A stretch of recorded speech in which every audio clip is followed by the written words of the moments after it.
Hello? My eyes, like, my right, it feels like there's something in my right eye. I don't know. It's been annoying me.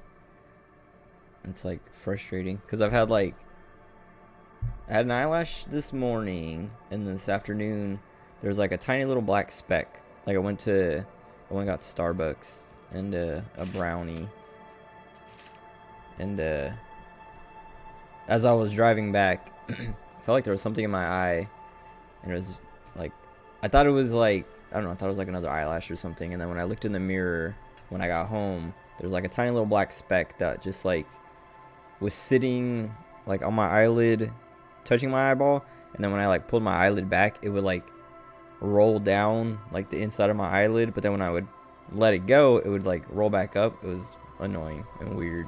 I eventually got it out, but feels like there's something else in my eye again. And it's driving me crazy.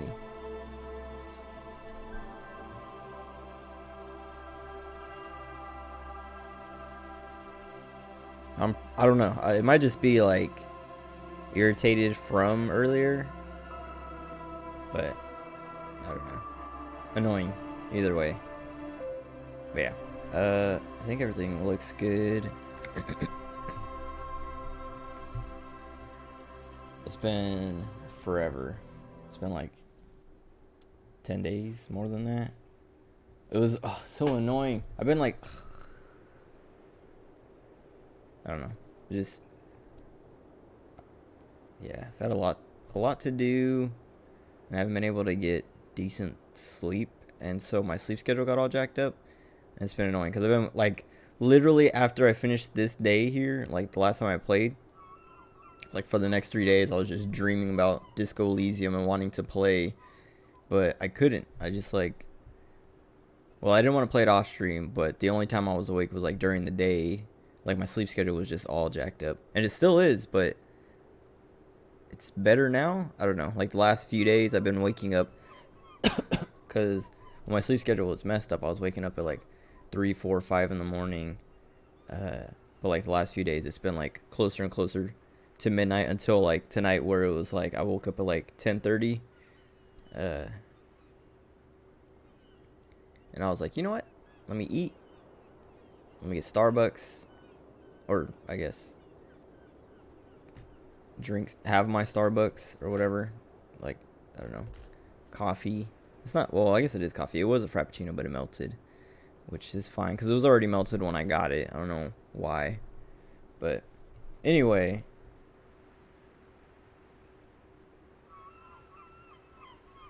I'm excited to play some more. Cause like, yeah, every day I've been thinking about this game and like thinking about like, oh yeah, when I left off, I was like, cool, I finished talking to Claudia. Now I can talk to Kim because he wanted to talk, and I've just been stuck, like left it here, so I haven't been able to talk to him. So let's do it. Looks like we have more to discuss with those so-called Hardy Boys. Half their reason Dude, just went out the window. I've been like every single day I've just been like running, like just like running my checklist of things I need to do in the game. Of like, okay, the Hardy Boys were lying, so we need to deal with them. We also need to find my gun. We also need to find my badge. We have to figure out whose side we're gonna take at 9 a.m. So like in 2 minutes, we can go to like the village or whatever. Like, yeah, I don't know. I've just been like, okay, there's a million things I gotta do. I want to do. And every day I've been like, all right, let's do it tonight. And then something comes up and it's like, oh, okay, never mind, maybe tomorrow night. And then something comes up, okay, maybe tomorrow night.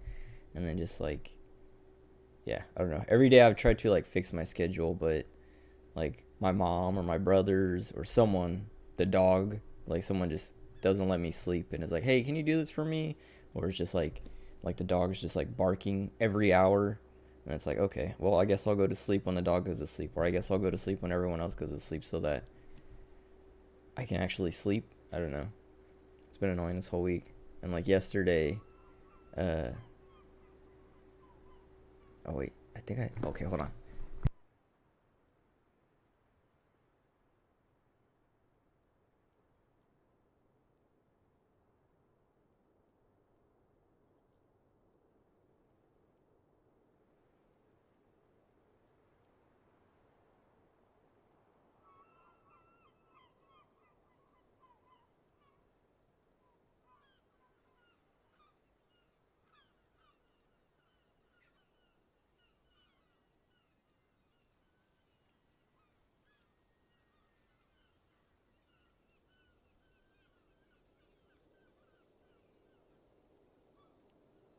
Never mind.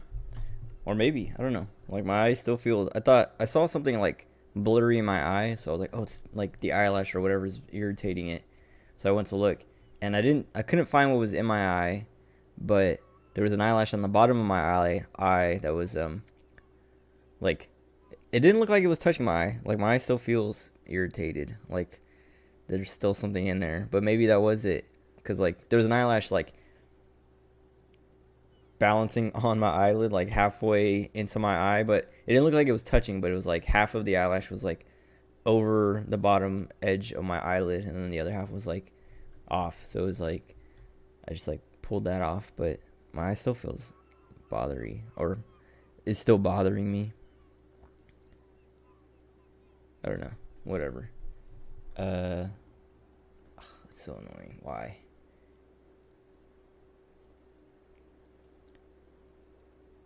But yeah, anyway, yesterday I was like, cool. Like, so like usually, like Monday and Tuesday, I take my little brothers to school and pick them up. And that didn't mess up my schedule, because it was fine. What messed up my schedule was like every single one of those days I would come back and I'm like, okay, now I gotta go to like now I can sleep. You know, it's like 1:30 in the afternoon, 2ish or whatever. It's like, all right, let's sleep. We'll sleep till like 5 or 6, and then we'll be up, and then we can stream later or whatever. But like every single day, like the dog's barking or my little brother's knocking on my door asking for help because their PC's dying. I think it's their power supply. I don't know. I haven't like figured it out 100% yet. But like, yeah, just like people bothering me or the dog barking. But then yesterday, my mom was selling, or she sold her car to one of my little brothers or younger brothers, and they're having it shipped all the way out there because he's on the East Coast. And my mom like just in the morning was like, I don't know, like 7:30, just came to my room and was like, hey, I need your help with something. I was like, okay, what's up? And then she's just like, so the guys are gonna come pick up the Kia today, and I need you to take it over to them at Target. And I was like, okay, sure, whatever. And then it was just like, wait, well then how am I supposed to get home? Like all this, like I don't know. It's just like, it was annoying because it was like a lot of last minute. Like I don't know. It was like, it's like they had to have had this planned for like at least a week, but she waits till the morning of to be like, hey, I need you to basically deal with this, even though you've had no part in it. Like figure it out, basically. Take the car over there and figure out what you need to do to help ship it, and then find your own way home. And it was just like, okay, cool, thanks. And then it took it was just like a lot of like them calling my mom to be like, hey, we're here, or hey, we're on our way, or whatever, and her calling me to be like, hey, it's gonna be like this and that. And it was annoying. It was frustrating because like, I don't know, I didn't want to do it, and like it wasn't like, oh, it's gonna be at this time. It's like, okay, it's gonna be like between noon and afternoon. I was like, what's the times? Like, what does that mean? And she's like, I don't know, maybe like 12:30. And then I was like, okay, like I'll plan for like 12:30. But like this is the thing, is like I wanted to be asleep. Like I wanted, like, yeah, I don't know, just like, okay, I guess I don't get to sleep today. Like yesterday was gonna be my day to like just like I was gonna stream Wednesday night. Like I was planning on it. Because I was gonna like reset my sleep schedule. Because I didn't have anything to do. Like my little brothers didn't have to go. Like I don't have to take them to school on Wednesday. They don't have in class or in person school on Wednesday, but also they go to their dad's on Wednesday, and I didn't have to take them to their dad's either. So it was like, okay, I just get a free day to like actually reset my sleep schedule. But then yeah, she's just like, oh, do this for me, and it's like, okay, like I don't have a choice, sure. And then like it just ended up like me staying up longer and longer for no reason, because it was like, oh yeah, noon, okay, I'm ready for noon. Oh, 12:30, okay, I'm ready for 12:30. Oh, actually they're coming from like, what was it, like no, it was Milpitas and then Hayward, and then they're coming to uh, Manteca, and then they're gonna meet us at the Target. And it was uh, like that was at like 12:30, and I was like, so like what, like 2? And she's like, I don't know, maybe 3. And then I was like, all right, whatever. So I tried to go to sleep, but then the dog was barking, so I was like, you know what, whatever. Like there's only like an hour left, I'll just stay up. And then like I don't know, like 1:45 I drove over, got there like 2, and then I called my mom and was like, hey, where are they? And she's like, oh, they actually just called me and said 2:20. And I was like, okay, so now I just have to sit in the parking lot for 20 minutes. So I sat in the parking lot for 20 minutes, and then I passed the car over and was like, okay, how do I get home? And she's like, well, they said they can call you an Uber. And I was like, okay. And so then they called me an Uber, but well, it took like 10 minutes to find one, and then the Uber was 20 minutes away, so I just had to sit there for half an hour waiting. And then I finally got home, and I was just like, now I can go to sleep. And then I went to sleep, and the dog kept barking, and I was like, oh, never mind. And then when I finally like actually got a good like got to actually sleep, I didn't wake up till like yeah like I don't know, like I woke up once at like midnight ish or something, because I remember seeing that Joe wanted to play Apex, and I was like, oh man, I kind of want to play, but I'm so tired right now. Uh, so then I went back to sleep, and then woke up for real at like 3:30 in the morning, and then I played Apex. But it's just like, and then today, yeah, today finally was like, okay, like nobody's bothering me, got nothing to do. So I kind of like actually got to reset my schedule. Like I'm still like I don't know. I feel kind of tired. Like I feel like I should be asleep right now. And I think it's just because I've been used to the wrong schedule for like the last week and a half. But I don't know. I'm not like sleepy. I'm just like I feel like I should be sleeping. I don't know. It's annoying. But it feels good to play this game. Also, like I don't know. I want to play a lot. Like I don't know how long I'll go, but I want to go long. Like 10 hours. Just cuz I don't know. That's how I like to play this game. And it's fun. And like even like at the 10 hours, I'm like every stream I've done of this, I've only stopped because it's like I need to eat, and like I'm pretty tired, but I want to keep going. But like being tired and hungry, it's like I should just stop now. Um, but yeah, I don't know. And then tomorrow night, or like I guess tonight, because it's Friday, it's almost 1 a.m. or whatever. But uh, like I don't think I'm gonna finish this tonight. I don't know how. Like I mean, it seems like we're pretty done with the investigation. Like we know who's done it. We know who did it. We know they were lying. We just gotta go back and talk to them and like figure out whatever. But there's also like, I don't know. There's stuff in the village too. I don't know if that has anything to do with this part, like this main investigation or whatever. But I don't think I'm gonna finish it. I'm not sure how long the game is. I think I've seen people say it's like 40 hours long, but I think I'm only at like 25 hours or something. And like a lot of that's like what I'm doing now, just like sitting and talking about whatever. But um, I want to get a good chunk in because tomorrow I want to play Resident Evil Village, and I don't want to. I don't want to spend like I want to like give that game the time it deserves, but I don't want to like take a break from this. Like I don't want to interrupt this game for that long.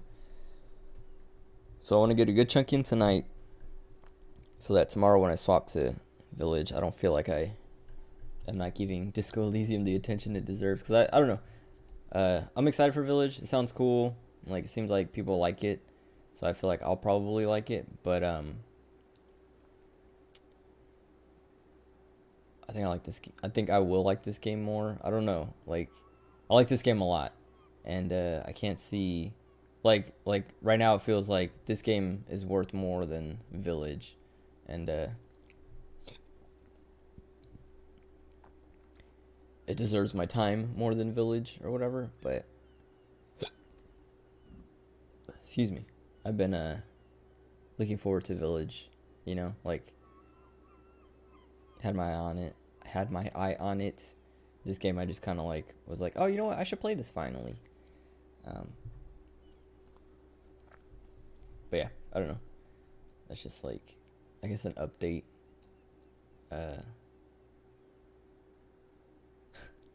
To my, I don't know. I feel like sometimes I treat my stream like a diary, like a video diary or a vlog, I guess. But who cares? It's my stream. I can do whatever I want. Also, it's been super hot here, dude. I hate it. And I turn the air conditioner down and someone turns it back up every time because I wake up, like I'll sleep and I'll wake up and I'm hot and sweaty and I'm like, what the heck? And I go out and look and it's back to like, it's at usually set at 74, which is like nice, like a good temperature. But my room, like it doesn't reach my room. Like it has to be colder to actually like be cold enough when it gets to my room to actually cool my room down. And like I've explained it to everyone, but nobody believes me. And they're like, nope, it's your room's hot because of your PC. I'm like, nope, my room's hot because it's like too far from the like main vent and or like yeah, like wherever the air conditioning is coming from. It's too far and since I'm in my room all day, my body heat is like heating up my room. And like I open my window to like make it not so stuffy and stuff. But then if it's hot outside, like right now I have my window open because it's not hot. But like that's just been making every day miserable for sleep too. Whatever. Anyway, basically life sucks, and I wish people would leave me alone. Like I don't know. I wish people didn't rely on me for so much. Like I don't mind doing stuff here and there. Like I don't even care to do this stuff. It's just like once I'm done, like I get back and I'm like, cool, now I can sleep or I can like I have my own time.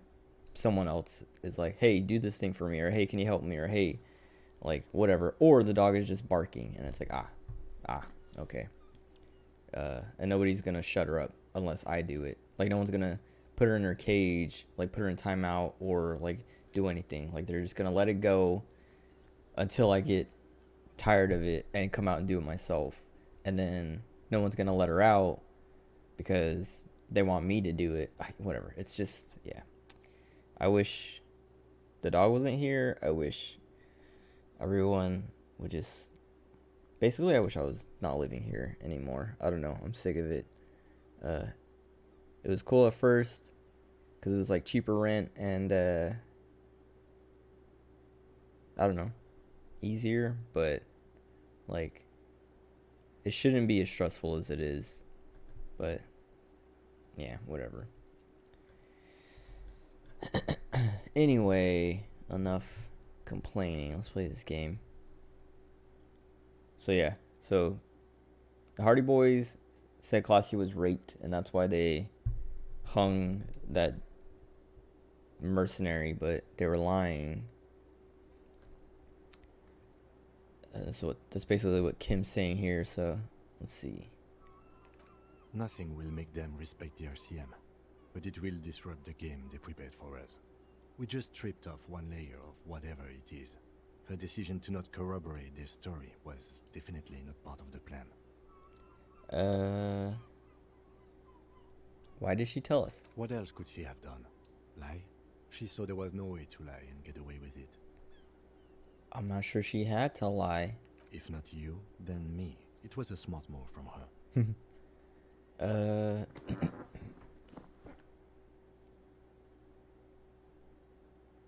What was it? Oh yeah, I've missed Kim. Like he's so cool. He's such a good character. Like every time I thought about the game, I was just like, man, I need to talk to Kim. I want to talk to Kim. I want to hear what he has to say. I want to see what he has to say. So like hearing him talk, it's like sweet. We're back. She seems candid. I mean, I guess it does. Something does feel kind of off. Like, well, so she doesn't seem like she's trying to get some, because she doesn't want us to tell them. So like I don't want to tell them. I don't know. Yeah, I don't know how I'm supposed to deal with the Hardy Boys because she doesn't want us to tell them that we told or that she told us, and um, they like what's his name? The leader of the Hardy Boys. I was gonna say Tom Hardy, but I'm like, no, that's the actor.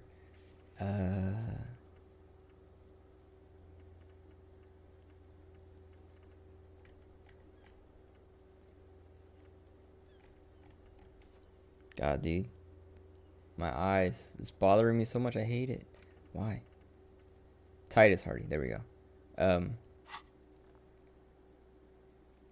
He told us not to ask her about it or something like that. I don't remember the specifics. But I know he didn't want us to talk to her. Or I think it was like he didn't want us to like harass her or like pressure her about it.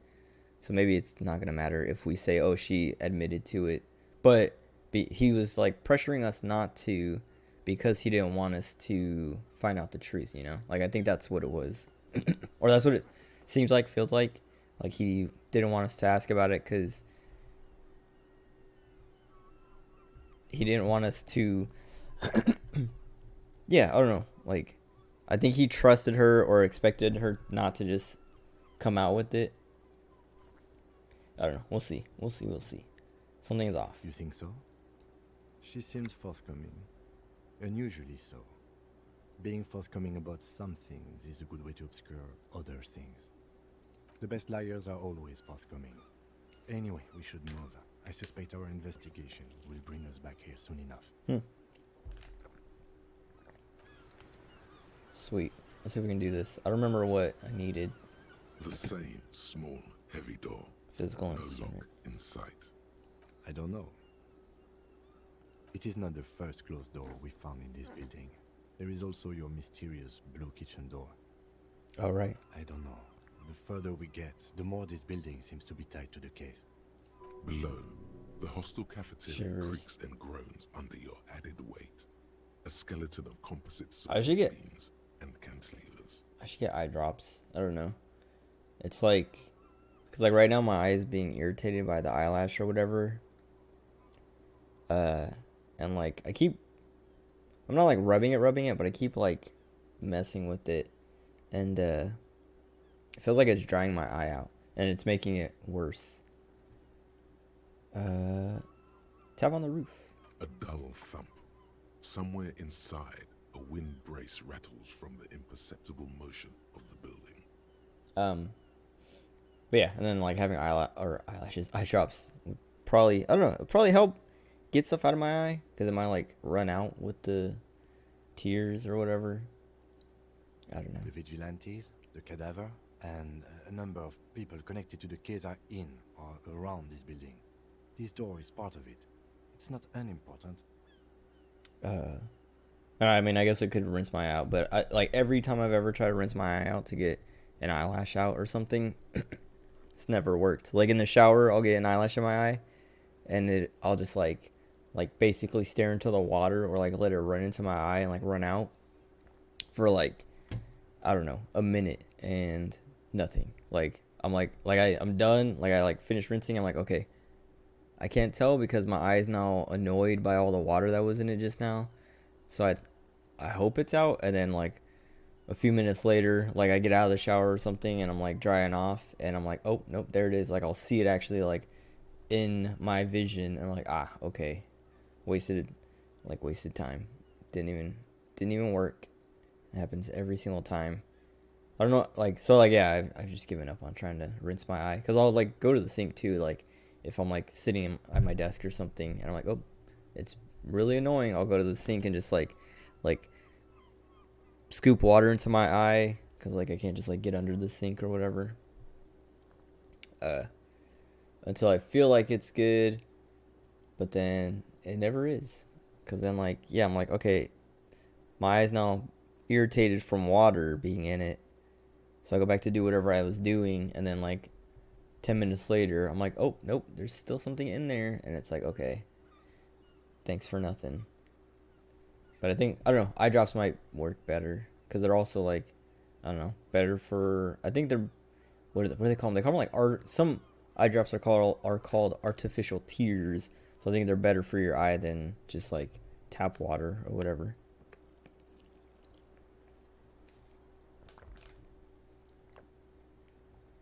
Let's see. It feels like I should get. Well, I don't know. That cafeteria door didn't have like a physical instrument thing. I don't think. I was gonna say it feels like I should start getting physical instrument points. Do I even have points? No. Okay.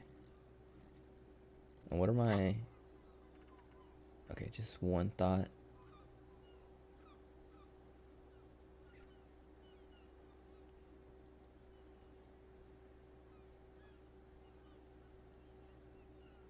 Minus 2 paint threshold. I don't remember what this came from.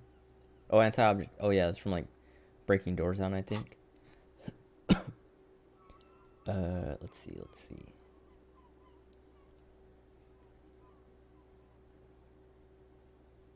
Stereo investigation. Okay. I hate it when that happens. Okay. Let's see. We can go talk to the Hardys, or we can go to that village. But I think we can just go to the village whenever now. I think it's just open now. And like talking to the Hardy boys probably isn't gonna waste that much time. That it's gonna, like, we're gonna miss our chance for something over there. I don't think. Hopefully not. I don't know. Because there's also still the like when I think of the village, I think of finding that lady's wife or husband, and like we're supposed to go get something from a kid there, I think, or something. What was it?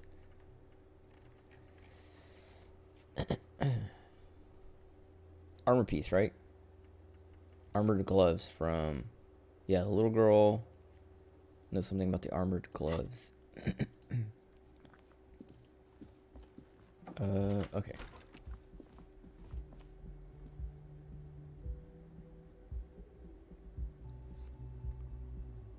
Oh, and then, yeah, then that car thing. But I don't know how much we're going to be able to do with that. Just trying to remember my controls here. So we don't need this. I don't know if I should. I do want to put it on, but I don't know. I don't want to lose the authority for when I talk to the Hardy Boys. How much do I even? I only have 2 authority. I don't want to have 0 though.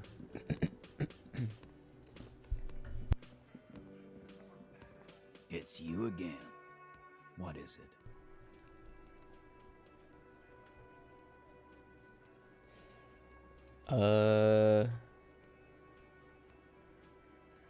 Oh, I guess, yeah, we can warn them, right? I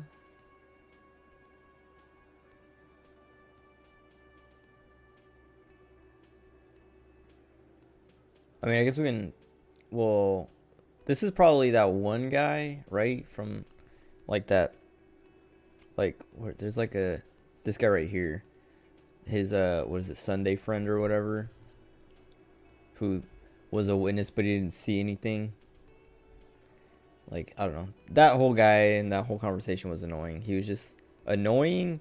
And then we got nothing out. Like, he was like, yeah, I saw it, but I actually couldn't see anything. And I was like, okay. Let's see. And we also don't need to, like, who cares, right? Because we know it was them. They've admitted to it like a million times. All the clues point to them. Like, everything, like, we don't need to. I don't know. We might say that. But I'm gonna. I talked to Joyce. Yeah. By friends, you mean his squad mates from Cronell? Yes. Wouldn't want to beat up his grandma. Nervous snickering. Oh. Present. Yeah, there's a tribunal. They're coming for you. This is what happens if you take the law into your own hands. Other people start doing it too. Let them come. The Hardy Boys are right fucking here. You heard the man. Right here. We're armed. We got the whole district behind us, and Glenn. Okay, but these guys are trained. Glenn is fucking crazy. Yeah. A well-oiled murder machine. The mood is on the rise. They're feeling confident, ready to punch out the whole Merc platoon. I don't know. Yeah, they're armed with automatic weapons. They've gone rogue. Nobody's controlling them. Big fucking surprise. They hire psycho scum, arm them to the teeth, and let them loose in the city.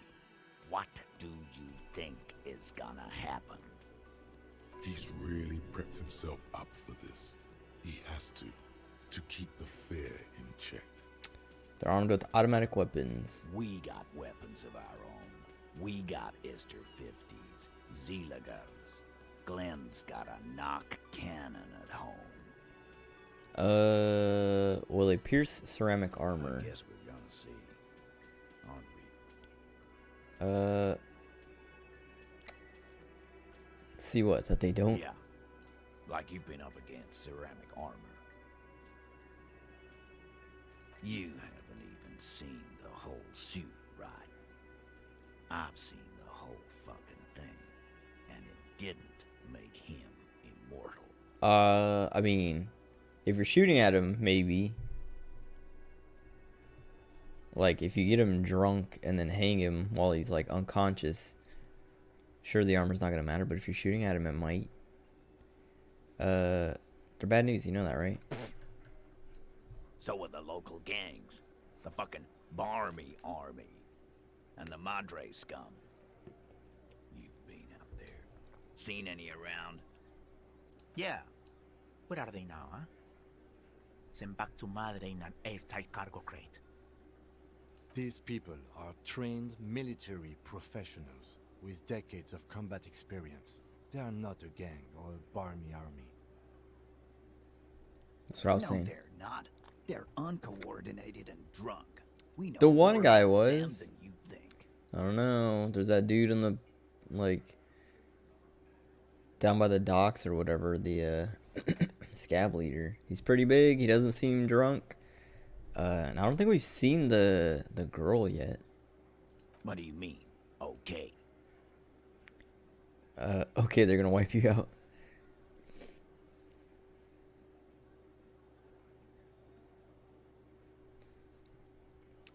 They're gonna wipe you out. No, they won't. Get out of here with your negative energy. All he means is that the situation is serious. No wonder you cops get shot to shit every day. Can't go to war with an attitude like that. Okay, let's say this witness A thing. witness? You ain't got shit. The locals would never come to you. He's with not a this. local. That's just tactics, Titus. Next, he's gonna tell you one of us already roll on the others, and he's in witness protection. A witness isn't a local. Well, let's hear it then. Who is your mystery fella? Who he is irrelevant. It's like you said, Al. Copper's coming up with this on the spot. Now my eyelashes are like tingling up and it's annoying. I just need to stop touching my eye. I've seen this shit a million times, Titus. Fly fishing. They are desperate. Tell us, Copper, what wacky claims did he make?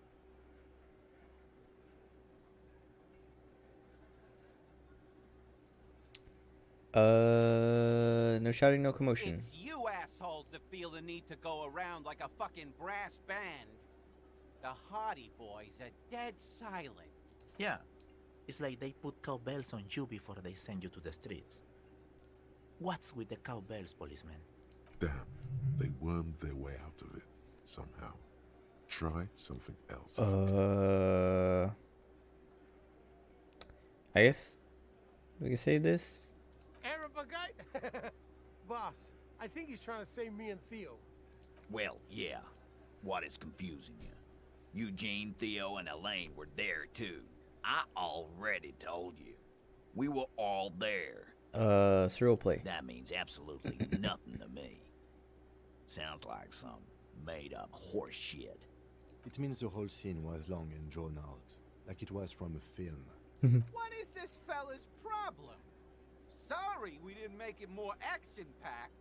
It wasn't the first thing on our minds, you see? Shanky, it's Shanky, right? I thought there's something wrong about the lynching story. Now I know there was. You don't know shit. I know you are lying, Shanky. What's he talking about? You didn't break this wagon fort, but you did manage to rattle the people inside a bit. Great witness. Okay, maybe it doesn't feel like this did anything to them, but they have to be fretting a little. Everyone is afraid of witnesses. Witness is a scary word. Let's ask about Again? Claudia. Seriously, man. Okay, never mind. Yeah, whatever. We're not saying this because she didn't want us to say that, so.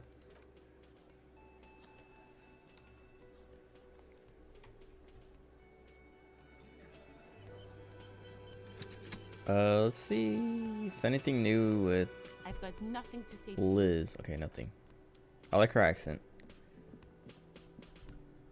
I think I've talked about it before. But yeah, I don't know. I like a lot of these accents and stuff. It's fun. Like I like the French accent. It's weird because like I usually do not like French accents. Let's see. I want to go down to the fishing village. I'm trying to think if there's anything else to do before we get down there. Also, what was... I can't remember if there was something else I wanted to do with the body. Let's go check the body again. Oh, come on. I'm double clicking. Please, run. Okay, never mind. I can't remember if there was like a stat I needed. Well, actually, I can just check, right? Unless, yeah, I'm already here, so I might as well just go over.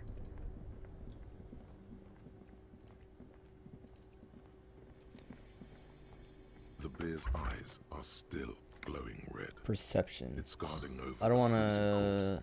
corpse Oops. hidden inside its belly.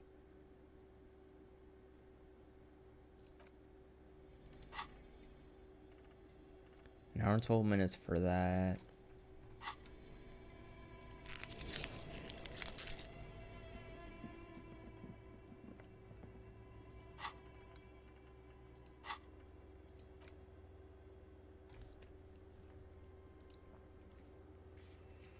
Oh wait, what did I need? The bear's eyes are still glowing red. It's guarding over the freezing Oh, I guess corpse it won't hidden say inside its belly. how many points I need. Oh, I don't want to put a point into perception though. I'm pretty close to leveling. I mean, I guess, like, what else am I going to put it into? I have plenty Inland Empire, plenty of Psyche stats, plenty of Physique stats, I guess. I do want Physical Instrument. Like, it'd be, I think Perception. I think I should do Perception next. I don't know.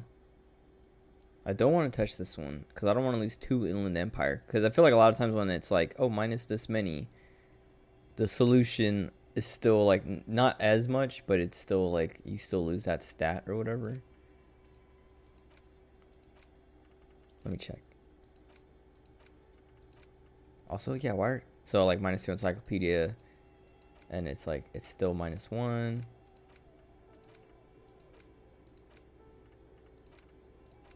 -2 Visual Calculus, then it's still -1. -2 Empathy, so it's -1. So like, yeah, it's like if it's -2, it probably goes to -1. So this might go to -1 pain threshold, but I don't want to lose Inland Empire. I mean, I have Inland Empire points to lose. I just don't want to, because I like that set a lot.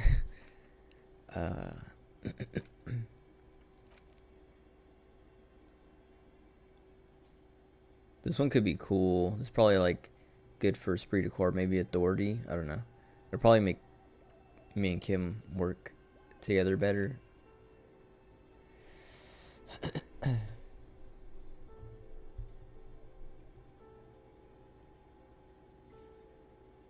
I don't know.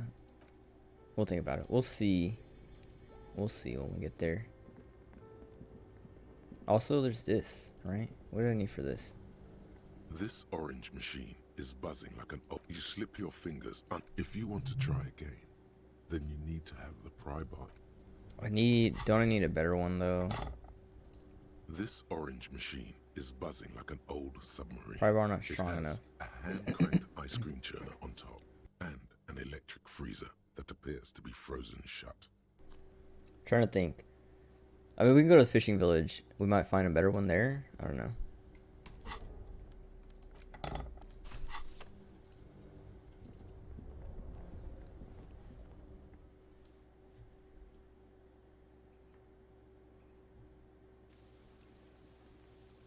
Yeah, I don't know. Just go to fishing village. We'll probably get a lot of experience from like exploring down there and stuff. We could probably also talk to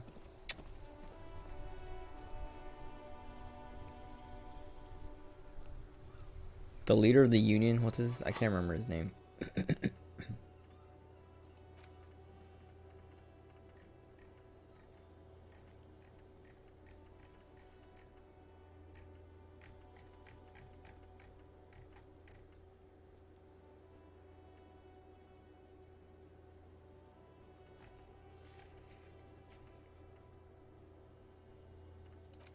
Everart. Took forever to find that. Alright. I think. No. This way. Everart might. Yeah, I don't know. If we talk to Claudia and say. I don't know. He might have new stuff to say. Oh, who are these guys? Can I even? No, I can't talk to them. Whatever. I think we have to hit this. A rusting control panel. Cool. The water lock starts moving.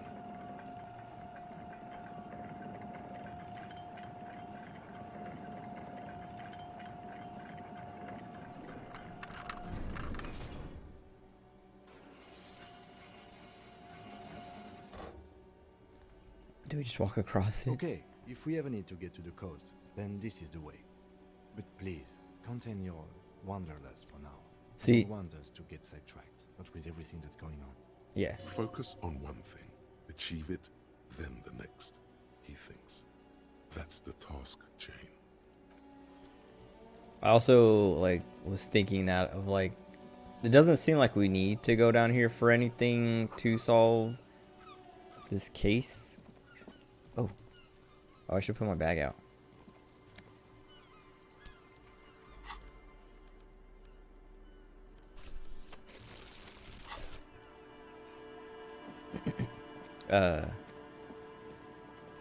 But I don't know. Like I can get experience and oh sweet. Solve some of that other stuff. Oh, I wonder if the pry bar will let me open that. Nice. What do we have now? Oh, logic minus authority, and this is like. Oh, let me take the hat off so I can see.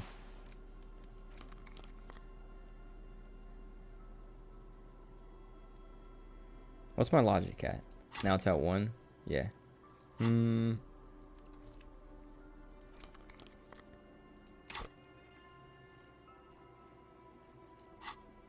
don't know. I mean, my empathy's kind of fine. If I put this on... Nah, I don't want to do that. I'd rather keep those stats kind of like balanced out.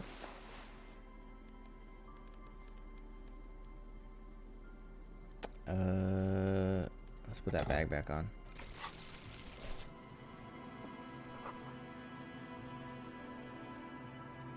Inverted star, what was... Oh, I think that was like the communism thing? Or like a symbol of communism or something. Like the antlers too. Or I don't know. I think maybe both of them together is like the symbol.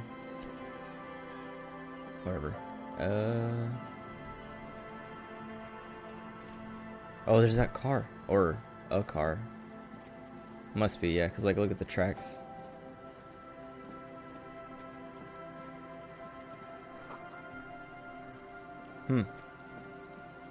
Well, let's go look at the car first.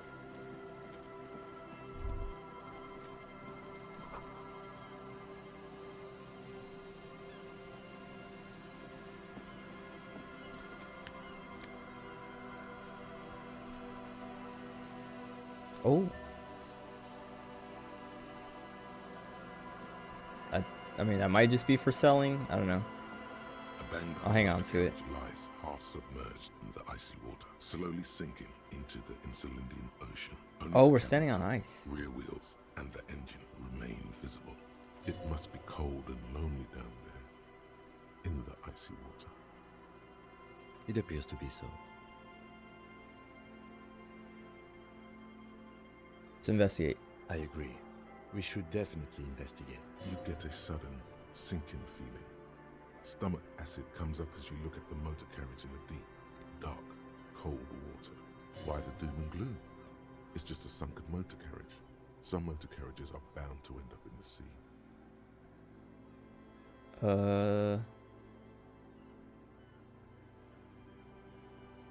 Looks like Jacob Irv's journey came to an abrupt end. Isn't that's like the celebrity, right? The one that like we keep saying was part of it. we don't really know who it was. The motor carriage is properly stuck in the ice. Getting it out would require a team of specialists. What's the make? The logo is too deep in murky water. You can't make it out, but you do see a monkfish float by.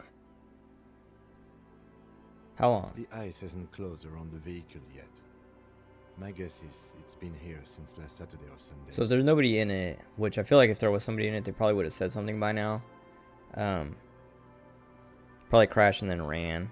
Probably that was that like fence that was broken or something. Your mocking tone finds no response, but the motion of the waves.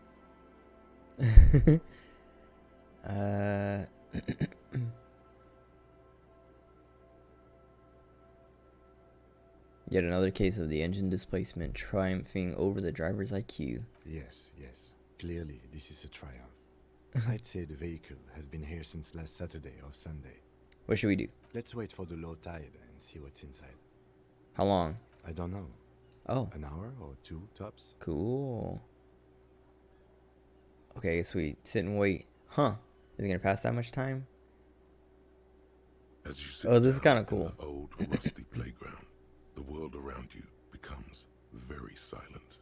The hinges creak under your weight, dangerously so. Nothing but the sound of seagulls high above in the sky, echoing like distant laughter. Ice cracks around the blue motor carriage in the sea. A red check. Let's try it. The Nice. chew on your lips forms a strange yet undeniably beautiful contrast. Sweet. We like with the kind of surrounding bleakness. slaughter that one. The lieutenant gives you a Oh, quick cool. glance. Then, still looking straight ahead, Okay, yeah, he experience. joins you with a higher pitched and slightly more melodic trill. The wind blows. In the distance, behind the church, some vagrants are having an argument over a bag of tear they found in the reeds. Further away, a flock of seagulls lands. The clouds pass in the sky, and the shadow of the Oh, yeah. swing Oh, it was only like half an like hour. the hour hand on a timepiece. 30 minutes have passed. Well, this is not done. Looks like this might take a while. Time to present a good topic for discussion. Oh wait, hold on. Okay.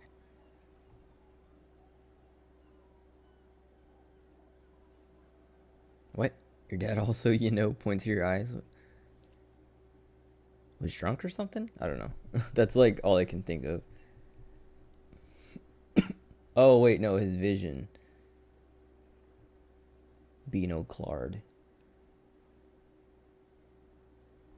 Would you rather sit on an anthill for an hour or stand in a river of leeches? I would probably want to stand in a river of leeches, right? Because at least, well, depends on how much you're submerged. Like when I first thought stand, I was like, oh, just like up to your knees or thighs or something. But then I guess you could stand like up to your neck even. So I don't know. Yeah, it depends on how deep into the river you are. Whatever. I want to ask him about his dad. I'm pretty sure I told you already, didn't I? My dad and mom are both half Serlite.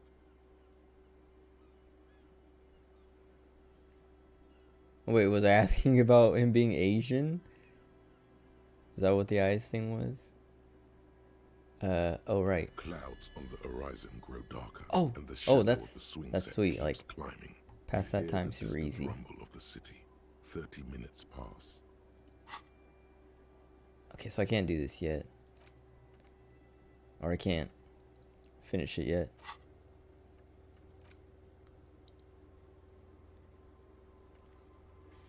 Okay. Man, this game's so, like, the atmosphere in this game is so good. And, like, the mood, like, the atmosphere, the mood, like, just, like, the feeling. Like, well, I don't know. Because, like the sliders and stuff in OBS, I have the game turned down, but I don't know if you can hear it, but there's like the rain and then like the ambient music and then just like these moments and like, yeah, this is like, I don't know, it's cool, it's good, I like it a lot.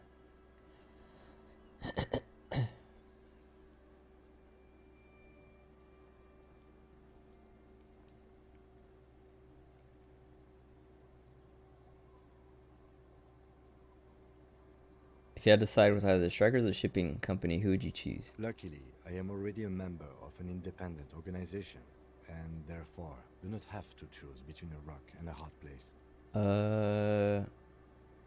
But if someone points a gun to your head, Your voice echoes on the water. Dang it. Strange and out of place in the environment.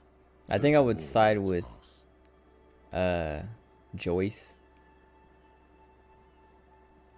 Like before, I don't know, I've kind of been like switching sides, but as like more information comes out, I like change my mind because it's like, oh, actually, you know, this person, like now this person looks worse. Like Joyce looked bad, and then Everard looked bad, and then Joyce looked bad, and then Everard looked bad. And that's like, yeah, like now Everard looks the worst. Like Joyce looks, because Joyce had nothing to do with the mercenaries and stuff like that, and she's just been kind of like, she's just been trying to do her job. Everard's been actively hindering and like he's been, I don't know, what was it, he's corrupt for his people. Like he's corrupt, not just like he's corrupt, but he's also helping his guys out, so it's not like he's not like completely selfish or whatever. Like basically he's being corrupt, like he's kind of like taking it all on himself for his people, but he's still corrupt, right? It's not like that doesn't excuse it. Whereas Joyce doesn't seem to be corrupt, she's just like bureaucratic, and it's like, I'm just trying to do my job, and the people above me decided to get in the way. So yeah, I don't know, but there could be more to it. We'll see. I don't know if I talked to her again. Or I think I did, but I should talk to her again. Let's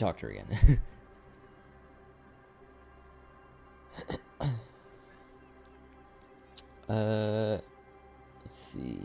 Can you make out the mark now? Detective, I've been able to make out the mark ever since we arrived. I find it odd that you haven't. It's a Capri, Model 40. Why didn't he say It something? is a simple and rugged machine, favored by working men, government offices, firefighters, animal control people. You know, those kinds of people. Is that a number? Yes, 41. What do you think it stands for? Isn't my... Is it my precinct or his precinct that's 41? I can't remember.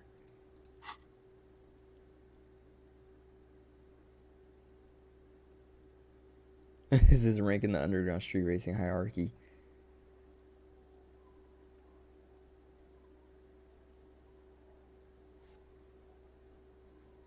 I hate guessing.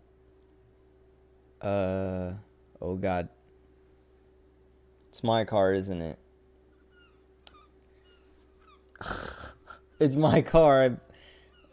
I'm sorry, Harry. I'm so sorry. 41.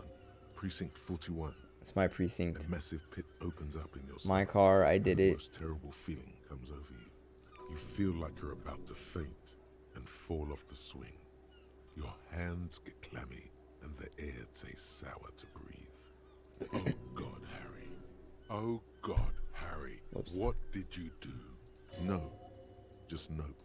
Say no to this, Harry. We're gonna roll with volition. Yes, your car is in the sea. Face it, so we can start dealing with this.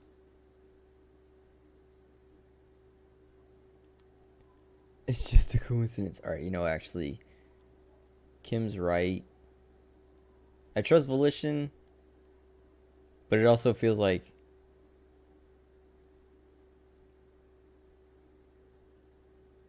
just because the stat is high doesn't mean it's good, right? Or because you pass a check doesn't mean it's good. I drove my car into the sea. I'm afraid so, yes. It looks like you We drove just your healed police our motor morale and we carriage lost into the it. sea after you jumped across the canal.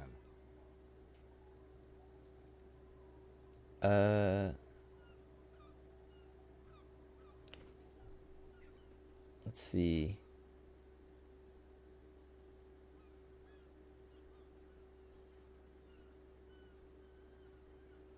The badge, the gun, and now this. The lieutenant adjusts his glasses and doesn't say anything.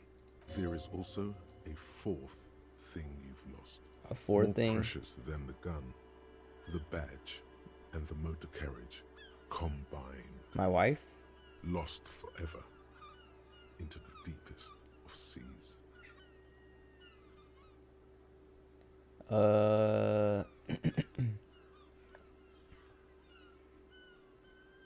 Things are going so well. You can still whistle. Besides, the night is always darkest before the dawn. I can still fix it. Nah. That's pretty fun. That kind of twist. Yes. Let's go take a look. So my badge might be in the car. Alright, let's see what this does. Anti-object task force. Behold, the anti-object task force has assembled. God's avenging angel, arrayed against the lower emanations of the darkened one. Shoe racks, tape recorders, motor carriages, and doors. So many doors. You're not just pounding it all to pieces. You're reforging the universe, from the anvil of the heavens to the worms below. Indulge in it. Be bold. Have an impact on the shape of creation. Out of the furnace of your rage. A new reality. Also, you should trash your room again. No. Attacking heals damage. Attacking physical objects heals damage. So yeah, +1 pain threshold, and all physique learning caps raised by 1. I wonder if that counts as like raising the stat. And also we got our pain threshold back and then gained 1. That's pretty sweet. Oh, we're at 6 now. With like room for 6 more points. Jesus. Okay. Where do we... Oh, yeah.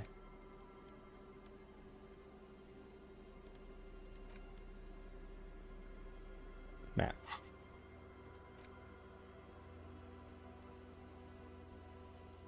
We can do something with this. I wonder if that's because we... Oh, it's probably because we just did all that stuff. Barred door. What was...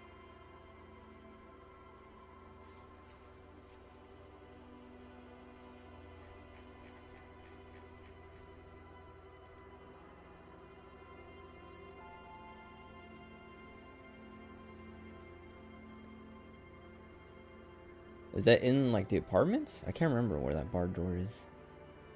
But it doesn't seem like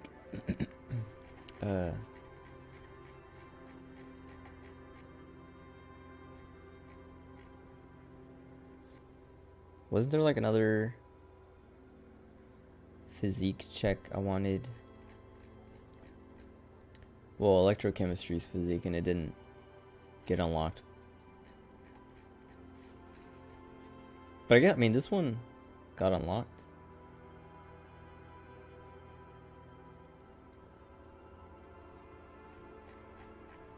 Maybe I should have tried. Yeah, I probably should have tried to at least open that chest.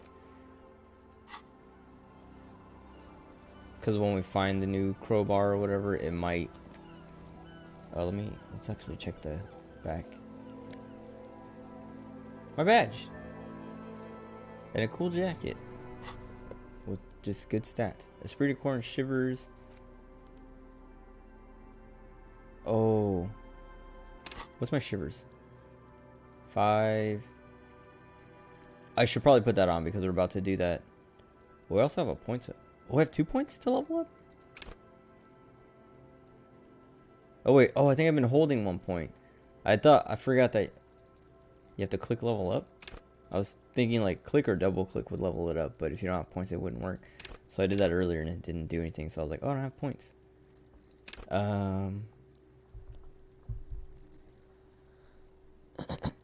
I'll just hang on.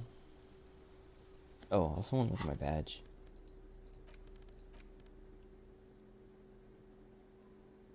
Look at me. Wait, unless that's not me. Oh, it is me. Dubois. A younger version of me, yeah. Okay. A police badge on which you see the photo of a man. You. Some seaweed is stuck to the back. At least something good came out of all this. Study. Encased between 2 durable plastic sheets is a bluish card with lines of information and a watermark in the shape of the street grid of Revachol West. You see a photo, a name, a rank, a document number, the date of issue, and in the lower right corner, Harry Dubois. Oh. I mean, that could be his name, and then Harry's like the nickname or whatever. Look at the photo. the man keeps winking at you with his green-gray eyes. The photo is old, no doubt about that. Good choice. A newer photo would look different. 8, maybe 10 years. The guy in the picture is rather good looking. He's got a nice haircut and is distinctly lacking in massive sideburns. Why is he weakening? What do you think? His face is already contorted by the expression, although it looks less grotesque on him than it does on you now. It looks better on him because he isn't in as much pain while producing it as you are now. Although there's already a hint of that pain, certainly. Don't be fooled. The bad times have already begun. The badge in your hand shines as you rotate it, catching light. You see lines of information on it, and a shining watermark. Harrier. That's long for Harry. So you are Harry. Evrard He- was half right. He called me Probably Harry. not a lot of people know your full name. Whoever told him you're Harry Dubois didn't. Whoops.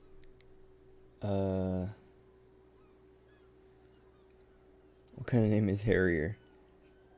Let's see. Harrier Dubois it is then. Accept it. Pleased to make your acquaintance, Harrier Dubois. He's not going to Cool. call you Harrier. He'll keep calling you officer when he's angry with you, and detective when he's not. The badge in your hands shines as you rotate. I guess I didn't pay catching attention to light. that of You like see him lines of information. saying officer versus detective. Okay, rank. What, lieutenant 2JFR? Lieutenant W. Freighter. What is a lieutenant W A freighter? lieutenant is a rank above sergeant and below captain. It's the highest rank in the RCM that still does field work. I am a lieutenant. W freighter? The title of Freighter is added to your rank when you decline a promotion to a higher rank. In your case, captain. You have declined twice, thus you're W Freighter. There are many reasons one would do this. The rank above you in your precinct's décomptage might be taken. or sometimes promoted officers do not want to replace their superiors out of respect. And sometimes they just prefer the type of police work available to their current rank. In your case, lieutenant. That's what like when I was in the Marines, I had a lieutenant. It's like different structure than these police guys or whatever. Cuz like lieutenants are officers. So you don't like he said you go sergeant to lieutenant to captain, but that's not how it works in the military. Like sergeant goes to staff sergeant. Well, in the Marines, sergeant, staff sergeant, gunnery sergeant. Lieutenants are on the other side, on the officer side. And it does go lieutenant. It's like second lieutenant, first lieutenant, captain. But I had a lieutenant who, like, we call them Mustangs, and it means they were enlisted first and then they go officer later. And he like he was artillery when he was enlisted, and then when he went officer he was SIGINT. And he always like complained about, or like, yeah, he would always like not complain but like talk about how much he misses doing, like, being enlisted, because like now his job is doing a lot of paperwork and just administrative stuff. He doesn't actually get to do anything fun anymore. He doesn't get to like do the work and get dirty and like work. It's all just like sitting at a desk, like filling out paperwork and things like that, while we'd like do all the actual like field work and like do comm stuff, because we were all SIGINT. Like our whole office was, it was just a SIGINT office. So like this makes sense of being like, yeah, I don't want to get promoted because I like doing my job. I don't want to go to like paperwork and all that. I don't want to be admin. Heavy duty case solving machine. Décomptage is the hierarchical system employed by the Revachol Citizens Militia. It means counting down to twos. What?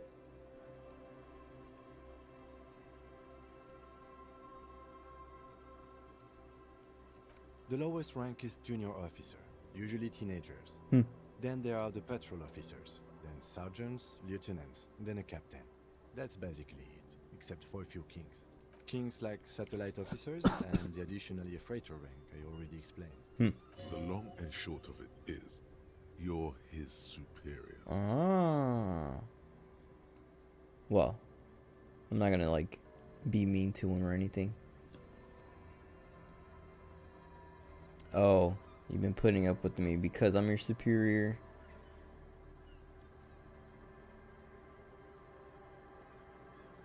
No, I've been putting up with you because despite an unconventional approach, you are doing good police work. Kim is It too matters more good. than driving your motor carriage into the sea. And now we've even found your badge. Yay. He trusts you, for now. Try not to spoil it. Such a small yet precious thing. Cereal. Expensive paper caught between They're probably thick just plastic, like a fly in amber. It reads. Or is this like a date? And then Jamrock, Precinct 41. That's just the serial number.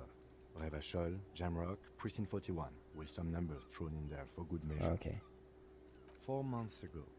I'm guessing that's when you were promoted to the rank of Lieutenant W. Freighter. A new badge usually comes with a new rank. You seem to have been doing well then. The pain in your chest tells you you were working yourself to death to earn that rank. The case created a lot of edge you have to take off. The death march really gets us going. I need it. A lot I think can I- happen well- in 4 months, especially in winter. The winters are never easy on you. Of that you are sure. I think I've got my electrochemistry as low as I can get it right now. But I hate having it at all. I remember that time. The tie around your neck feels tight suddenly. That was a good time. We had a good work-drink balance going. What happened, man? Pump it up! Pump what up?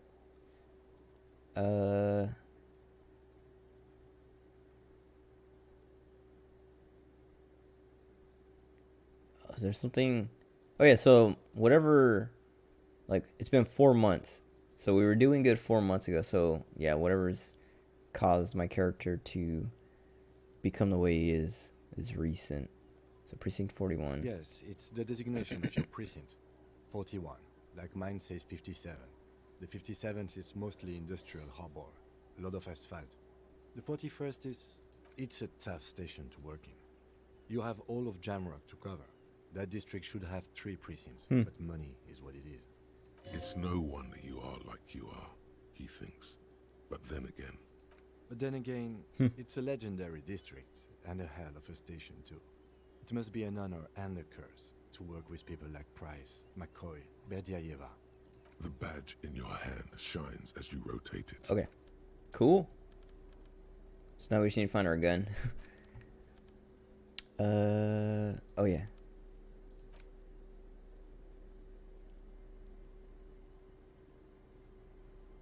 I think we should wear this.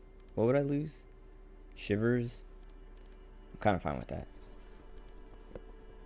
Alright, we need better pants.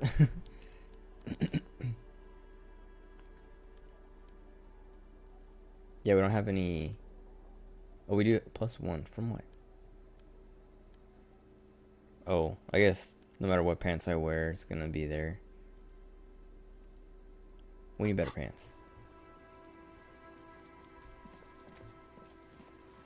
Oh, there's money.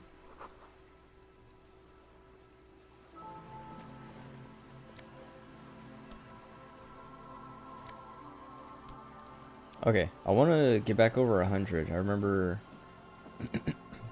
I'm afraid of that rich guy who gave me the money in the first place coming in and finding me and being like, alright, I'm here for the return on my investment, and me having less money. But I could probably play it off as like, hey, you invested, you lost.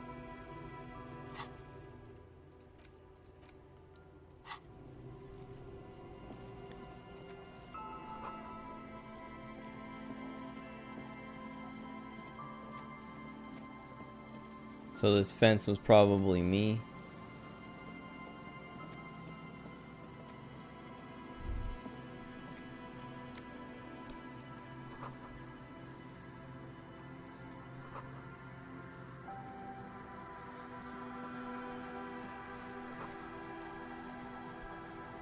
Can we go inside? There's like, oh yeah.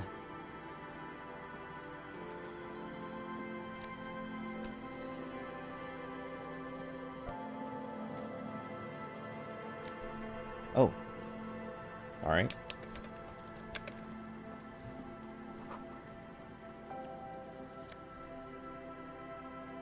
Oh, I think that's the song. We probably need drama when we sing, right?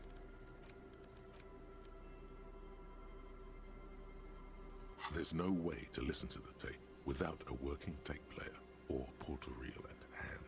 But even just holding the tape makes you feel a little sad. Okay.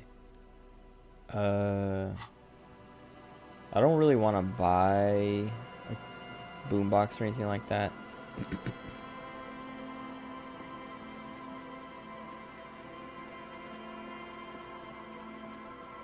I might be able to just play it in either my hotel room or like the karaoke area. Oh, I kind of thought that might happen, but I don't know. I was hoping something else, like it would have, whoa, weird, giving me like a dialogue thing or something. It's only a red chair. Just a red chair in an empty shack with what looked like a dusty bow tie on the shelf. Nothing to see here, right? Sounds like we need to investigate it then. Investigate the blood red chair. You're going to leave it alone, Harry. That's what you're going to do. You suddenly feel afraid of the chair. It looks like blood is peeling off it. What? Why did I get something in my items?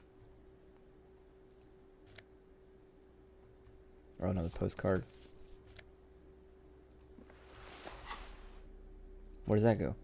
That's gonna replace my tie, huh? I wonder if the bow tie talks. I would lose Inland Empire, which kind of sucks. That would put me at 6, but then if I hold this again, I get it back. Let's try it.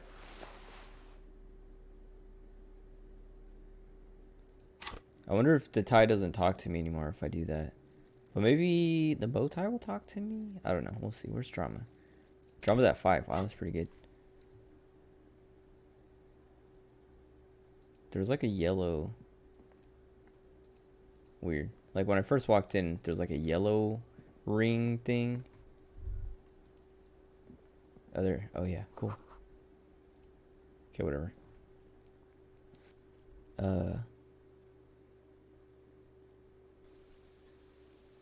don't know. It'd be cool if the bow tie talks. It has like a different personality or something. It might still just be necktie though. Oh, wait, no, because like horrific necktie. The necktie always like came up as horrific necktie. I don't know. We'll see. We can walk up these stairs, but I want to like keep walking over here. Okay, I guess that'll take us up there. Oh, is that the girl? Quick travel unlocked.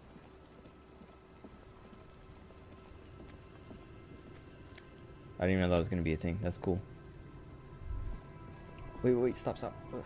I wish there was like a cancel walk thing. I guess if you press escape, it does that. That's kind of annoying.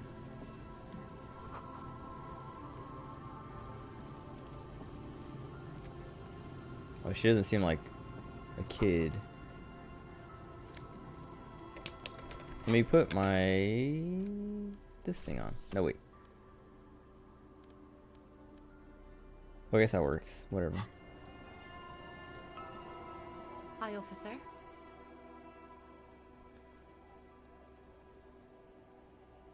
Anything I can help you with?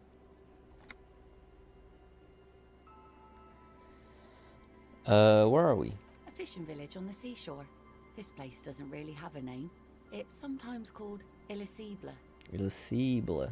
The sign on the street leading here is illegible. Has been since they built this place. What's your name? The name is Lillian. People call me Netpicker.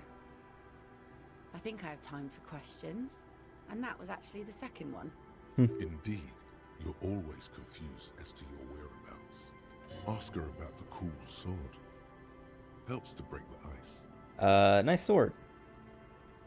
Unfortunately, the factory sold this one with a 3-year warranty instead of a story. It's to intimidate folks mostly. It is imposing. It's a regular mass-produced sword, like a shovel or an axe.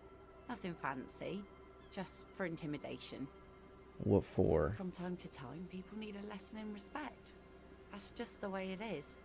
Back in the day, I caught the eyes of many men. And believe me, men need a lesson in manners from time to time.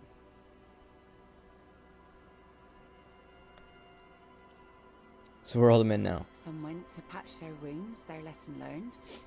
Others were more thick-headed. And one of them, I ended up marrying. Where's your husband now? Gone. Oh. He disappeared? Sounds like a missing persons case. Gone where? To the waves. The sea took him. It was a long time ago. Say no more. He didn't respect the sea. Ah. Went out there, drunk like a skunk, and sure enough, one day the boat was found floating empty.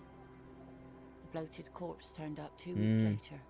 Now, before you tell me how sorry you are for my loss, know that it was 4 years ago, and I've moved on. There's only so much mourning you can do for a drunk with sinewy muscles. She really likes those muscles, though. It's in the way she pronounces sinewy.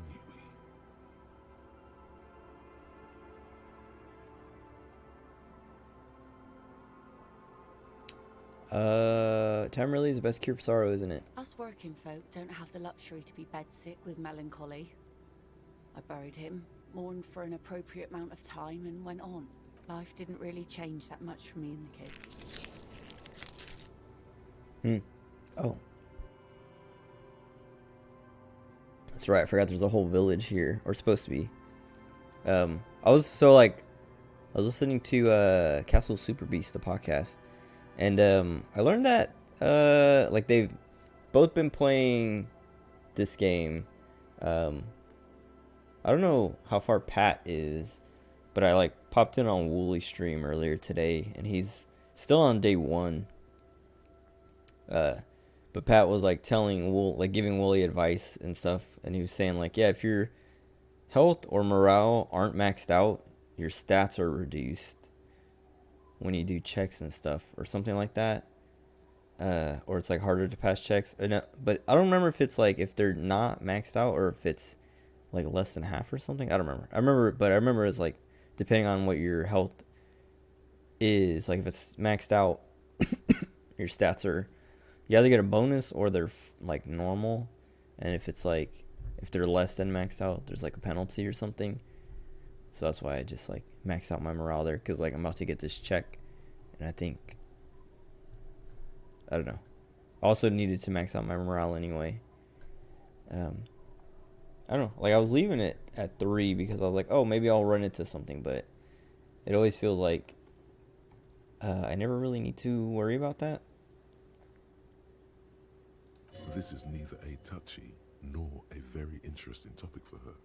She looks like she's ready to go on a date with another, better, drunk. Ask her. Both of you could need some action. I was asking your signature. Wait. What do you do? Like I said, fish mostly. Sail the waves, take care of the kids, pick nets. Right now I'm tarring a little skiff. What else? I sell the fish to people in the Delta to serve at their fancy restaurants. Authentic Insulindian cuisine. Is that enough to make a living? Sometimes I also walk to the beach to see what the sea has given up. The sea is full of surprises. This is what is called a conversation. You don't have to be guarded right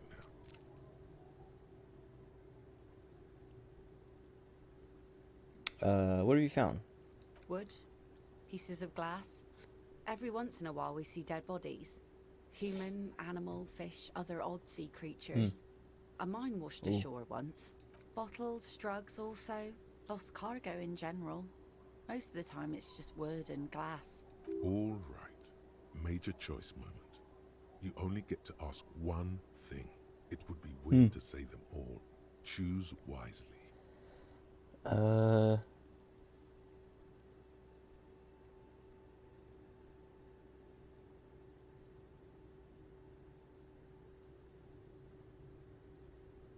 Human bodies? No. Like, asking about this, I feel like could be related to the Hardy Boys, but I don't know. It could just be nothing. But none of these other things seem to matter. Like, I don't want to ask about drugs. And this just seems silly.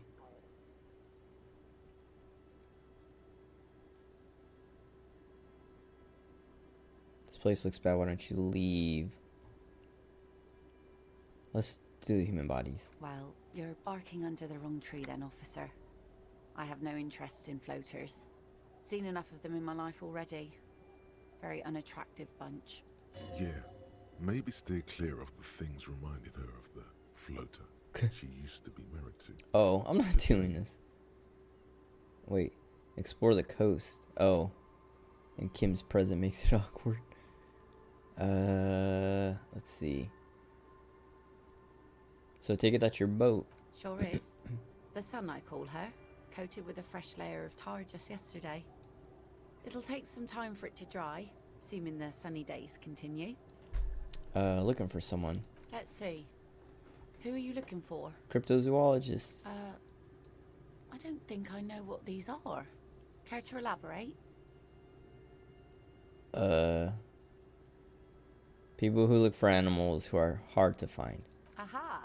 Like snowmen. Snowmen. 2 odd guys have been wandering around here. Nose in sand, talking nonsense about snowmen and the like. Where do they go? Don't really know. Further down the peninsula, I guess. I mean, that's where they were heading. Who else are you looking for besides snowmen?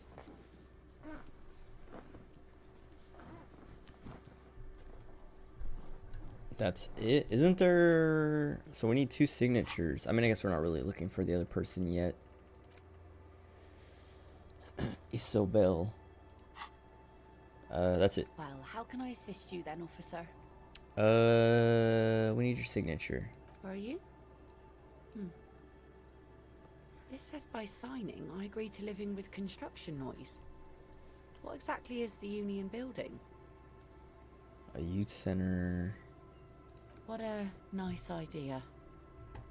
Wouldn't have thought That what? that Evrart and the Union have nice plans for anything. I thought they only cared about themselves. Well, I guess Union members have children too. Aye, if you say so. Probably better that way. I mean, who likes construction noise? Yeah, I don't want her to sign him yet. I don't want to help Everett. Not yet. Okay.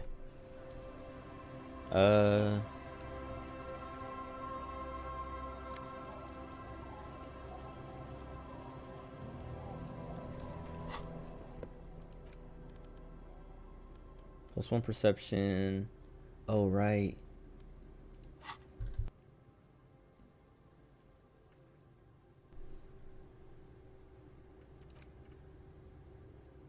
+1 real.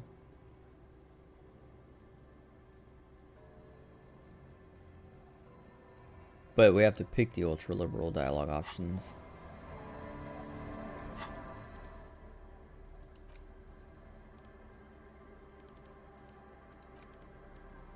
I think I'd rather have the perception. Wait, does that let me interfacing? Wait, why did that unlock? It doesn't let me do the it doesn't unlock that again.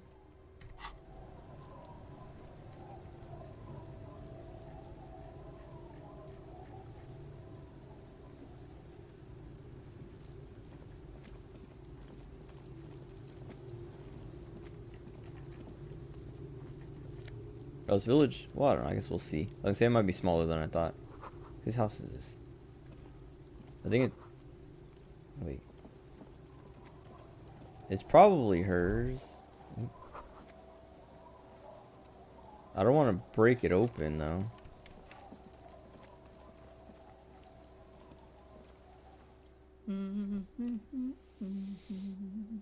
Welcome to the fishing village.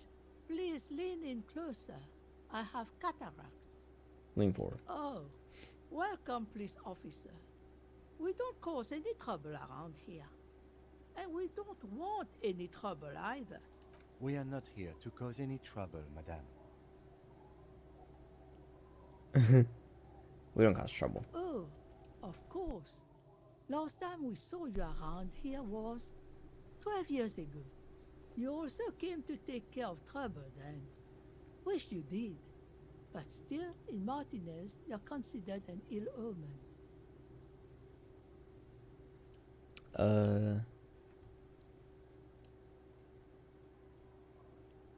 Why hasn't anyone told me that? What?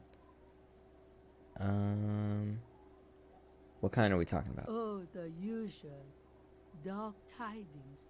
Black hound. That's you, all right. A black hound licking your own heels.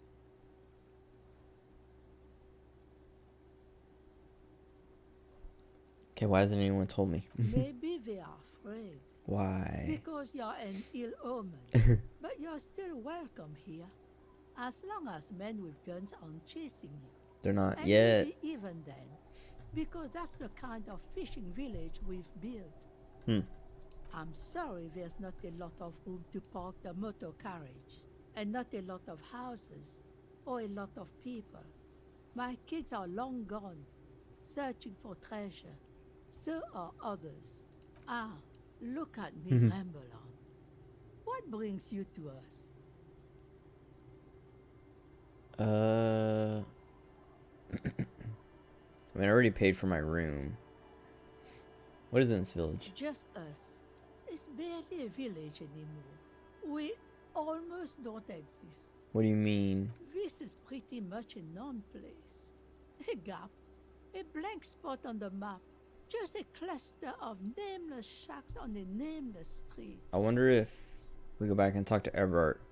I mean, we should go back to talk to Everett and Joyce.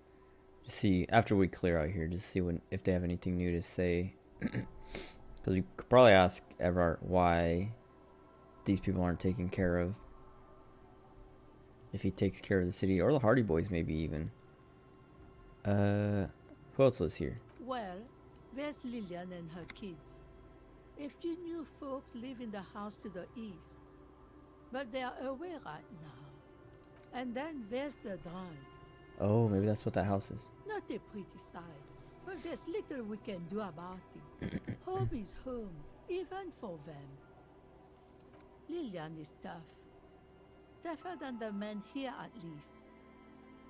If it wasn't for her and the kids, this place wouldn't have a spark of life left.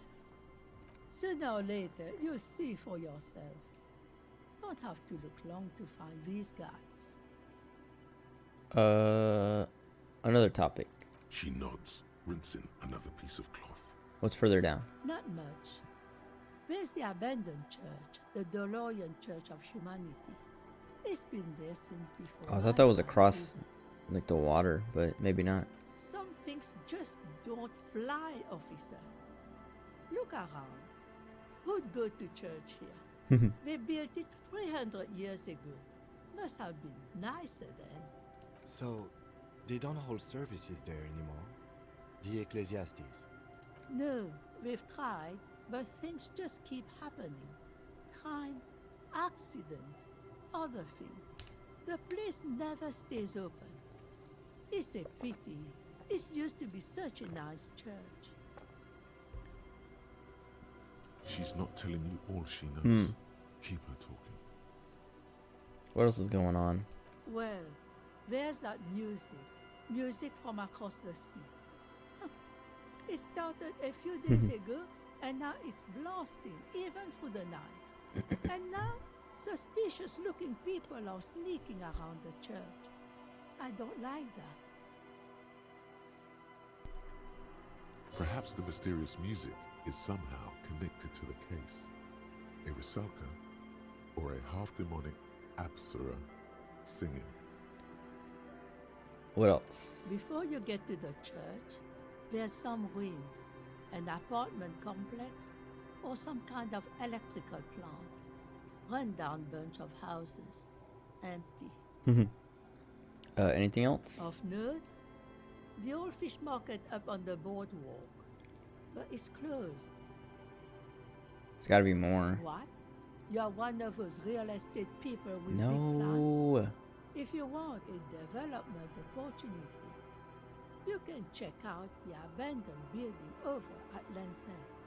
Used to be a supply depot, we think, sending goods and ammo across the bay. It's jammed shut though. We tried to get in, see if there was anything to sell or scavenge, but it's impossible. And now you know everything there is to know about this coast. Tell me about yourself. Me? No one. Just an old washerwoman. Oh, she's the other one who Mother needs to called sign. me Isabel, if that's what you're asking. And my married name is Sadie. Now it's your turn, Mr. Quite a handle you got there. So many titles. One of them double. One of them double. I was asked to get your signature. Eh? Oops. What's this about? Come now. I can't read all this scribble. Tell me what it says. Everett wants to turn part of the village into a little youth center. Huh. I might be half blind, but it looks like part of the village is gonna be a street. The best part. The part we need to get out of our houses. Have you asked Lillian about this? I won't even consider signing till I know she's on. Okay. Yeah, I didn't want her to sign. I was afraid that it actually just made her sign, but that's cool. Perfect.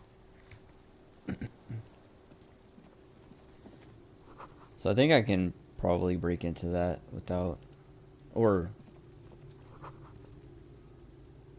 pry it open without like making Lillian or anyone mad. But I'm not going to, unless something comes up that's like, oh, we should check that house. Just because, I don't know. I'm not gonna break into someone's house for no reason. Who's this? Oh, is it? Oh no, I thought that might have been like the legs or something, the armor piece. Oh, mine. Hello, mister. She clutches a small stuffed animal. Occasionally, she twirls it around. What's this? It's a grouse. You might be able to get on Garth's good side. If you replace the broken skewer, you almost certainly... Oh. Can I have it? Sure. I mean, you already took it. I don't like it anyway. It looks angry. Are you Lillian's daughter? Yes, I am. Little Lily. You know my mom? Yeah, we met earlier. That's nice. My mom is great. She's never angry or anything. What's that? It's Lammy. He's my friend. So, like... Lambie is a stuffed lamb that, admittedly, has seen better days. One of the eye buttons is missing, and the fur is tattered in several parts. He looks soft. Yes. Very soft. Press your cheek against it. Isn't he soft? My morale! I shouldn't have wasted that point. Whatever. There was something else I wanted to say. Lambie is a stuffed lamb. Oh, pleased to meet you, Lammy. Lammy usually doesn't like strangers. But you're also fuzzy, like Lammy. Alright, does she have the armor gloves? I had gloves. Very big ones. Heavy, too. Where did you get these gloves? Found them when Lemmy and I were playing hide and seek. In an empty house. Where no one lives.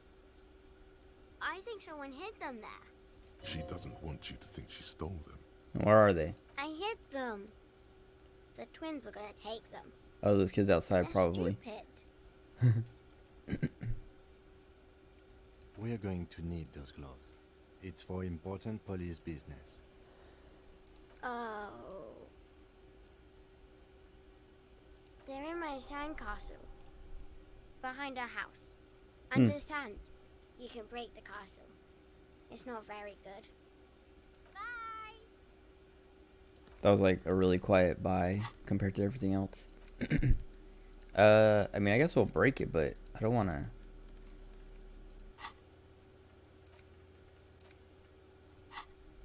She says it's not very good, but like the way she said it was like kind of like her trying to convince herself that it's okay to break it. I don't want to bully a little kid. Oh, that's probably the sandcastle then. And maybe she got out of this house? I don't know. Weather has not been kind to Lily's little sandcastle. The once mighty towers are quickly eroding away. You can see something shining back to you from what must have been a vast underground catacomb network. Pull out the shiny object. The walls and floors give way to the giant's greed, collapse and present you with a pair of ceramic gauntlets. Congratulations. That's the gauntlets down then. We're doing good on the armor collection front. Okay. +2 interfacing. What's my half-life? Half-light. Okay, yeah. Wait. Oh.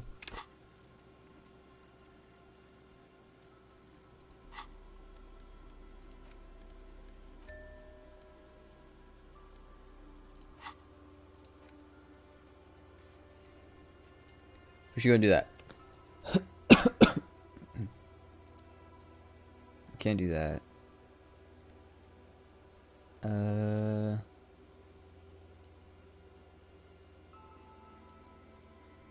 What was this? Was this asking her out? I don't know.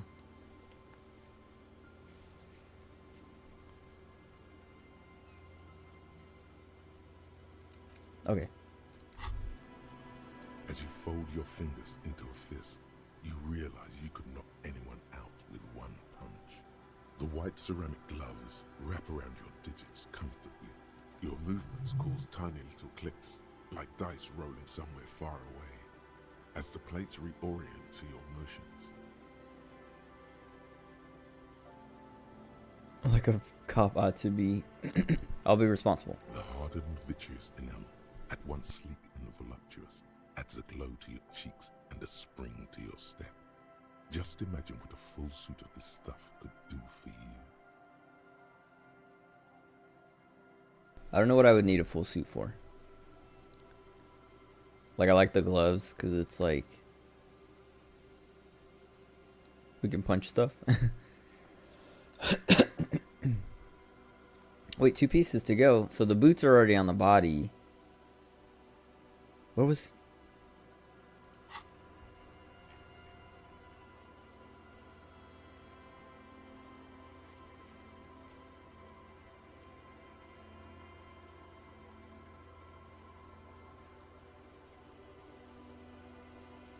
Oh, maybe the scab leader has the last piece. Maybe not. Like, because he has like the chest armor, but he could just have all armor because he's just one of the mercenaries. Could line my pockets with cash. Probably sell to some other cops. Let's see. Long sought after enemy technology. Let's do that. Remember, this is a highly specialized kinetic redistributor meant to stop bullets. Wear it. Observe its properties. See if there's a weakness in the design. For the day you have to fight someone covered in the same material. Oh, that's probably what this is.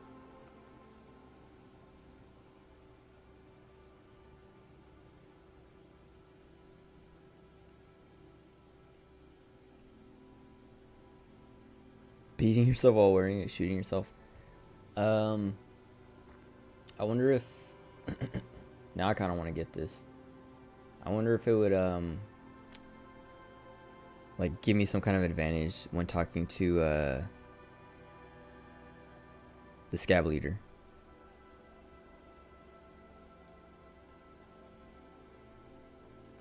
But I can put a point into perception and I mean I'm about to get another level. Perception and physical instrument or pain threshold. I don't remember which one it was. Oops.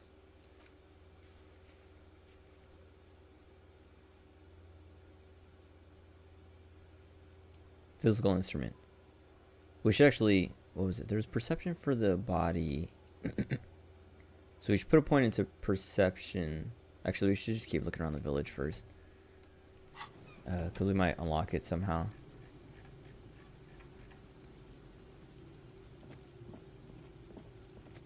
Let's talk to these kids. What? The scruffy-haired little boy kicks a stone. He can't be more than 5 years old. He watches his brother kick the stone with his tongue. Oh, I think it out of means his they're mouth. like her twin, as in like possessive of like her kids' twins, not like. I guess it would still be possessive, but I was thinking like a twin of Lillian, like she has a brother and a sister or something that are twins with her. Okay, whatever.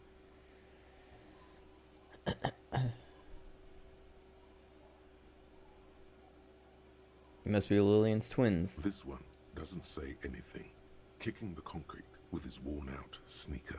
Lily's our mum. I already said that. The stone kicker laughs suddenly. His head is too large for his shoulders. The other one laughs as well. Maybe there's some kind of reason why they're laughing. An interesting reason, somehow tied to the case. What are you laughing about? The boy stops laughing and looks at his toes. Oh, okay. So now he's shy. Now he's not talking. Just wobbling around like he's afraid of something. Children are stupid. Is Lily your sister? Yes. Okay. Yes. You guys look identical. The stone-kicking one becomes frantic all of a sudden, as if that's something to be scared of. The obvious fact that you just stated. He looks just like me. Yeah, I said that. The boy doesn't answer. His brother throws another rock. Both of their hair is covered in some kind of dirt. You're bad with kids. What are you, Kidmaster General? Maybe I am. Now, how about some actual police work? We are not getting anything here. Alright, bye kids. Dude, Kim's such a good character. How did they do it?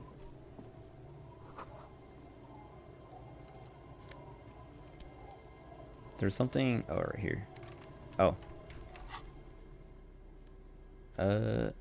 Pry bar. Nice. Why can't I find the Nosafed or whatever it was called?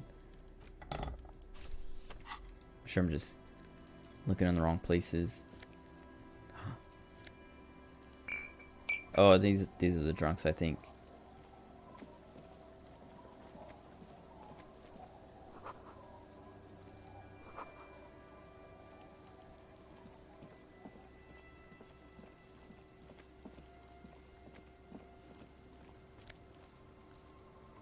Better pants, maybe? Kingdom of Conscience. Do I have that? Wait, oh,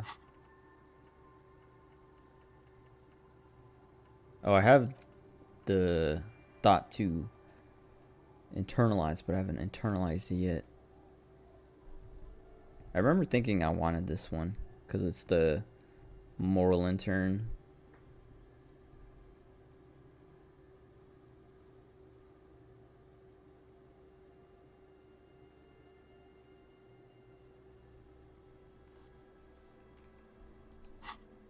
Now I'm like curious to know what I would get afterwards if it's +1 to it, because like the +1 real for ultra liberal dialogue options, it's probably like +1 real for moralist options or something. I don't know. I still kind of want to do this one too. I should do this soon because this one's taking like 3.5 hours versus like these ones are all pretty short.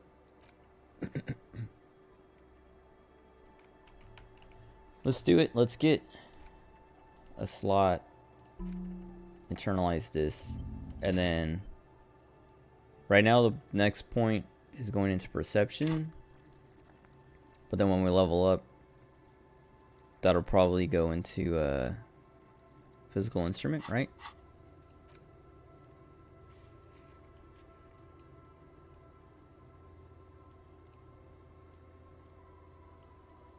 Or maybe I didn't want.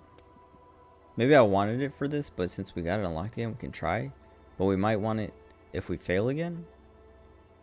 Or just more perception. Because I also remember doing this. Or not doing it. Or maybe I failed it. Yeah, I failed it, right? Yeah. So try again. But we have a lot of perception now, right? Yeah, 5. And interfacing. What did I need interfacing for? The mirror. Oh yeah, we can do this again. Okay, whatever. We'll figure that out once we're done in this area.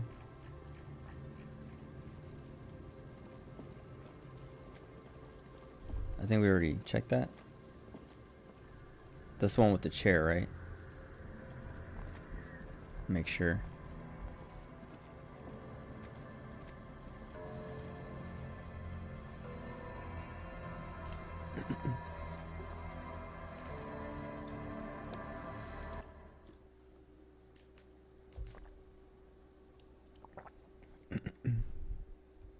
So I got it's a mocha frappuccino, but like I was saying earlier, it was melted when I got it. So it wasn't even a frappuccino. It was basically like an iced mocha. But now it's like room temperature. And The worn and I don't know. beaten wooden planks of the bench do not It doesn't look taste very overly good. comfortable. Like it tastes fine, but it's like I would rather like the frappuccino-ness of like the small ice and stuff. Like the sort of, because like the only reason I got it was because McDonald's ice cream machine was broken, so I couldn't get a milkshake or a McFlurry or something. And I didn't want to like, because McDonald's is like 3 minutes away. I didn't want to drive an extra like 10 minutes to the next McDonald's or Jack in the Box or whatever. That's all like the next area that has all those. And so I was just like, well, if I just go across the street, there's a Starbucks and I can get a frap that's like, you know, almost the same thing. I just wanted something sugary and like chocolatey and icy, you know, like frozen. But yeah, like I was saying, came We can sit on benches after we've solved the melted, murder. so it was kind of Let's pointless. go. Oh, I wonder if we actually can. That'd be cool.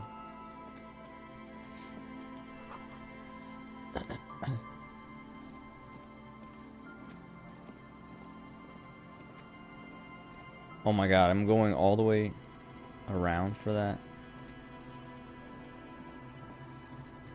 Okay. Is that... Huh. Well, at least I'm running now.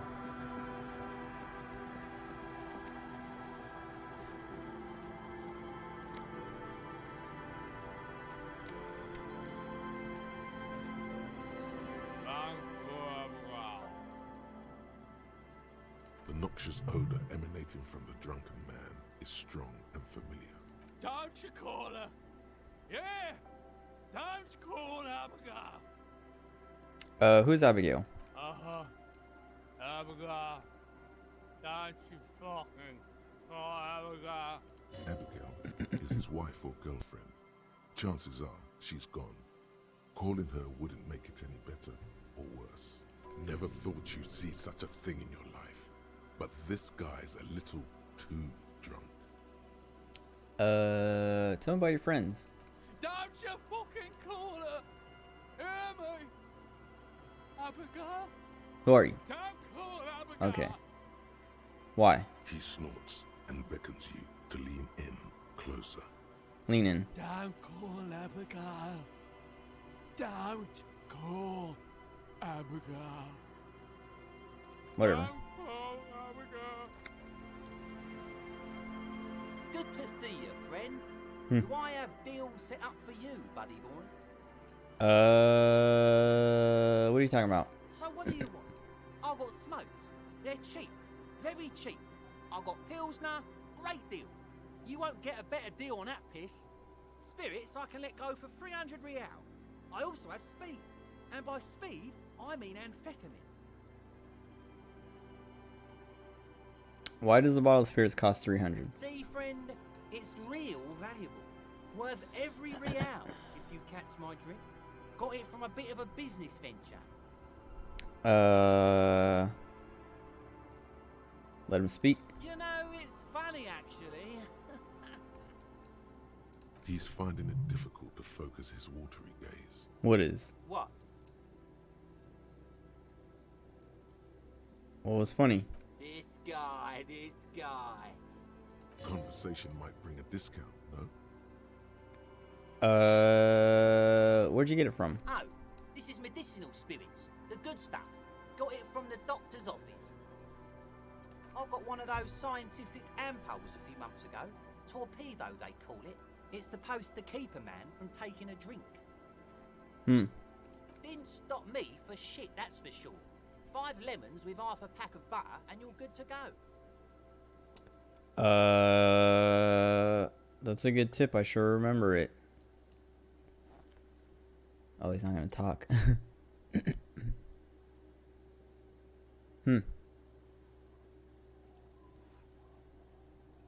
Those arseholes. Those arseholes charged me 4 real to remove the damn thing. But I came out on top after all. Remove what? Oh, I guess a kidney stone?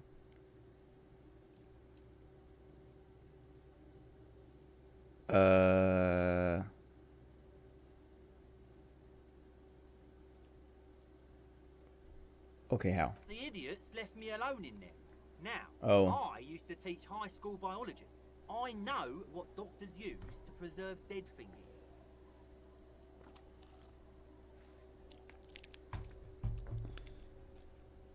Like 3 cans of this blue medicinal stuff from the back room. Threw the snakes out and voila! What's left is this beautiful blue stuff. 98.7% almost pure alcohol. 2 I already sold to these fine gentlemen here. But this last one is yours for 3 real, if you want it. I mean, I kind of want to buy it for 3 real. I won't use it, but I want to see what it says if you buy it. If it says something when you buy it. 3 real and it's yours, friend. The deal of a lifetime. Quite the business venture. Oh. The system's been good to old Rosemary here, and I'm milking her like a bitch goat in the backyard. What do you mean? You see, friend, man makes his own luck, and I made mine real good. Got my hands on 3 bottles of liquor exquise. Sold 2 to the fellows around here, and immediately invested the profit. Bought cigarettes, bought beer, even bought a bit of speed. And look at me now. I got everyone on my hook. I'm already looking for Kuno, I think. Got a permit? They don't need a permit. Looks like you're on your own hook too. Of course, of course, of course. It is what it is, you know. What it's always been. People, buddy boy. It's the people. Amphetamine. Aye, by amphetamine I mean speed. I think you didn't hear me when I said I'm a police officer. Sure did, buddy boy. That's why I said amphetamine. I mean speed. I mean amphetamine. I got both. I thought by speed you meant amphetamine. Right. That's what I said. Got it. Good, good, my man. Now what can I offer you? See ya. In the civilized world, it's a custom to tip the shopkeep, friend. But come back anyway. I want to talk to this guy. So I was thinking about buying it, but this guy's messed up. This guy looks like he might be messed up. We're gonna talk to him. Cause if he's messed up, then that blue stuff is probably a bad idea. Hey, tequila.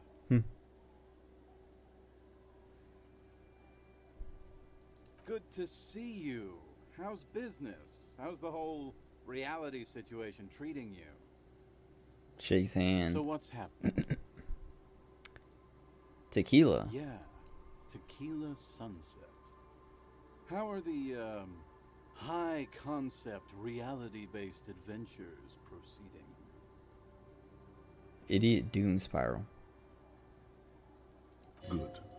These people know your true name. Looks like it has preceded you, Mr. Sunset.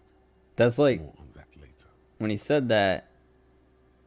I remember if I picked that before when it like did the name stuff. But I remember that like it's familiar. And then his name being like Idiot Doom Spiral. It's like there's something weird about this guy.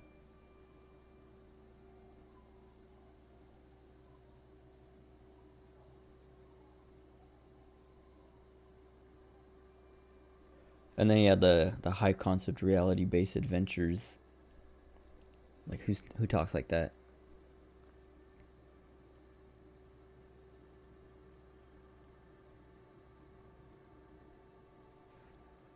I've re-entered reality to conquer it.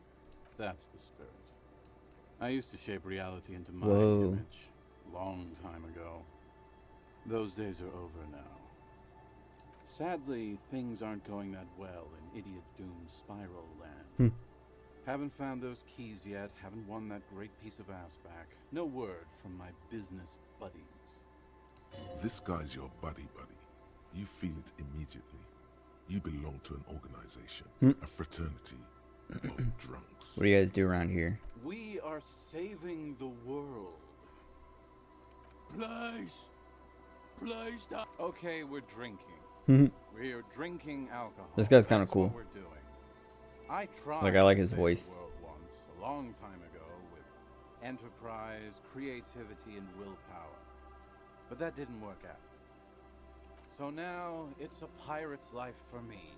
What's Tequila Sunset? It's you. You're Tequila Sunset. How do you know this? We've met before. Don't you remember? No. Aha. Do you want to know how Tequila Sunset came to be? Tequila Sunset. Something ominous there. Go ahead. Let me take a sip to moisten up my chords. Tequila Sunset rolled into Martinez last Friday. And by Tequila Sunset, I mean you. The man, the myth. Was I alone? Hey, let's not jump ahead of ourselves. This is your story. Stop interrupting. You got here on Friday to solve a case, hoping to be the early bird who gets the worm. And by the worm, I mean the buzz. Because as far as I know, all you did was get pissed drunk. Word on the street is you went around the local hostel telling people that you're a police officer, and that it would be really fucked up if you shot yourself in the head, right in front of them. That's pretty high concept, if you ask me. Does that sound like something you do? Yeah, probably. The lieutenant's brow is furrowed. He's listening as casually as he can. What happened then? It was a late Saturday night when we, the Union of Moribund Alcoholics, were getting our drink on. Nothing remarkable about this. We get our drink on 24/7. Makes everything warm and glowy. I trust you know the feeling. One moment we hear the sound of a motor carriage revving up somewhere on the plaza, followed by a series of dings and bangs. Do you remember the sound of wood cracking? The billboard? Naturally, loud noises pique the interest of anybody owning a pair of ears. That's just the reality we're in. Naturally. Anyway, there was a brief silence, a gasp of silence, if you will, followed by a real commotion. We heard the carriage careening towards the coast at top speed. Sounded like someone jumped the canal. We grabbed our brewskis and rushed to the jetty. Never underestimate the speed of an alcoholic. What we saw was a sight to behold. I mean, it's kind of true. A police carriage containing you. Right there on the beach. You revved the engine and screamed at the top of your lungs. This, like, never underestimate the speed of an alcoholic. People, like, in the Marines, you have, like, your PFT and your CFT, and, like, so many times, like, they're annual, like, you have to do them annually, but, like, I don't know, every time I did one, there was always, like, a few people who were, like, completely drunk, and, like, they would run the 3 miles and do all their pull-ups and crunches and all that stuff, or do, like, yeah, like, the sprint, like, what is it, 880 sprint, and, like, all the other stuff, movement to contact, maneuver under fire, whatever, ammo can, lifts, like, really well. And it was like, how? Like, you smell like we can smell your alcohol, like, breath and, like, odor from, I don't know, 50 feet away, and you're, like, smoking everybody. It was always surprising. And also, like, same thing with, like, smokers too. You think, like, smokers can't run very well because, you know, their lung capacity is ruined, but they would, like, smoke a cigarette right before the run and then run and be fine. Like, they always smoked a cigarette because they're like, yeah, like, because we smoke so much, our lungs are jacked up, but smoking a cigarette, like, helps because, I don't know, like, it refreshes their lungs or whatever in a weird way, and then they run and they don't have any problems. I don't know, it's weird. Okay. The time hath come. So, naturally, being the curious cat I am, I asked what time hath come. To which you replied, "The time hath come for tequila sunset, the end of all things." Oh, is this the Apocalypse Cop?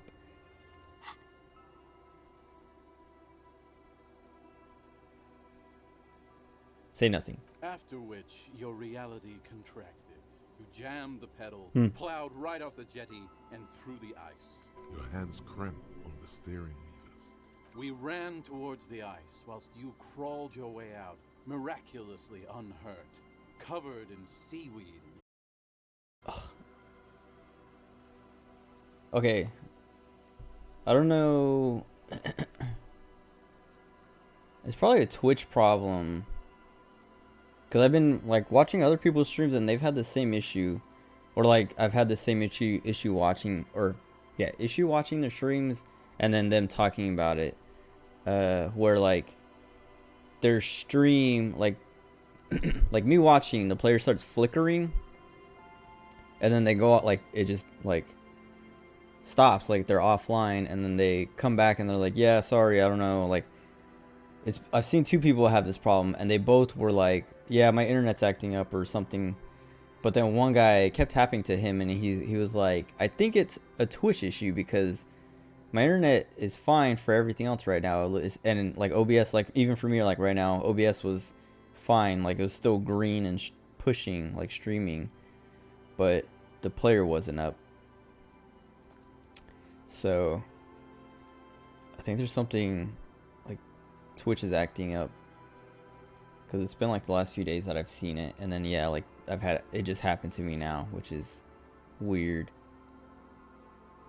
Unless it was like playing the whole time and it's just like my player itself is the issue, but that'd be a weird coincidence. I don't know, because it said like it was like it just started flickering all of a sudden right now, and then it just had like my offline screen with like the big old kitten.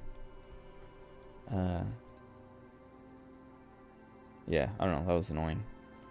Like, cause now I'm gonna have two videos and I'm gonna have to download them and combine them and then re-upload them. That's gonna be time consuming. Okay, whatever. When we finally got there, you were sitting on the beach crying. You said that your badge and uniform were in the car. It was too late to get in there, though. The carriage had sunk too deep. Recognizing a brother in need, we offered our condolences and invited you to party with us, which you naturally agreed to. What else was there to do? Thank you, brothers, for your helping hand. We asked about the whole Tequila Sunset thing, and you told us it was your name now, and insisted that we all call you that from then on. My real name's Harry. No, that's just what your mother called you. Your real name is Tequila Sunset. Just embrace it, brother. How long did we party for? Hours. It was an all-night drink-a-thon. Then, at some point, I think it was Sunday morning, you got belligerent and wanted to talk about Revacholian women. How they're beautiful and also whores and so on. How one of them fucked you real bad. After a short while, you crossed the event horizon, looked sullen, got up, and left without saying anything. Alright, hold on.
whatever. Well, I don't know if I got whatever was in my eye out, but like I could see something like blurry, or like my vision got blurry on the side. So I was like, oh, whatever's in my eye is like, what do you call it? Like reachable now. And I went and looked, and there's like a tiny little white dot, like a little white something. Like it looked kind of like the crust or whatever that you get in your eye, but it was like a ball, and it wasn't. I don't know. Like I feel like if it had been in my eye long enough, it would have like turned back into like the mucusy stuff again or whatever. But I got it out, and I can't tell. Like my eye kind of feels the same, like the same amount of irritation, but also kind of like less. So I think that might have been it, and now it's gone.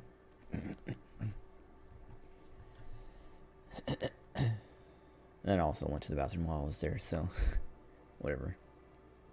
Wow. Hopefully, that's quite a story. It doesn't feel like there's anything in my eye anymore, because it felt like it was irritated, but also it felt like there was something irritating it. But now it just like it doesn't feel like there's something irritating it. It just feels like leftover irritation. So it feels better, but it's still there. So I can't tell if that was it. Maybe that was like part of the problem, and there's still an eyelash or something in there. Because before, like the first time I went to check, I was looking for an eyelash and I didn't see an eyelash. But maybe like it wasn't an eyelash, it was that little dot. That little, I don't know, I want to say bead. I don't know like what it was, but it was very small, but it was like a round little, tiny little ball, and I like just washed my hands immediately after, so whatever it was, I didn't like check to see if it was like solid or something like that.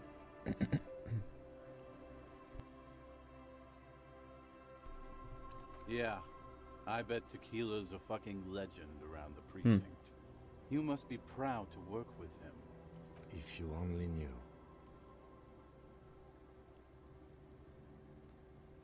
Oh, I wonder if this is my wife or something?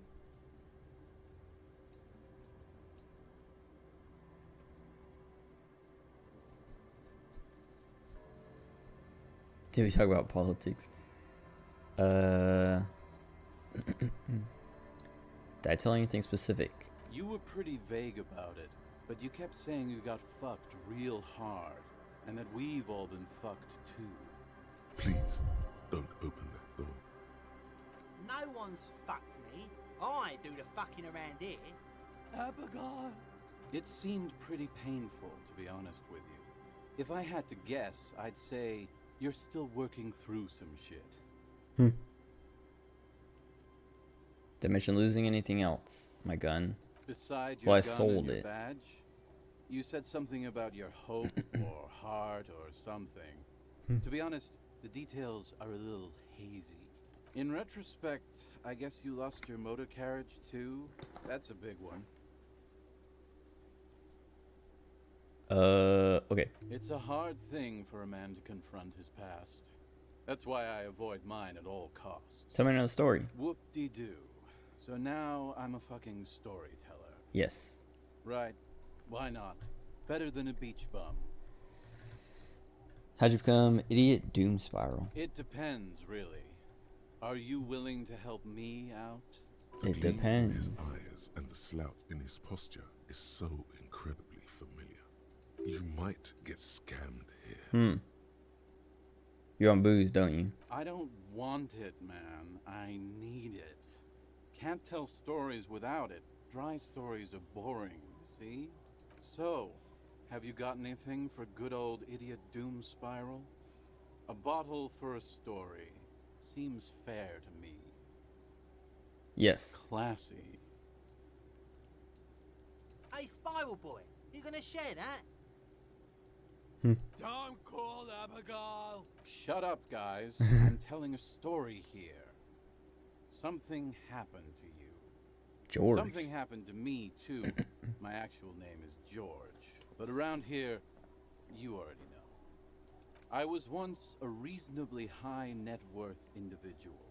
a founder slash junior partner at a high-concept creative services agency. When my story begins, I had just landed a major contract with an insurance firm.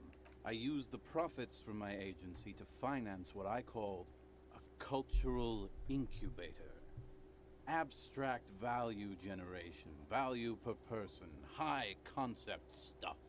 I developed the paradigm, worked within the paradigm, but the burden of leadership weighed heavily on me. So I went jogging every so often to keep myself sane. That's right. Getting a good run-in is important to maintaining your physical and mental health. Speaking of, when's the last time you did your laps, Pork Chop? How many people did you have working for you? 22 full-time employees, an all-star team, a potentially historical set of individuals. Worrying about them often kept me up well into the morning hours. Does the jogging help? It did. With my trusty Sansariq tracksuit, I felt like I could conquer the world. But now dreams are worn thin, much like my tracksuit. One day I left on my evening run.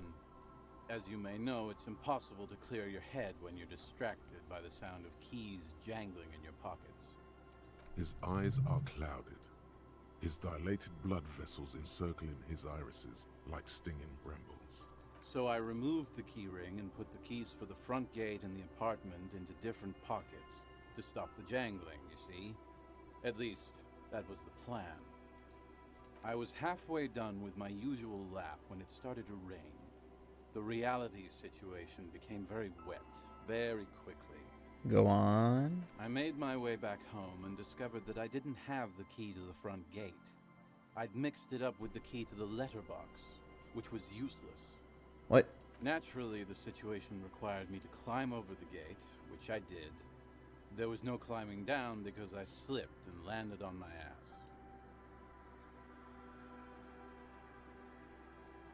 Wait. Well, where'd the key go?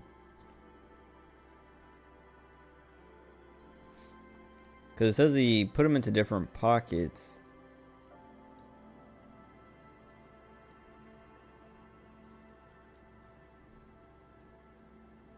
Say nothing. Reality was looking rather grim just then. Me lying on my ass in a mud pit in the middle of a heavy shower.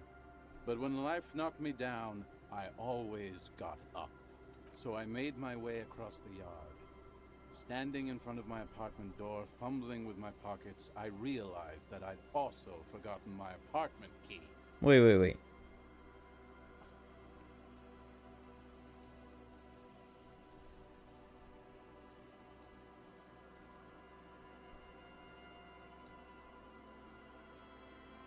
So did he put them into different clothes?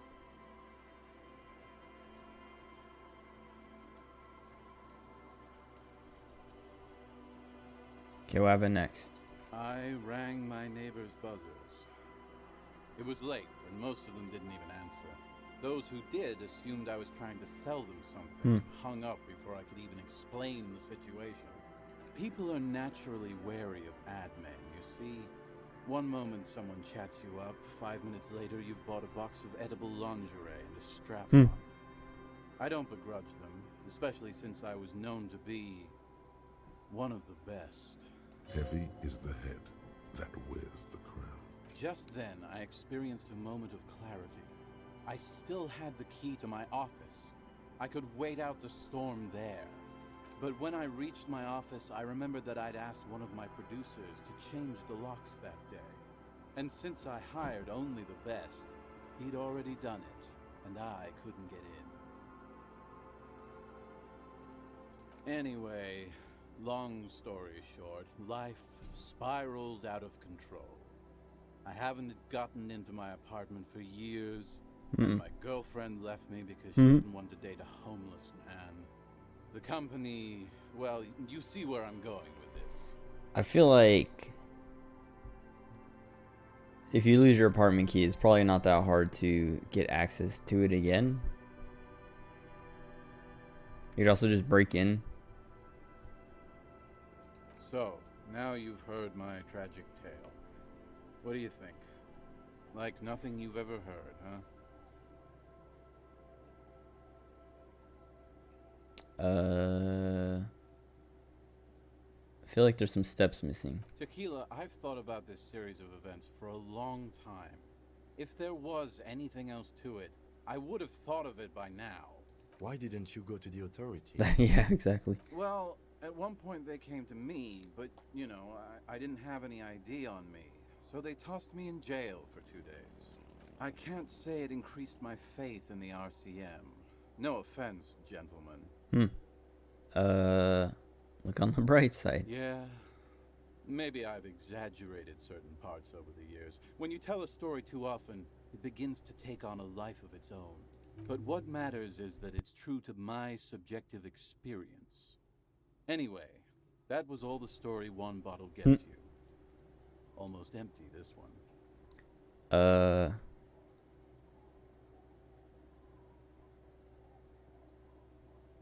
Be seen. You too, Tequila Sunset. Okay. Probably can't go this way, right? There's like that post. Yeah. A drop in temperature, an easy flow of air, an empty street. Before you, a thoroughfare unjammed with lorries. No more drivers smoking on hitch steps. What's Just this? silence. What's the smoke smell like? Chemically sweetened. Across the road, a forgotten bus stop. Corrosion has opened a hole in its roof. An elm tree watches over the building. Its branches are dripping with rain and snow. The road is smooth and motley. Craters filled with a black asphalt. The asphalt, first laid, is grey already. A row of tenements are under construction in the distance. What about the bus stop? Number 312D. Young girls used to come here, huddled up, hoping for more warmth than their thin coats give them. The bus took them to school. It has not run for 8 years. There were not enough girls to sustain its cost. Who are the people who live across the road? A tub warm with water, white with soap. A man bathes while radio waves transmit the lottery numbers. 4, 18, 21, 4, 1. A modern washing machine rattles a drawer full of silverware. His boyfriend is on his way home. He brings tins of meat and vegetables with him. Their pockets are heavier with money, but only slightly. What about the road? Craters pocked the surface. Children played in them until heavy trucks full of black pitch rolled in. The landowners have filled the craters with money. It is a vital artery of the flow of trade. There's one bump on the road. A dead dog lies flat about 200 paces away, right at the turn. Dead dog. Tragedy comes from the wheels of a fast RCM vehicle, hurrying to work. The cold washes over you. The sound of the sea has grown distant. This stuff always gets me when I'm driving. The wind moves the aerosol. A detective stands behind the boom barrier. A breeze moves a curl of his hair. Like if I'm driving and I see like a dead animal, I always just like gasp or just feel bad. And I'm always like super paranoid. Can I go up here? Oh wait, I've already been up here, right? Yeah, there's like... Let me see if there's anything I missed. I'm always paranoid about like running over an animal myself. So like anytime I see any kind of animal like on the side of the street, I'm always, like I start slowing down just in case they want to make a run, so I can like stop.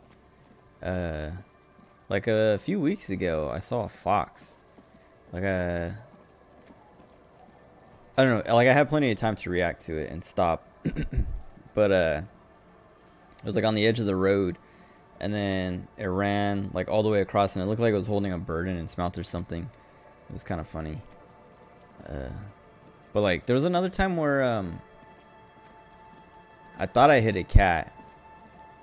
But then when I came back, cause like I was driving to like McDonald's or In-N-Out or something, and this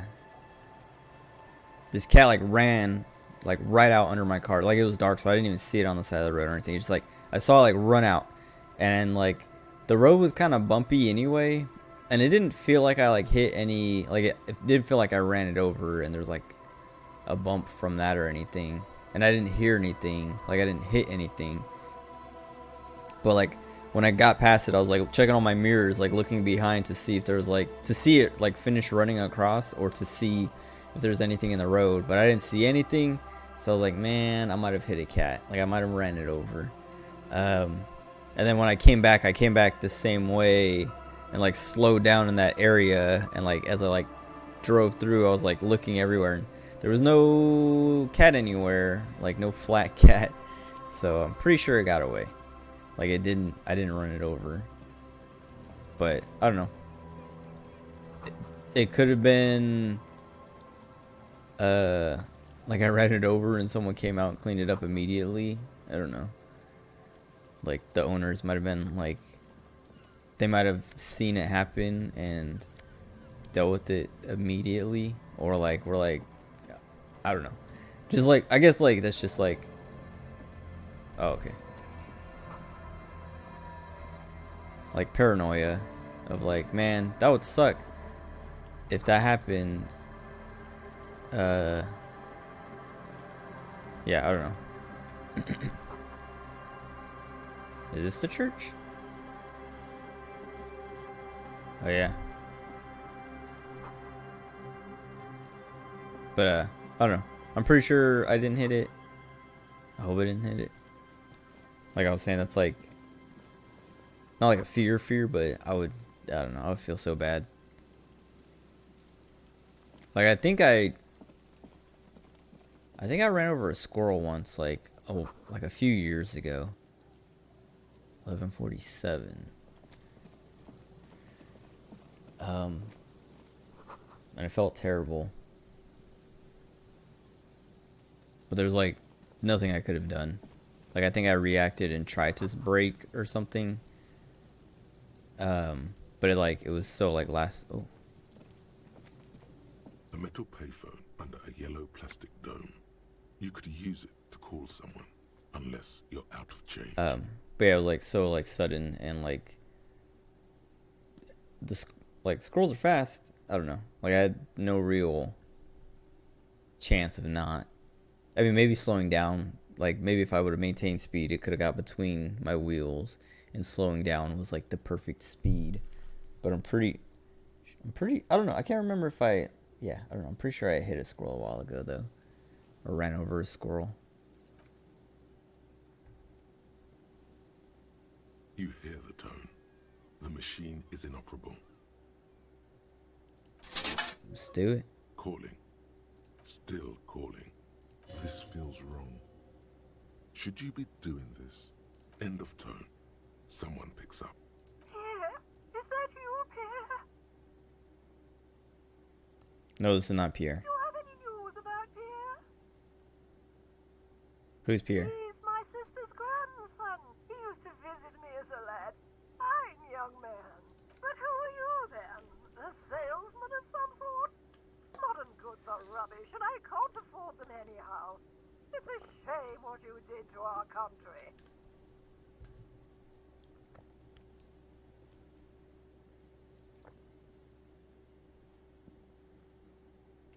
No, I'm a police officer. To hell with the police. To hell with you. Her voice is drowned in white noise. Sounds like waves Wait. washing a beach, growing in volume until the call suddenly disconnects.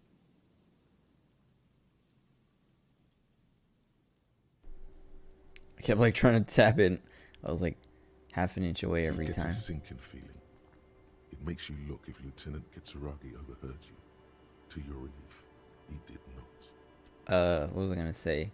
Oh, like this kind of reminded me of when we called that like room in that building, or that line on that building or something. 00551 Oh, it's another different number. Oh. Huh. Calling. Still calling. Someone with a masculine voice picks up. Hello, Gerard speaking. Change your name. No. Sorry, wrong Don't number. worry about it, buddy. Happens to all of us. You have a nice day now. Phone hanging up. Disconnected. Calling, calling, calling. Still calling. Still calling. Stop calling me, man. I'll get you your money, alright? I just need till tonight. Let me work.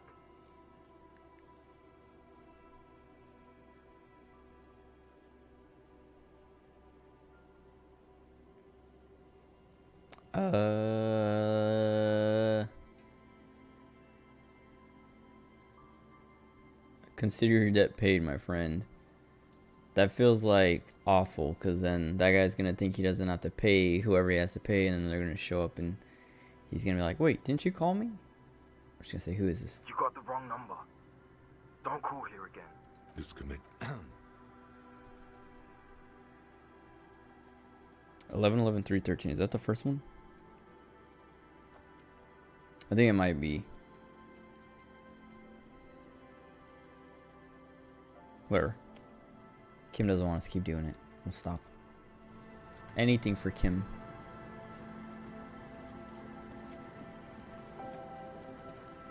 Is this the building that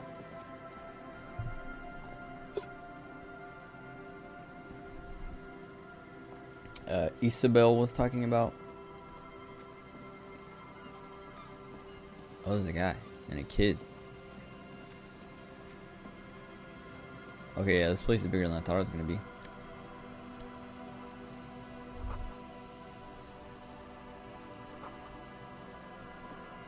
Oh.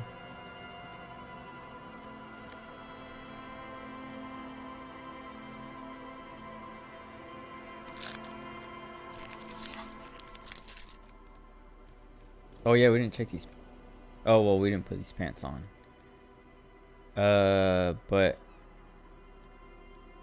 I think I'd rather put these on, because then I'll lose the electrochemistry and I'll get my reaction speed back. And then, like, we don't get the kingdom of conscience, but I don't know. I'd rather not have electrochemistry and lose reaction speed. It's like two negatives.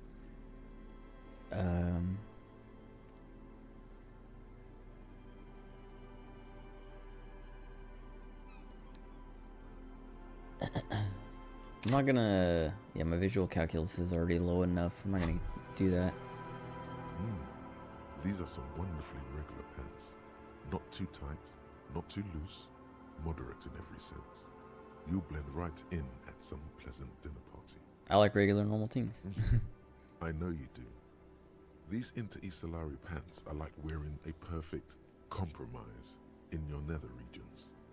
No one will call the moral intern on you like this. That's for sure. You're a little more moralist now, buddy. A little more normal, even if you didn't want to be. I think if I didn't have the thought already, that would have given me the thought.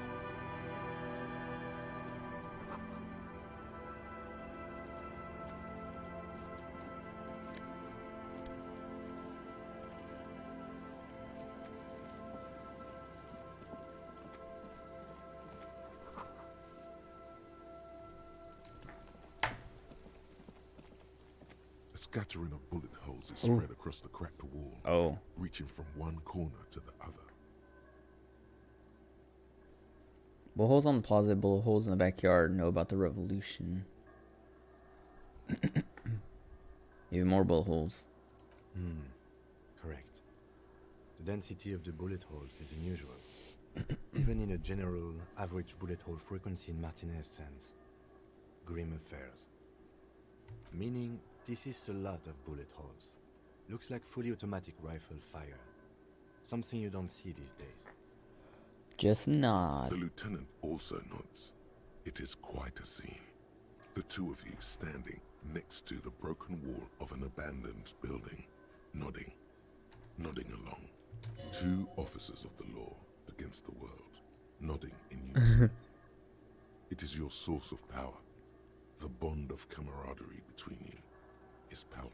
Not even more. The lieutenant is nodding so hard it looks like his head is about to snap off. Don't stop. The lieutenant matches your nodding pace. He's a true professional. What? The nodding is reaching critical mass.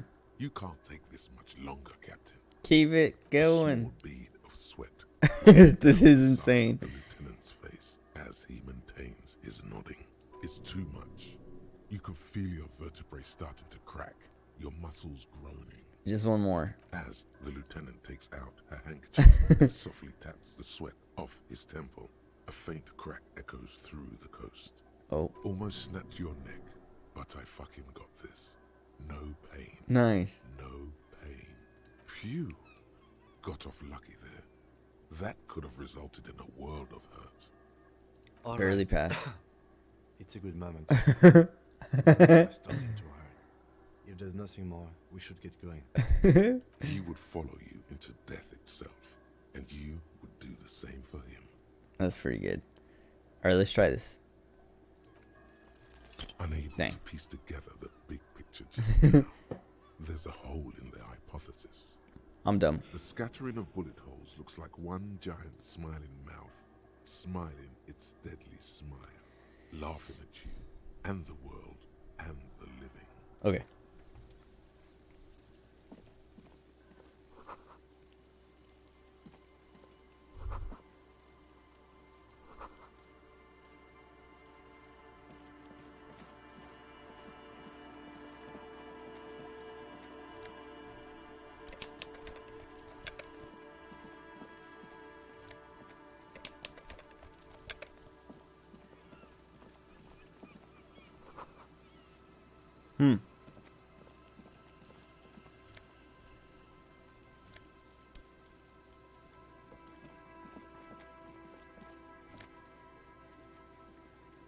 Peepo. What is this? Is that a hat?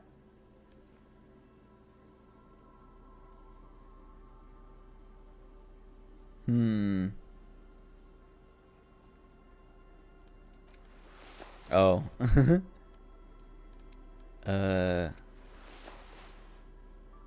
I'll put this on after we try that perception check again.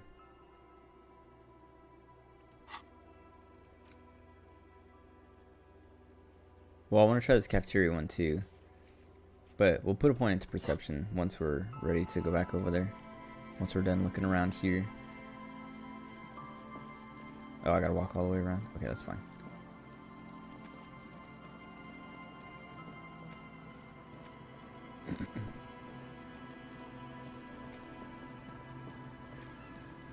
Let's talk to this. Oh.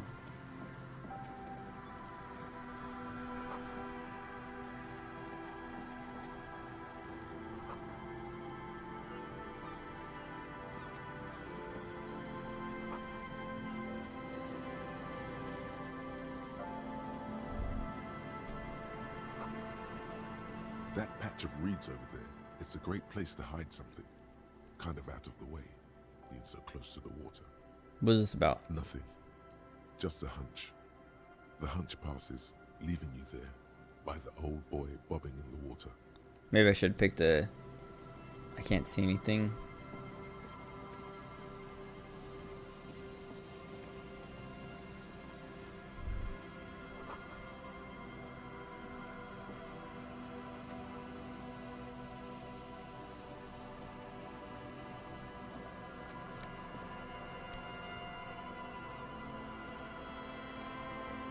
Oh, okay. Nice Oh, and easy. nice. No way out, little guys. Not out of this jam. There's a cylinder on the ground in which the man is arranging some netting. It looks like some kind of trap. He notices you. Who's there? Oh, the police. Hello, officers. Is that the police? Why are the police here? Don't worry, Gary. Crypto fascist. I'll handle it. To what do I owe the pleasure? Your wife. Of course. Nice. Thank you for passing along the message. That damn water lock is broken, and we can't go all the way around the 881. Withhold the whole story. It's been fixed. Oh, good. We should really be getting back. Gary could use a hot shower and a warm bed. Did he say we can go back now? Yes, Gary. We can go soon. If you see Lena, tell her I won't be long. Sir, your wife is waiting for you.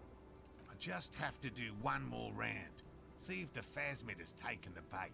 Then we go in. Tell me about the phasmid. Which is why we've been knee-deep in the reeds Oh. laying traps for it. Skip the first 2 lines. What makes it difficult to find? Good question. Being a phasmid, A ghost? the order Oh, yeah. Phantasmodea, a ghost insect, it disguises itself as plant matter. In this case, the reeds. Awful lot of reeds around, aren't there? And I suspect it may have also developed other specialised techniques to protect itself from predators. What Scientists, sorts? in our present case. What sorts of specialized techniques? It's my hypothesis that it has evolved certain electrochemical defenses that allow it to interfere with animal perception, impeding pattern recognition, confusing the visual cortex. But I cannot describe how these defenses work, much less how they evolved, without studying a live specimen. Yes, it makes perfect sense. You're beginning to suspect there's something paranatural about this phasmid. How big? I'm expecting it to be quite giant. One known species of phasmid, called the Megaphasmodea zoensis, is about the size of a grown man's forearm. So, Seems puny, to be honest.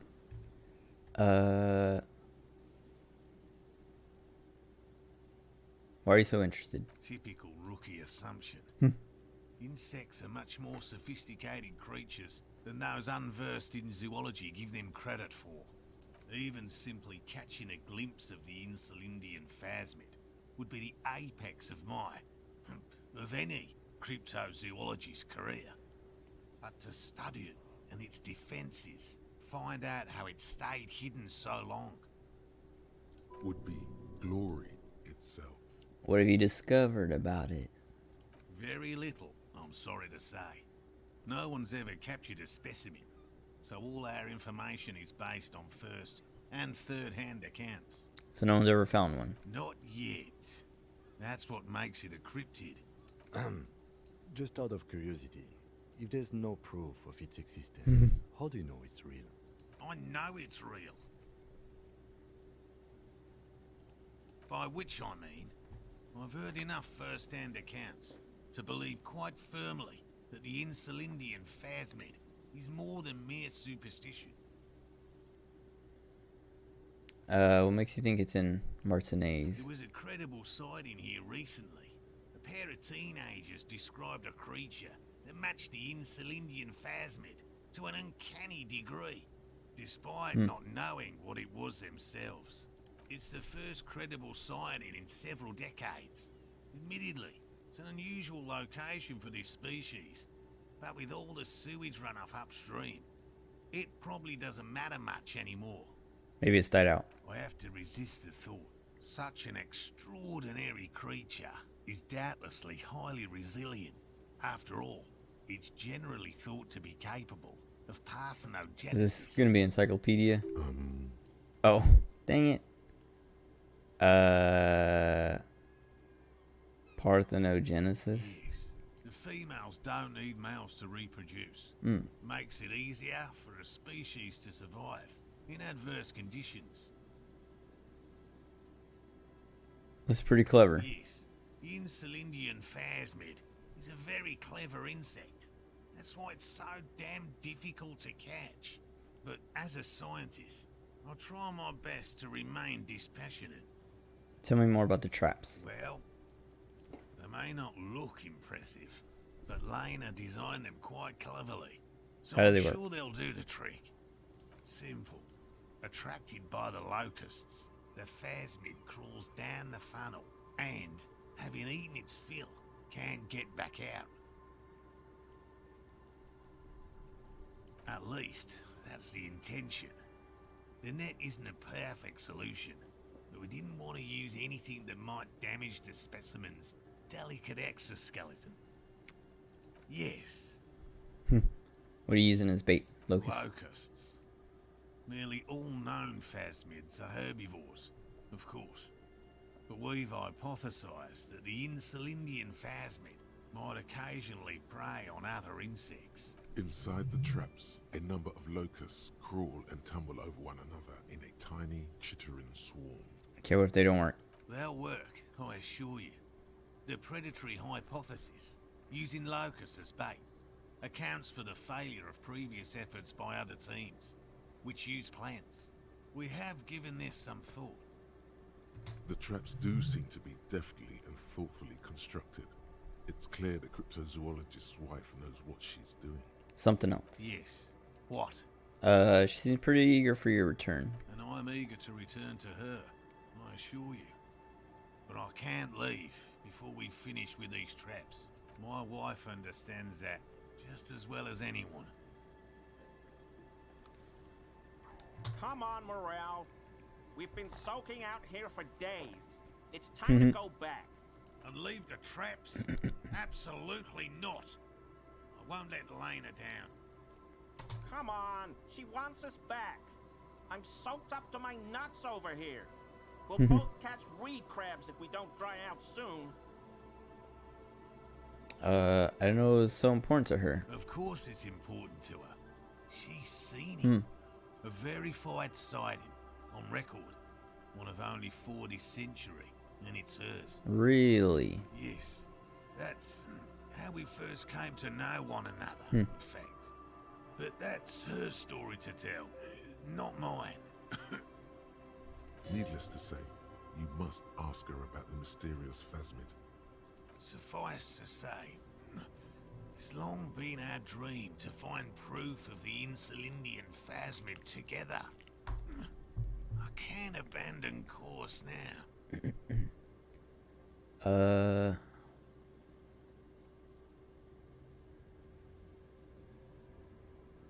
Yeah, why not go to the whirling, warm up, and then come back later? Give up? After we've come so far? Not a chance. I didn't mean to hit that. He's dead set on this. I could go for some trap setting. What if we checked him for you? I didn't expect you to take such an interest in our work here, officer.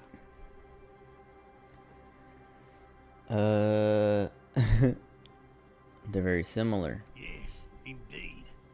Both require a great deal of research, attention to detail, and, above all, persistence. Okay, where are the traps? There are 4 in total. One is to the south, on this little peninsula, by the boathouses there. It's very near. Another we set in Land's End, to the northeast. It's behind a small sand dune there, on your way to the old radio tower, after the church.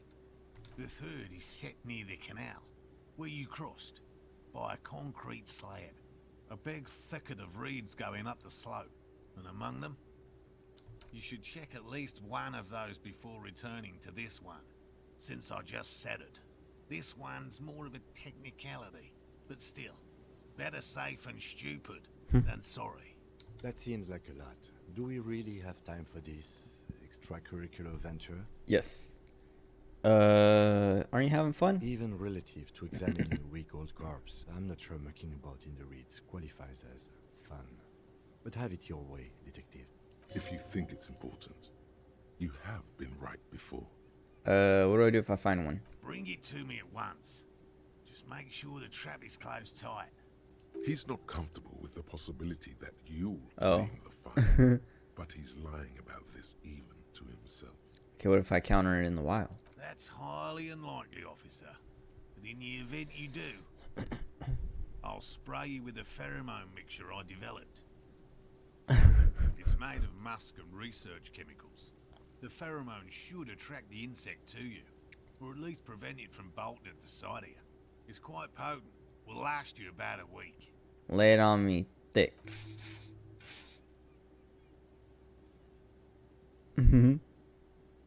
This is the smell of dying reeds, of longing crumbling into the water. I hope you're not buying this. It dispenses it without letting you touch the canister, so it would be precious like holy water. It is precious. A single dose cost me 50 real to develop. Not that I expect you to understand self-financing one's own research. Okay. Right. Which means you two can pack up and go back to the whirling. Whatever he thinks about this detour, it's clear that these men are exhausted and in need of assistance. Finally, someone's talking sense. Thank you for your help. Gary and I will start breaking down camp. If you have any more questions, now's the time to ask. We'll be gone once you get to it. If it's more cryptid-related business you want to discuss, you'll have time for that later too. But what if the information is vital? On the hunt. How'd you become a cryptozoologist? I've just always liked animals and puzzles.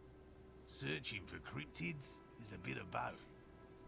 He seems reluctant to talk about himself, but he'll open up if you prod a little. Why not just be a zoologist? Real. I know you think one is a respectable profession, while the other is superstition. Everyone does. Seems like a lot of wishful thinking. My methods are the same as those of other scientists. I simply draw upon a wider variety of evidence, and I have more hope that something truly surprising might happen. Your nerve endings tell you there is no such thing as a positive surprise. Has anything truly surprising ever happened? No, as I said, I have yet to catch a cryptid, although I have come close.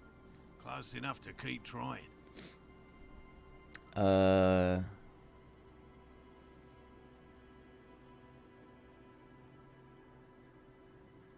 So you're living your childhood dream out. It's not child's play, just because I have to traipse through the mud every so often.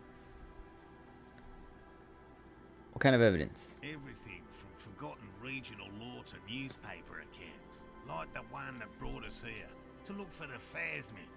I keep a very open mind. Have you discovered... Oh wait, you've never discovered. No. Very few cryptids are ever discovered, and not for a lack of trying. To stay hidden is a cryptid's primary quality. It's even in the name, cryptid. How many have been found? Of the list of cryptids kept by the Cryptozoological Society of Chemnee, which is 4,082 items long, about 2,000 have been confirmed as hoaxes. 2 are categorized as confirmed discoveries. The rest are in differing stages of discovery, refutation, and data collection. Only 2. Yes, the Chateau Quan forest pygmy, who turned out to be an extinct species of primate, and a cave salamander from Hugo Grad, who is, honestly, quite unremarkable. It's in a zoo somewhere. We cryptozoologists are brutally honest with ourselves, more so even than the public. With cryptids, most cryptids are hoaxes or they are never found. That does not mean we should stop searching. I was reading about this one cryptid, actually, like yesterday. Or maybe it was early this morning. What was it called? Oh man, I can't remember what it was called. I don't even remember why I was reading about it. But it's like, it's supposed to be a goat that has, like, one side of its legs are shorter than the other. Like, it's a mountain goat. I think it's like in Switzerland, or it's from like Switzerland or something like that. Or okay, hold on, let me look it up.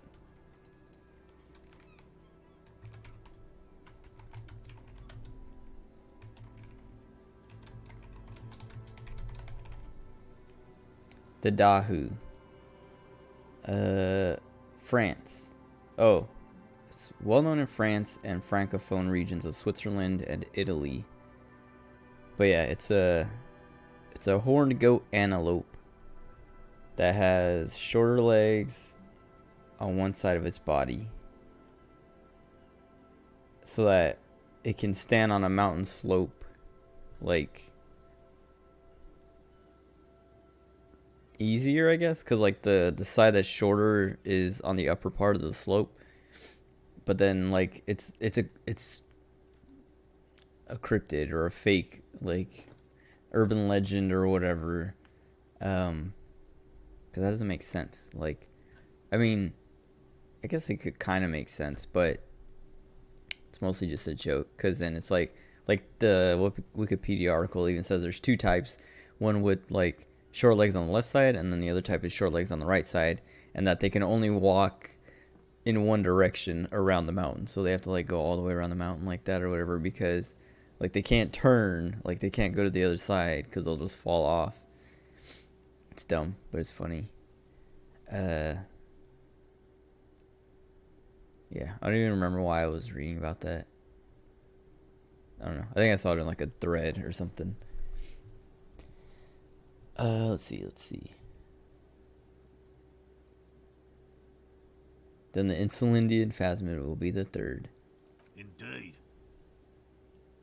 If our expedition is successful, every paper in the world will report on it. From Revachol to Dushantu. It will be a zoological miracle. The hair on your arms stand up. Electricity. Sounds like reeds hissing. Yes? Specific cryptids. Alright. What cryptids precisely? I usually discuss these things with specialists, so I don't know what. We would have to discuss. He wants to say, but decides against it. Since you've offered to help, you need to ask him about specific cryptids. Cryptids you've heard about from Lena or his friend Gary. He won't just talk. Cryobacter lenses. Oh, everyone knows about that one. Thanks to Professor Mijanu being the talk of the town for a time. A bit of jealousy there. He'd want that glory, truth be told. Even if he'd have to inject himself with bacteria to get it. Although, probably because her life ended as a result of her work in Gutler, no one remembers her contributions to the search for the Nongok. The Nongok? A flightless cursor owl found in the Seminine Isles. Its long legs permit the Nongok to run faster than any other avian. Perhaps any other animal. Who knows? I like looked up cursor owl. Nothing comes up. It's like all cursors that are owls, like mouse cursors. Let's see. I didn't get to listen to the last part. Okay. When it's not hunting its prey in this manner, the Yok hangs from tree branches, like a bat, waiting to dive on hapless prey below on the jungle floor. Mijanu liked extreme animals, you see. One of the few figures of the academic establishment I respect. Really a shame she disappeared. Oh, decades ago. In the 30s. I didn't know her personally, of course. The chasm of academic pretension still stood before us, even though she had unusual courage for someone from the other side. What did you almost catch? A willow person. It's a long story. One non-specialist would find rather dull. What are willow people? They're not people, really. Some argue they aren't really animals, as they seem to have evolved directly from trees. Oh wow, it's snowing. They're very, very thin. Almost flat, in fact. This guy's kind of crazy. Wrapping themselves around trees and blending in with the tree bark. In that way, they're not too dissimilar from the phasmid we're looking for here. So I might have seen them. You probably have. How did you almost catch one? Gary and I painted an entire grove's worth of trees in slow-drying paint. It was a bright lavender colour. I was hoping one of the willow people would get paint on it. and not be able to camouflage itself. After waiting in hiding for hours, I saw a figure slip from one of the trees, a lavender shadow, dashing through the grove. I chased it with a net. Not very elegant. You can't be elegant in the field. And, well, it was faster than me. The lavender shadow. I know you think we were snacking on funny mushrooms. It's easier to mock someone and to admit that the world might be more interesting than you've imagined. Furthermore, I'm not saying it was a confirmed sighting. I'm painfully aware of what goes into verifying such things. There is a serious possibility that I saw a squirrel or a trick of the light. I am my own harshest critic. Atlanta sighting? Confirmed. It's 100% verified and meets all the standards of an authentic cryptid sighting. By all means. Okay, I'll be right back. I'm gonna go to the bathroom real quick.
Okay, let's talk to this other guy. I mean, it feels like Kim was warning us about it, getting sidetracked and all that stuff. And it's like, I'm getting sidetracked. I'm like picking up all these new Hello. things to I'm do, Gary. running into all these Very people. generous of you to help us out, officer. Like, all I want to do is try that perception check. If I fail, increase my perception, try again. But I keep picking up these new tasks. But this doesn't seem like it'll take that long. And we got plenty of time. It's only 2 in the afternoon, so. And like talking to these guys is passing this at least. Yellow man. I mean, officer. Oh yeah, crypto fascist. Okay, I'm not gonna like this guy, I bet. The lieutenant raises his eyebrows slightly and takes out his notebook. Yellow. That sounds awfully familiar. Something to keep in mind for It's just racism. I'm just waiting for my friend Morel to finish up with his insect traps so we can return to civilization. Not a lover of the great outdoors. I like nature, just not this bloody coast. It's mostly drunks and degenerates that come here. Degenerates, this man respects authority too much. To see the truth inscribed upon thine own visage, pretend thou art a paragon of virtue. Okay. I am neither of those things, I can assure you. Okay, I'm neither of those things. I've been tempted on occasion, but someone has to stay strong for Revacol. Revacol? He pronounces Revacol with a hard K, unlike other people. Huh. Is it his mug? You said Revacol. I like to pronounce it the hard way. The old way? Old way. The Vespertine way. I wonder what his like background's supposed to be. He has like half a halo. He winks at you, trying to relay some hidden message, inviting you to mispronounce it too, perhaps. It's odd. It's a secret rite, a very fringe nationalist handshake, probably. Is this your mug? My mug? Why would you think that?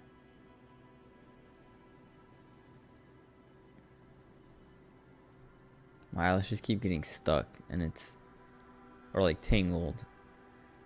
I think I fixed it by doing that. I don't know. Sometimes you just need to like sometimes there'll be one that's like curly and you just have to like readjust it so it's like if it's on the upper lid, you have to like put it on the top so it doesn't hang down enough to like get caught on the bottom ones. And the same thing if it's on the bottom, you have to like either tuck it under other bottom eyelashes or like I'll pinch it between my fingernails and like kind of pull so that it curls. Like you can do that with your hair too or whatever. So that it curls like way down so it doesn't get snagged on the top eyelashes. Eyelashes are annoying.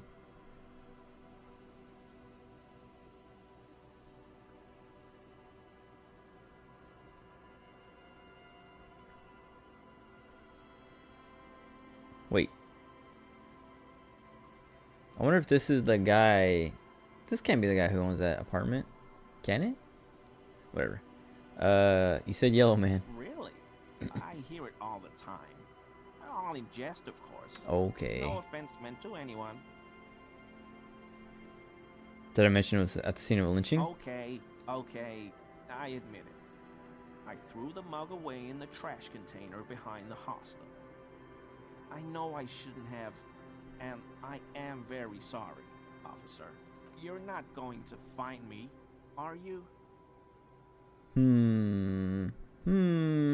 Maximum fine.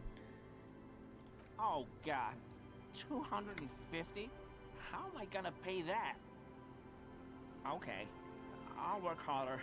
I wonder if I'll pay it off. he'll actually pay it off. I only do that because he's racist. In a way, admirable how quickly he composes himself after such a blow. This man takes authority, even when it's bullying him. And I'll never do it again. I don't know what got into me, really. Work has been stressful lately. Damn Koiko's price dumping us out of competition. What did you do, Gary? Nothing. Nothing. Just answering some questions. Helping out the law. Here we go. Start pumping that sweet info. How did you get into it? I know a guy who works with the trash collection services. CS Municipal. He gave me a master key for the trash containers of Martinez. Why would you need to get into everyone's trash? So I can use the Whirling's trash compactor to store my own stuff. Garbage disposal is expensive as hell. The damn Hemians run it like a mob. I'm sorry, okay? I thought I could cut costs. I shouldn't have. I shouldn't have disgraced myself. Disgraced? No need for the histrionic, sir. It was, after all, just a trash container. He studies his reaction. Gary doesn't answer. Did you put those clothes in there? Officer, please. Let me explain. It's not like that. Do. I was only cleaning up. I live right across the yard from where he was hanged, and I saw him stripped naked. All the clothes lying around in the yard, smelling. People are animals, you know? Okay, then what happened? Then I came out to clean up the rags because no one else would. I put them into the whirling's trash, along with a broken mug, admittedly. Okay, I was coming to throw the mug away, and, well, I threw the mug there and the clothes too. Right. It was just civic duty. Exactly. That's exactly what it was. Civic duty. As he shifts uncomfortably, a series of clicks, like the clinking of glass beads against one another as they roll across a hardwood floor. You've heard this sound before, but where? Oh, does he have armor? Oh, you wouldn't know anything about the missing armor, would you? Armor? No. I mean, yes. Of course. I know he was wearing armor, but I don't know anything about it. An infant could see he's not telling the truth, but he's too scared. Is he wearing? More wrongdoing. What's that strange sound? What sound? Don't mess with me. I haven't the slightest. There's lots of weird stuff out here in the reeds, though. Insects, trash. Could be the wind shifting some garbage nearby. Every day, the wind shifts the reeds and whatever was left in them. Tambourines and condom wrappers, plastic and glass bottles. The smell of decay. Tusk again. What? The clinking. Really? There's lots of weird stuff out here in Every day, the wind. I hope I can help your investigation, in my small way. Don't be so relieved yet, Gary. This bad cop may have been in your apartment, admiring your mug collection.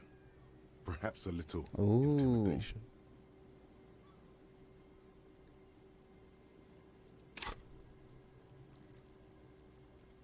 I wonder if I should put a point in that. Wait, what are we at? 2 points and we're about to level up again. I could afford it. I wonder if I have anything, any items with composure on them. Hold on. Let's keep talking. Do you know anything about the Hanged Man? I told you everything I know, sir. I'm truly sorry for the mug, but I have nothing to do with that. Uncomfortable shifting around doesn't make him the killer, though. It's something else. So you live in an apartment nearby? Sure do, officer. His eyes narrow slightly. He's wondering where this is going.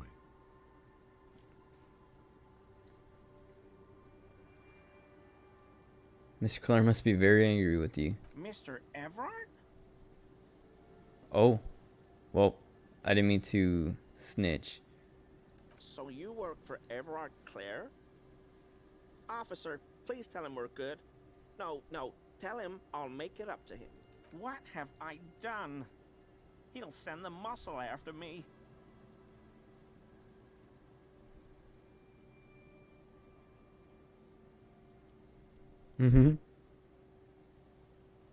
Not grimly. Of course. I won't do it again. If there's anything I can do to assist you, or the Union, just ask, okay? I'll try to help if I can. This scared him proper. He's positively melting from fear. Has to prop himself up with a lot of anger to keep it together. The weather vane has turned. Hmm. He clearly liked his squirming. Nice. He changed his mind about the whole door opening operation. Alright, let's keep going. Cryptozoologist? No. I help Morel with research sometimes, and I've learned some things along the way. But I don't usually go in for picnics like this on my own. You're surprised to see my colleague.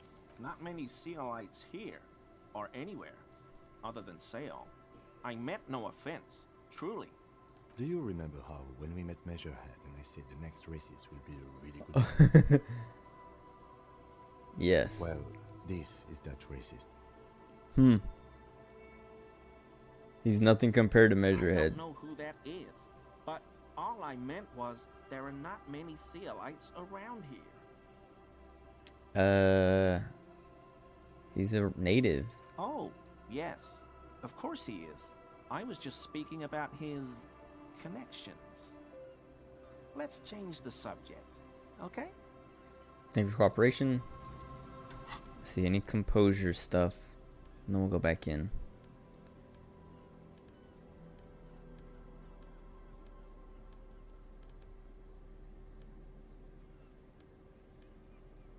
No. Okay, so we'll try it. If we fail, Always a pleasure. I mean, I'll put a point in and try again. Is he? He's Mm. looking comfortable enough. Maybe it was just beads. Are you currently sporting some Sounded like anal beads. beads? But what kind of beads might a man like Gary be hiding beneath his clothes? Are those prayer beads? I don't pray, officer. Faith in non-existent helpers is a sign of weakness. Not for proper Revocolian men such as ourselves. Revocol again. Alright.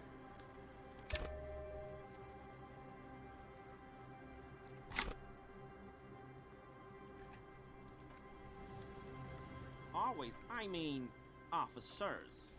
That shirt Sweet. looks very uncomfortable on him. Look at the buttons, barely keeping that thing together, as if something is ready to rip out from underneath. Obviously something worn underneath. Yes, like a piece of ceramic armor, for example. One that makes a clicking sound when the plates meet each other, resembling pearls or marbles, stolen from the corpse in a yard near where he lives. I wonder if... So when I accepted that one quest, it was like find one piece of armor. But I remember there was like an option to try to find all the pieces. I wonder if I would have had that, if I would be in my journal, and then I could complete it and get more points or whatever. I knew you'd figure it out, officer. I'm sorry I didn't tell you at once. I was ashamed of what I did. Well, now I want to take the didn't want boots you to know. to complete it all. We're not detecting falsehood, sire. He's gearing up to admit the truth. This shame is surprisingly sincere. Gary, what's going on? Later, Morale. Mhm. I've got apologizing to do.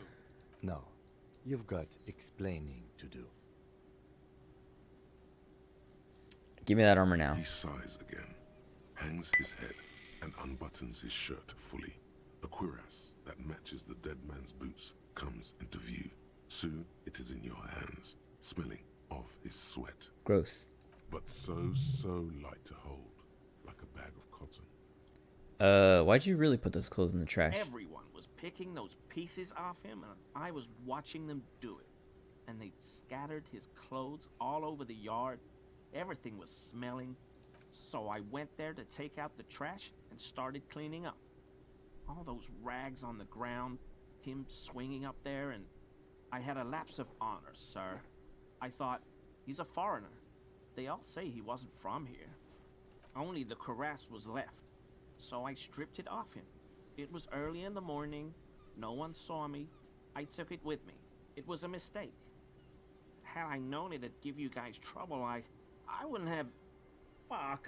We're detecting sincere contrition here, sire. He's not trying to flatter anyone. It's okay.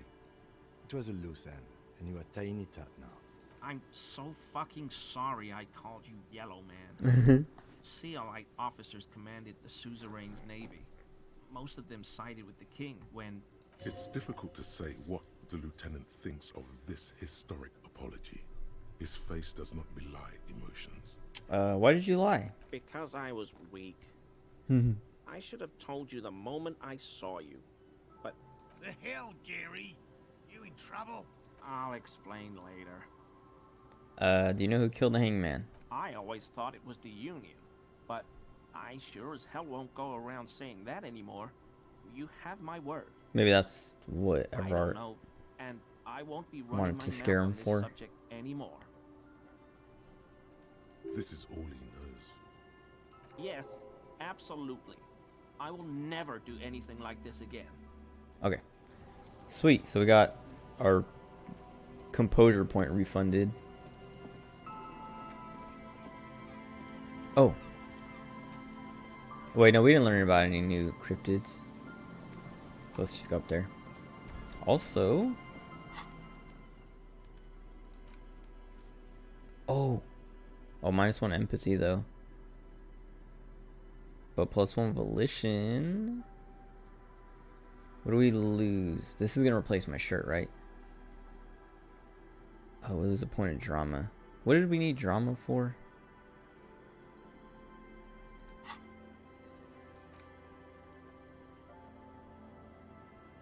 I don't know if we needed it for anything specific. I think I just wanted the points.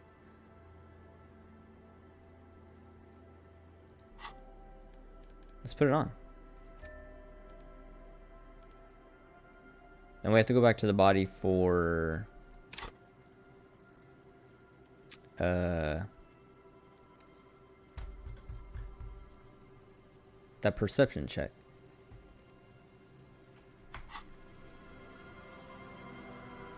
So then...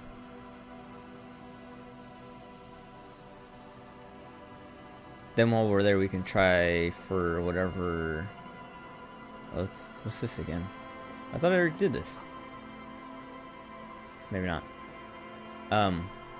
We can try to take the boots off there.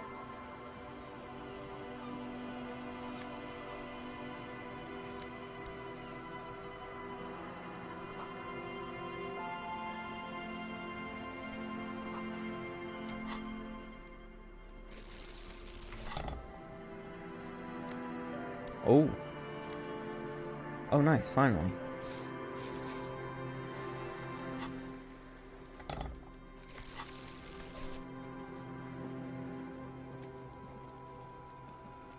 You see, a once bright mural towering above you. The signage has peeled off over the years, but you can still make out Feld Electrical R&D. I was like, R&D's research, like, I saw development, but I didn't realize it was spelled different than, like, the English spelling. And I was like, what the heck is research? And then et. I was like, oh, that's probably, like, French or something for research and development. A slogan used to intertwine with the loops a long time ago.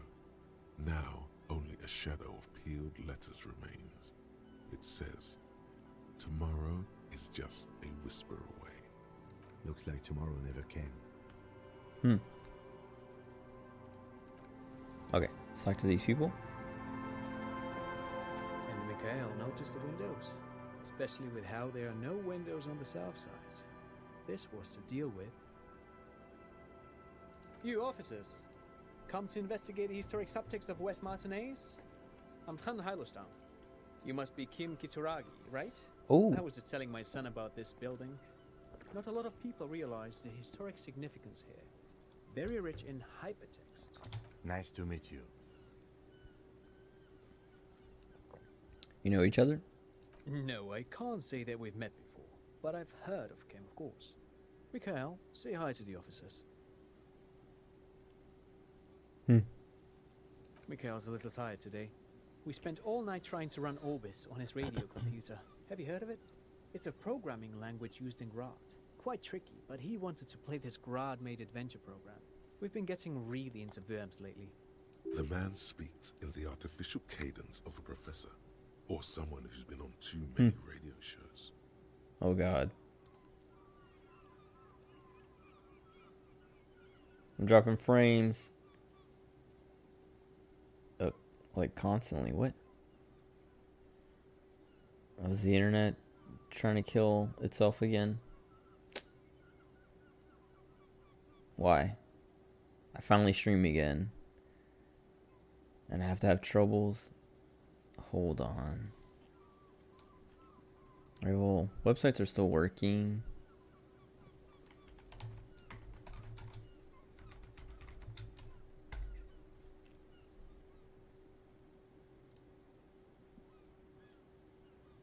Dude, it's still going.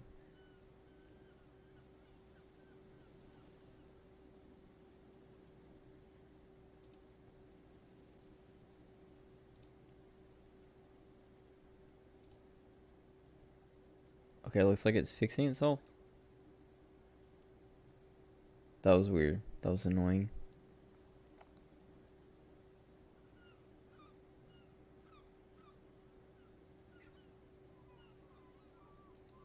It's frustrating when that happens because I can't really tell what's happening. Like if...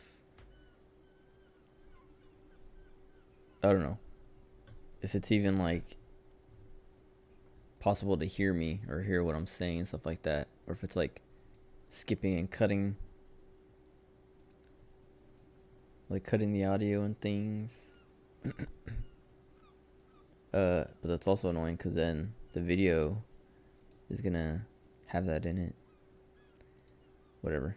I was thinking about like recording locally, but I don't know. Like, I mean, I guess that would solve some issues, but I would still have to upload. Cause like if I record locally, that would be so that I can upload like a clean, smooth video to YouTube for archiving. But then it would have like the moments of me being like, oh, why isn't Twitch working and all that stuff.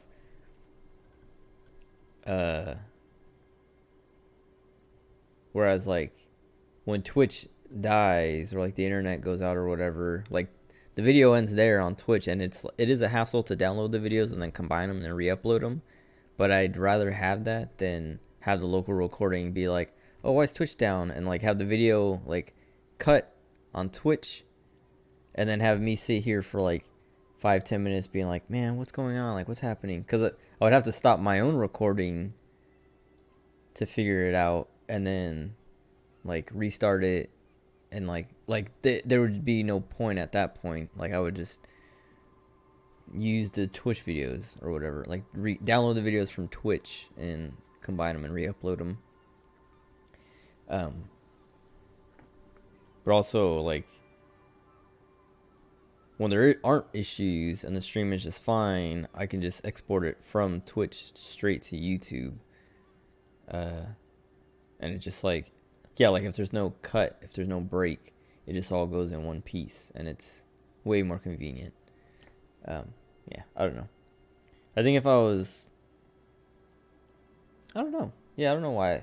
Like, there's just not really much incentive for me to locally record.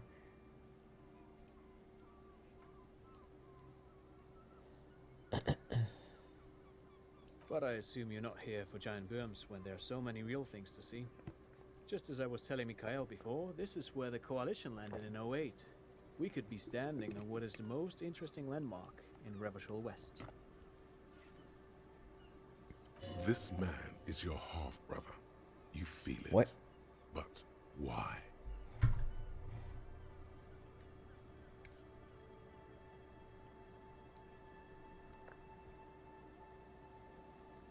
Aha! But it's not just any empty old building.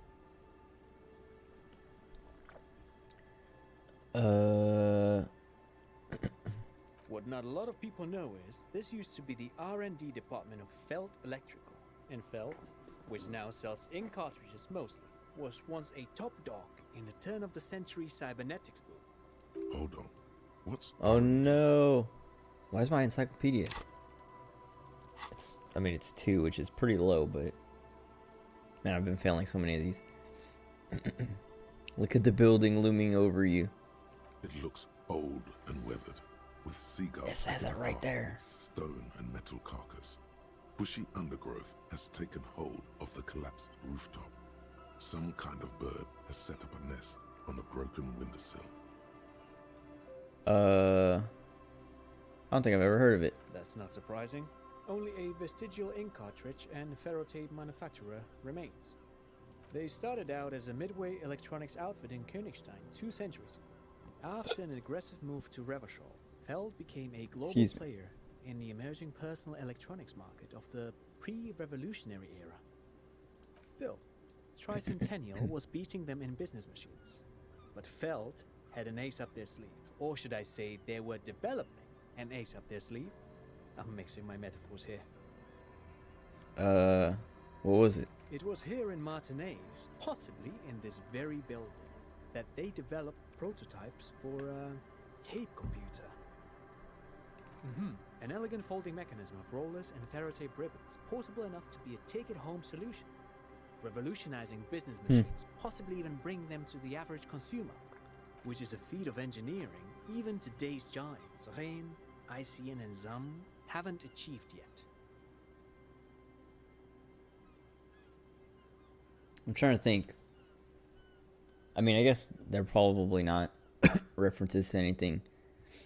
But I was gonna say like, oh, Ray might be some kind of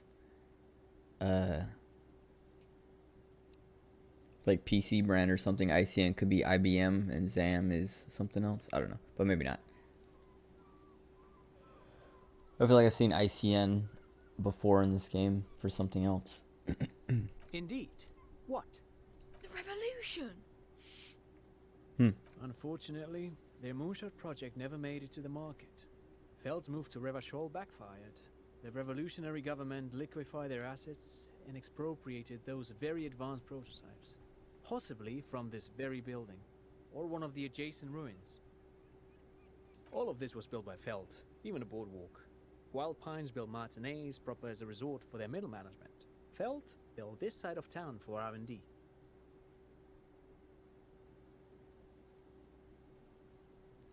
Yes, they even built a pleasure wheel, but that got destroyed in the war. Pleasure wheel, is that like a Ferris wheel? A pleasure wheel? Perhaps reminded of a childhood memory. It's clear he would prefer there were a big wheel lighting up the coast.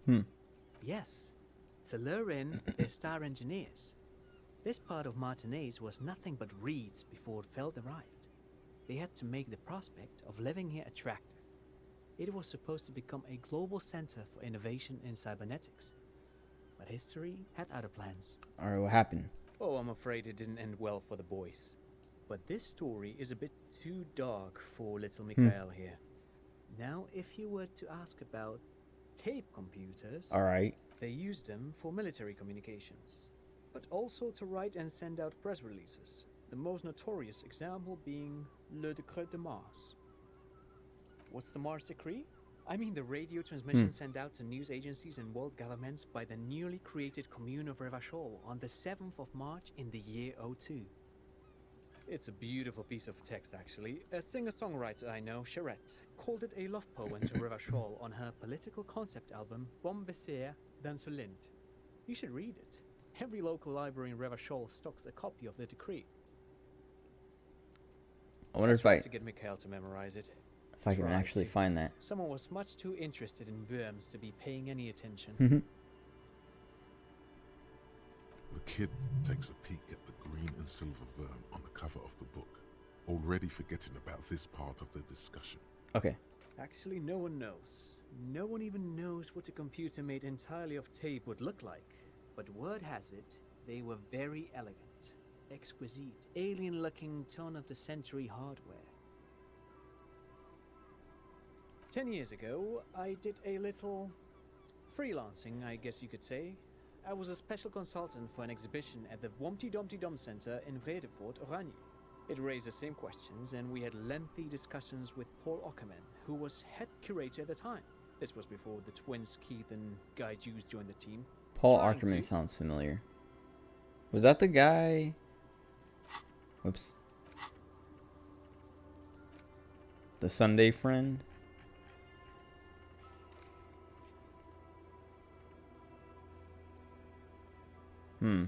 Oh, good cop, bad cop. I got 13. I don't know what that means. But I'm pretty sure I was pretty low. Like, I'm pretty sure I had, like, a bunch of points and then I lost them somehow. I have 1 honor. I think my communist has gone up, or my ultra liberal. Maybe my moralist has. And I have 2 points in fascist now, probably from talking to the crypto fascist.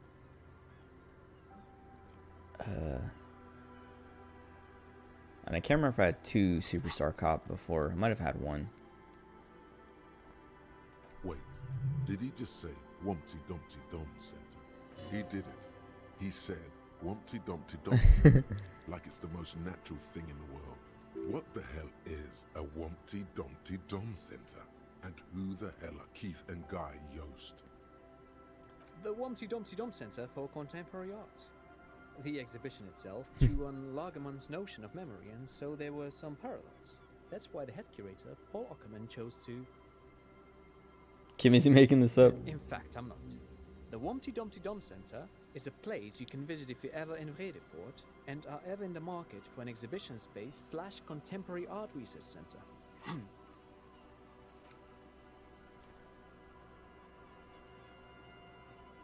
So you only lose one suggestion. Oh, that's pretty short too.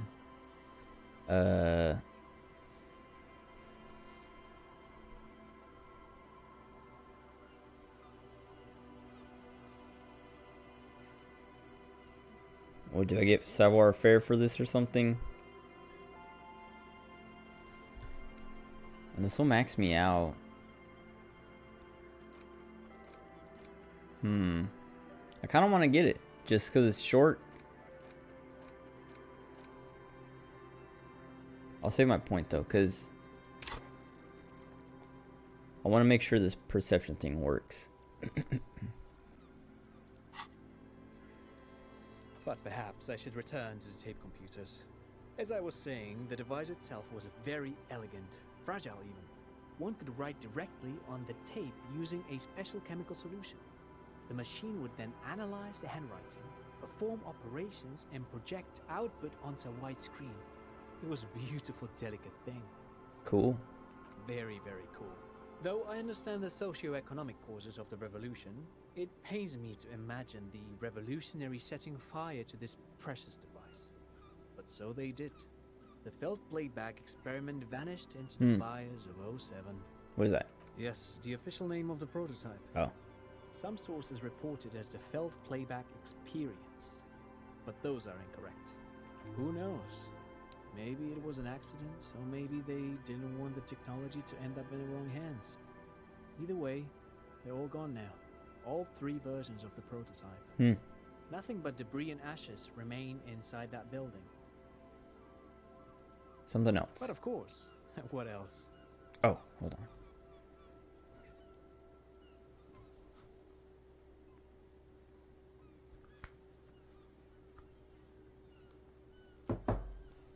Charge my phone real quick.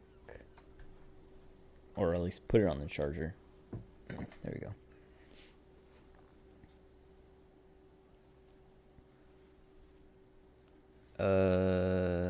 Alright, thanks. No, thanks to you for having me and little Michaela here to pick your brain. A very interesting conversation indeed. That was cool. That guy's kind of cool.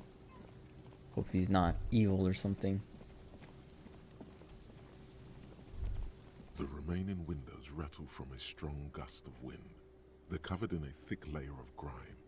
They must have been like this for 40 years. Try to see. Dripping water falls from a high place. All you can see is the shadow of a collapsing staircase. Hold on.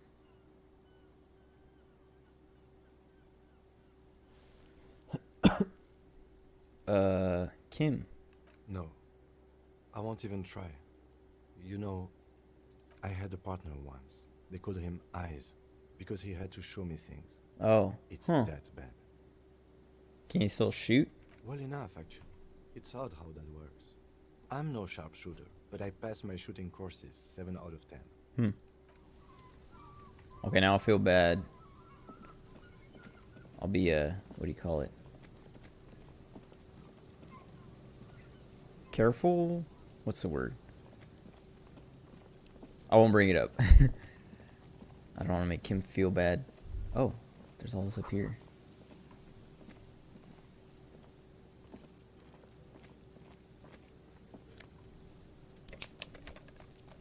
Oh, am I gonna just take a random shirt? Someone has left an unidentifiable article of clothing on this railing. It smells really bad. Closer look. It's streaked with dried seagull shit and tangled with pieces of seaweed. A dangling arm suggests that there might be a jacket beneath the crust of filth. Please tell me you're not taking that with you. Why not? It's a guano-encrusted jacket, and you're already carrying around enough as it is. Oh, I wonder if... Do I have no room? Is that a thing? Whoops. Oh, I mean, it says I have one more space. What happens if I... Oh, wait. Oh.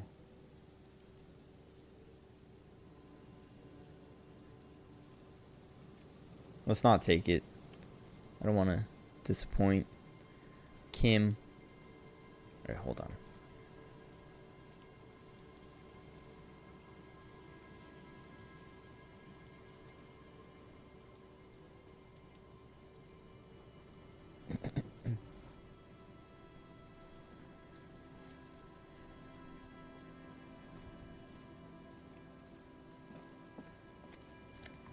Sweet.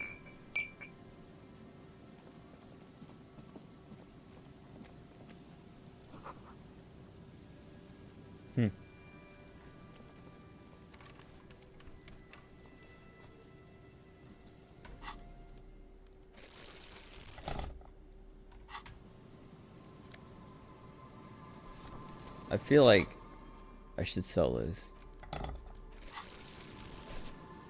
Actually, hold on. No. Like that. Because then when I do this... Oh, never mind. It rotates. Dang it. I thought I was always going to swap to my right hand.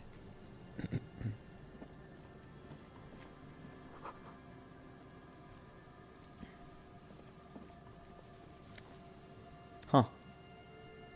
-1 perception. Mega Pino's prescription lenses. Okay. Was there any... Yeah, there's this change here. I guess more stuff up here. I still need to explore over there. And the church.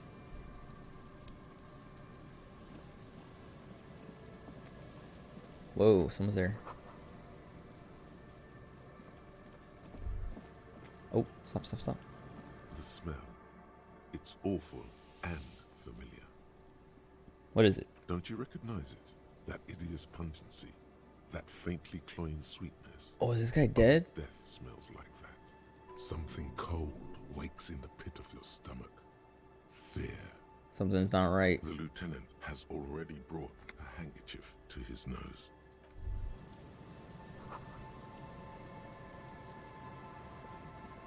This guy's dead, a huh? Man lies on the boardwalk, his limbs bent and neck turned at an unnatural angle.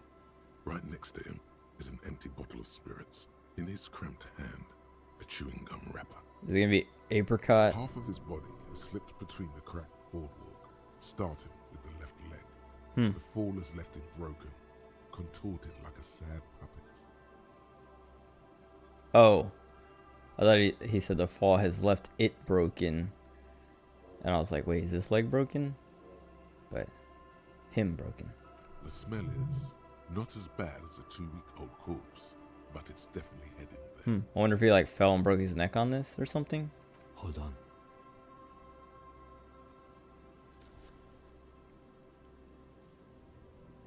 Lividity is faintly pronounced. Whoever this is has been dead for 2 days. No longer. We need to investigate. I wonder Calm now. Carefully. Just another day. Just another dead body. Study the man himself. The man has fallen through a crack in the boardwalk and hit his head against the metal bench. Okay, yeah. Coagulated blood covers his black hair. One of his feet is still dangling through the hole. You have to be quite inebriated to fall that bad. Well over a liter of pure ethanol.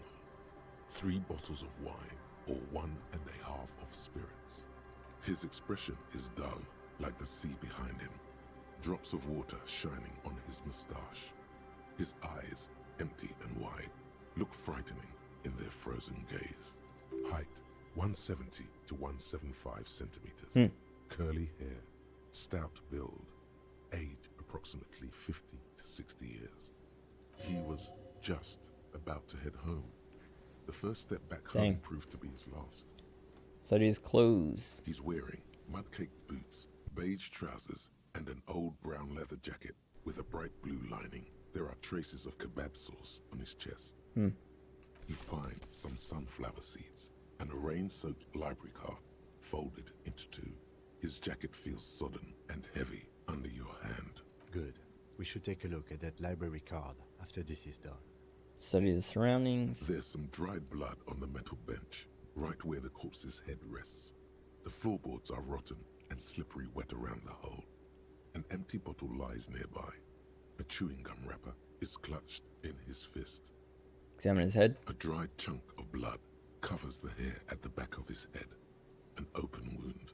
It's sticky and cold to your touch. This is where he came out of himself, drop by drop, when he was unconscious. It took 3, maybe 4 minutes. I don't see any other major wounds, do you? No, just the one at the back. Seems like the head wound was fatal. It's exactly the shape of the bench.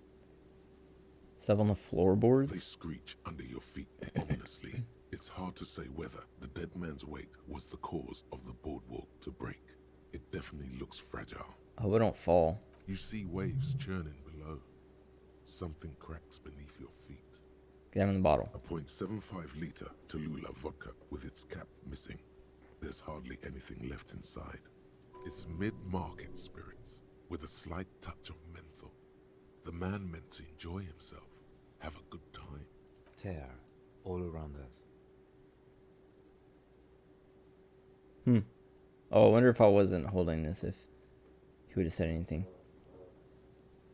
I'd prefer if you didn't collect them this time. It's not proper. Okay. True. It feels disrespectful. Chewing gum. Grabowski spearmint chewing gum. Okay. Green leaves on the cover. The man's mouth is half agape from the terror of the fall. Look in. The blackness of death. Stench. You think you see white chewing gum too. Confirmed. Nearly the whole pack is there. Solidified on his lower rear teeth. He ate the whole pack, right? It's to cover the smell of alcohol before going home. The worst thing is, I've seen it before. Almost the same scenario. Even with chewing gum. It's always the same.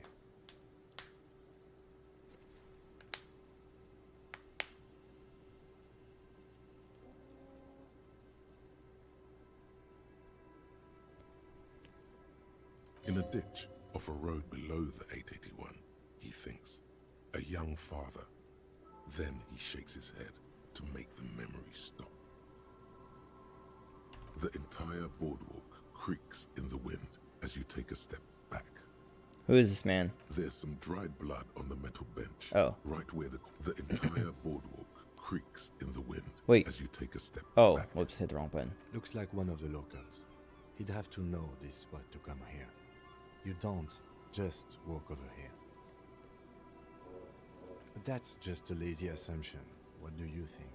At least this man knew how to party.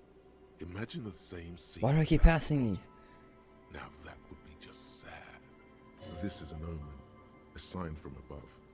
Don't start drinking again. I haven't even... Yeah, I won't.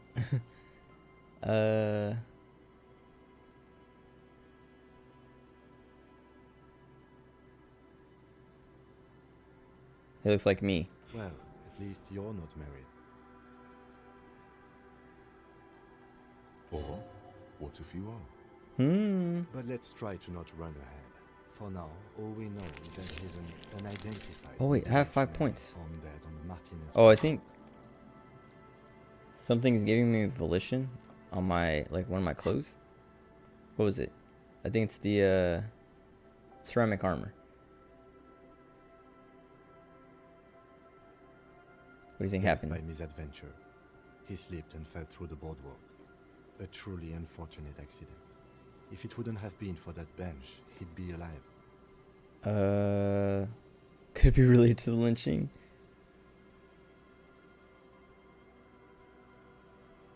I don't know, maybe? Maybe he got drunk from seeing the lynching?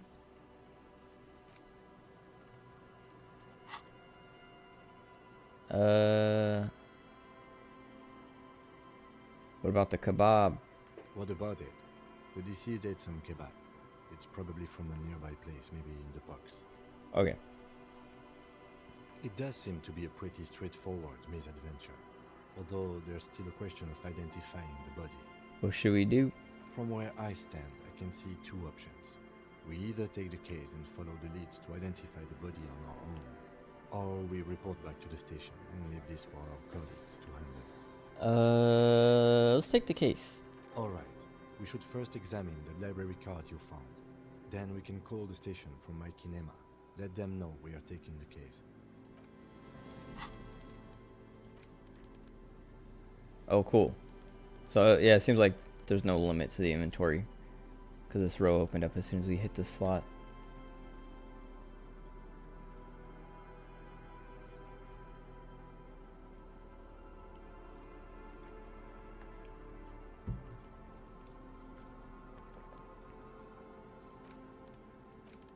I might put those on after the perception checks.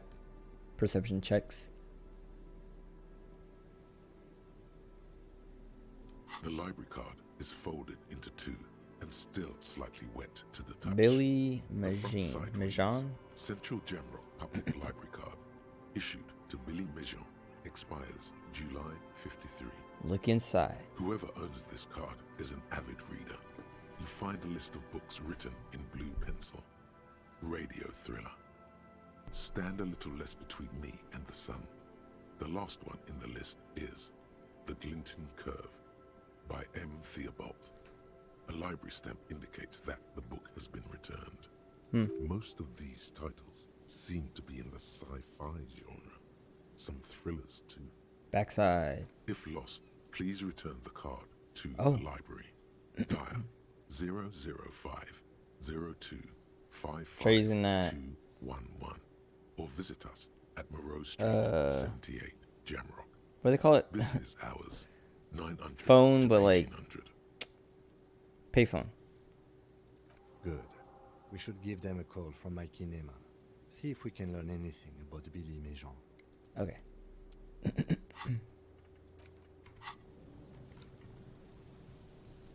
No looting.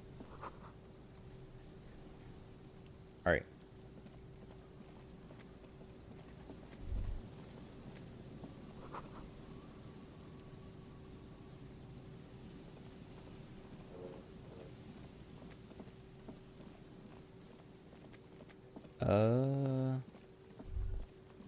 Ooh.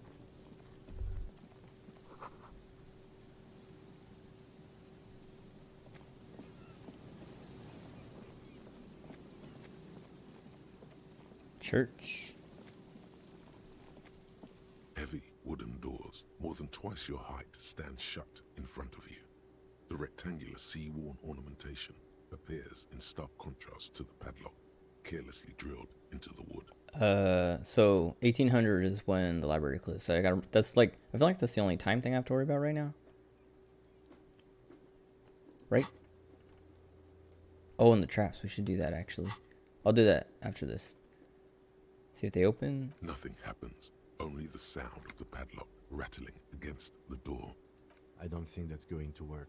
Inspect the carpentry. The carving on the door is block-like and angular, like the church itself.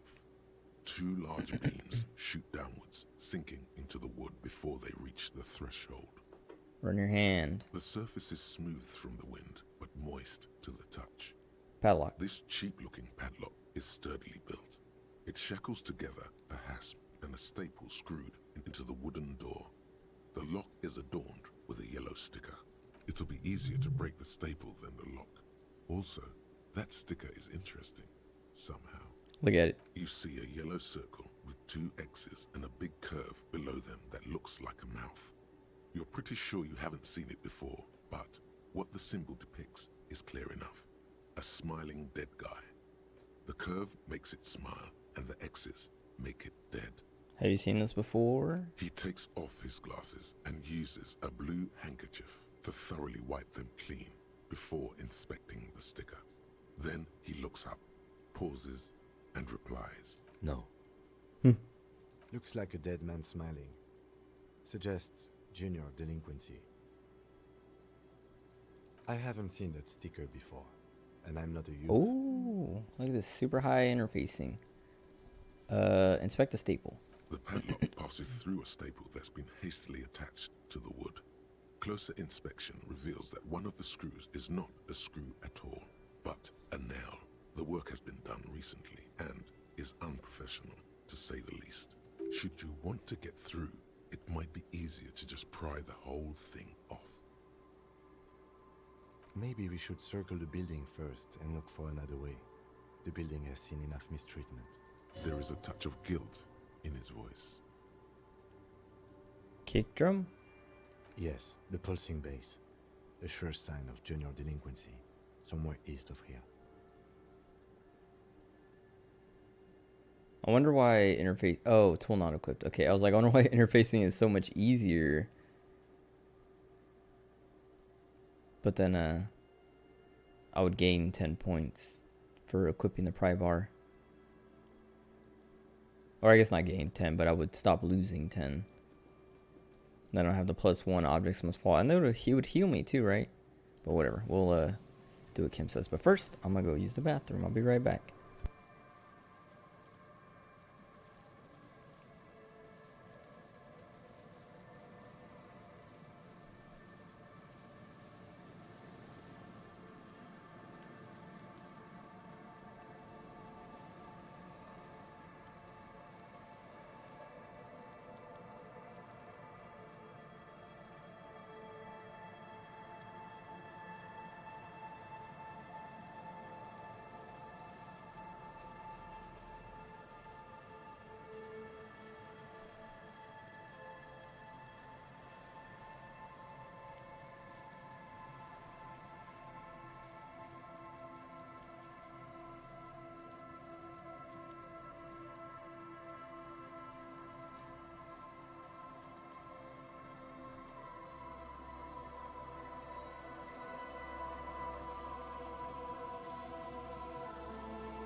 Okay. I had well, at least I saw one. I'm sure I have more of them, but one of my hairs, like, had a split end. Or it was, like, not split at the end, but, like, the split was, like, kind of like that, where it was, like, pretty far out, and the split was, like, I don't know, like, a centimeter from the end. So I ended up having to cut off a bigger chunk than usual, I guess.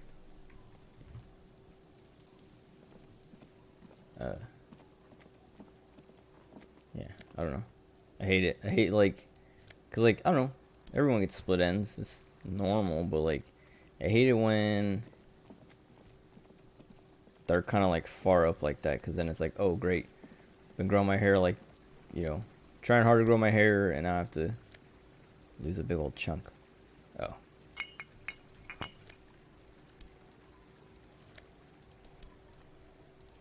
What? Why is there so much money in these? Give me another Fed. Ooh.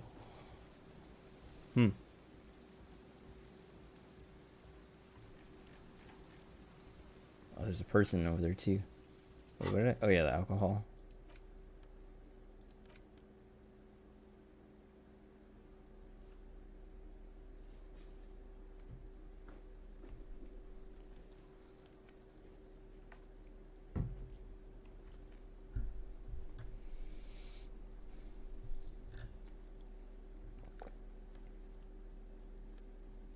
Yeah, okay. Can I get back here? Oh yeah, sweet. Well, let's go down here first, I guess.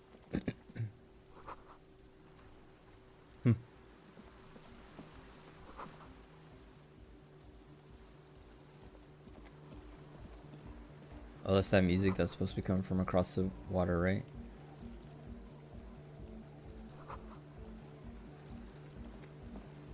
Or is that coming from the tent? A pane of Eternite has been planted into the snow. 2 poles are holding it up. Barely holding it up. It could fall over any minute. A stronger gust of wind might be enough. What is this? It looks like a makeshift bridge. Could be convenient. Push it. The pane falls into the icy snow with a soft thunk. You should ask that girl on the ice what's going on here. Probably should have asked her before I pushed it. Oh wait, I don't want to go in yet.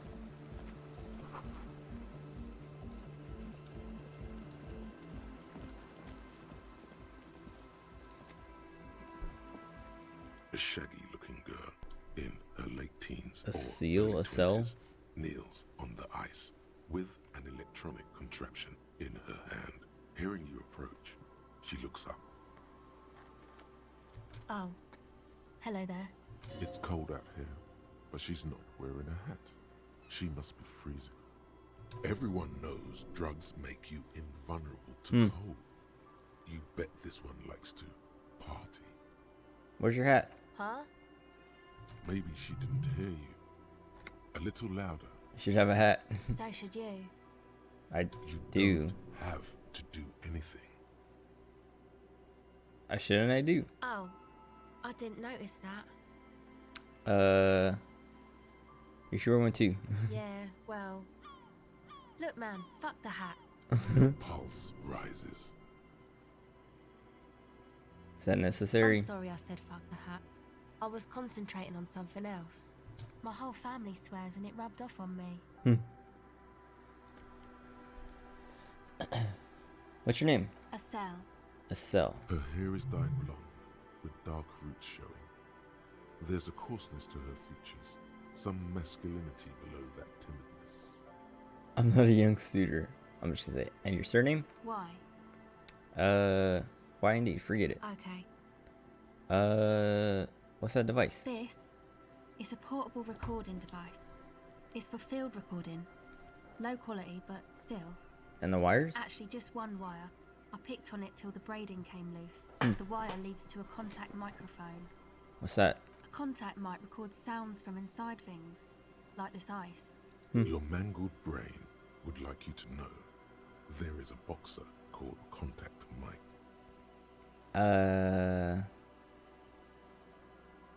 Any news on my wife's name? How about my mother? No. Ooh. You're welcome.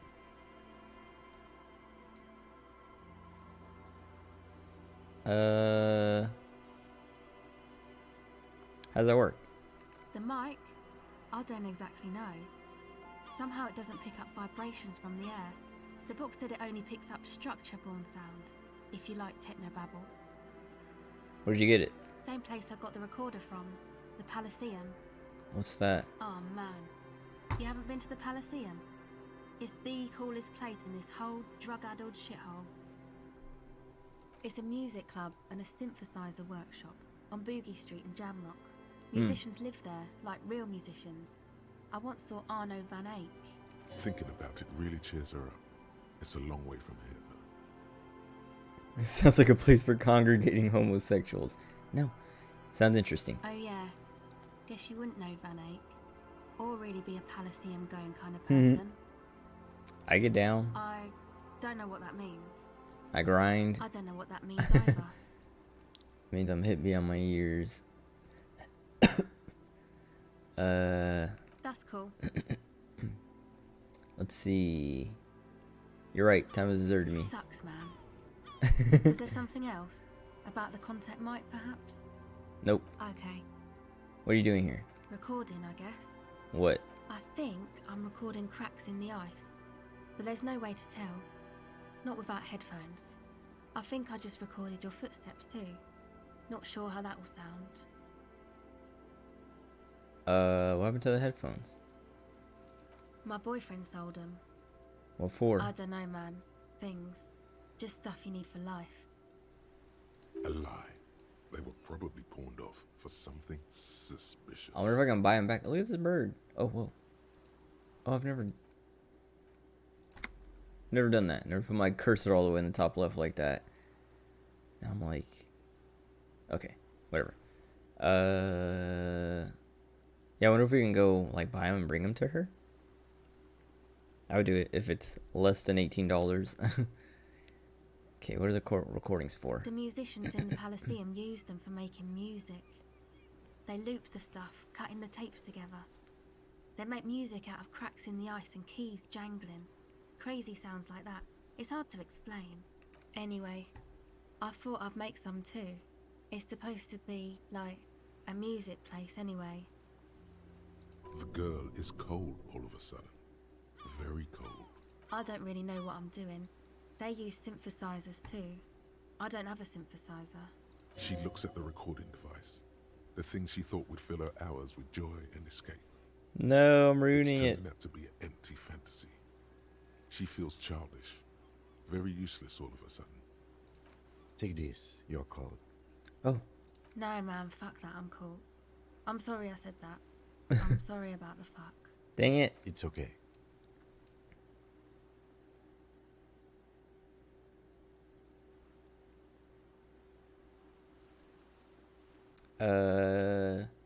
Give her the hat. Thanks.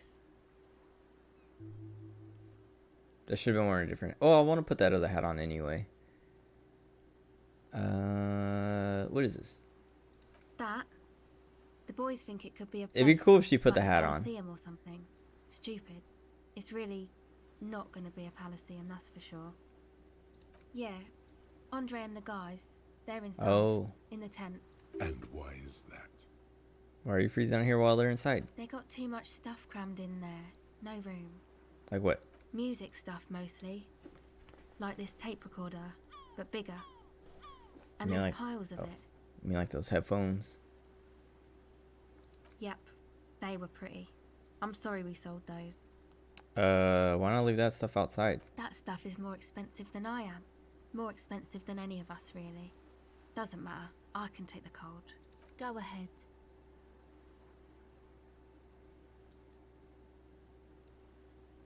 More about this music place. It's supposed to become like a club for anodic dance music, like that new style of synthesizer stuff they play at the Palaceum. Except that, yeah. The floorboards are twisting, and the shooting beams are slowly cracking, like bones. Far east of the Golden Delta, beyond the industrial port, there is a black patch of unlit coast with the smallest creatures on the ice. There will never be a club for anodic music here, not in a million years. What is it? You know, anodic, cathodic, music that's made Hmm. of electronic instruments. Like what? Synthesizers and tape consoles. Microcomputers too. Anything that uses electricity, but isn't guitars. Also found sounds, stuff like that. You see clear, beautiful, violent flashes of light. Light cutting through a smoke-filled darkness. That is what the future will look like, if it ever comes. So you want to turn the church into a club? I know. It's not my idea. Andre and the boys found the place. It was supposed to be deserted, but now they can't even take it. Hey, don't get me wrong, but you're cops, right? Yeah, what do you ask? Okay, well, maybe you could talk to Andre and the guys. Because there are some strange things going on in that church. If you're police, you should look into it, right? I'll talk to him. They're inside that thing there. Would be cool if you did. Was there something else? Did you put the padlock on there? No. Not really, no. Okay then. What do you need to know? That's it. Go ahead. Let's see if I can get empathy up. Okay, bye. Also finish this. T500. Remember that weakness you were looking for in the ceramic armor? Like, maybe it can only stop small, fast projectiles, but a large, slow-moving pry bar would shatter it? Or, if I run an electrical current through it, maybe it will melt.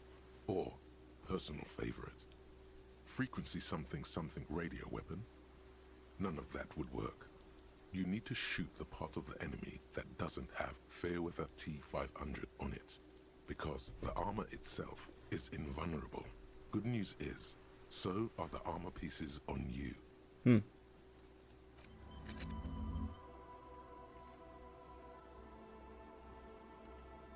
Oh. Oh, okay. Plus 2 hand-eye coordination against enemies in FT500. I wonder if there's gonna be like a combat shootout thing or something. That seems intense. I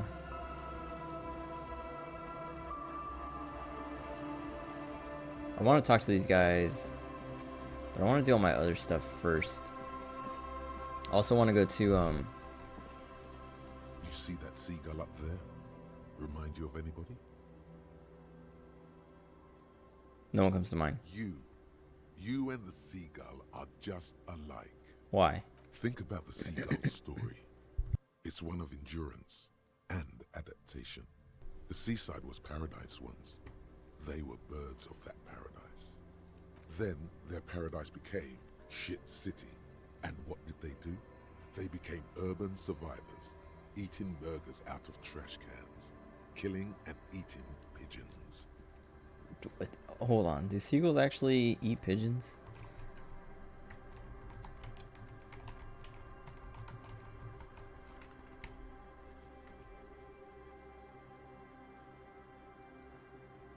Rome seagulls hunt rats and pigeons.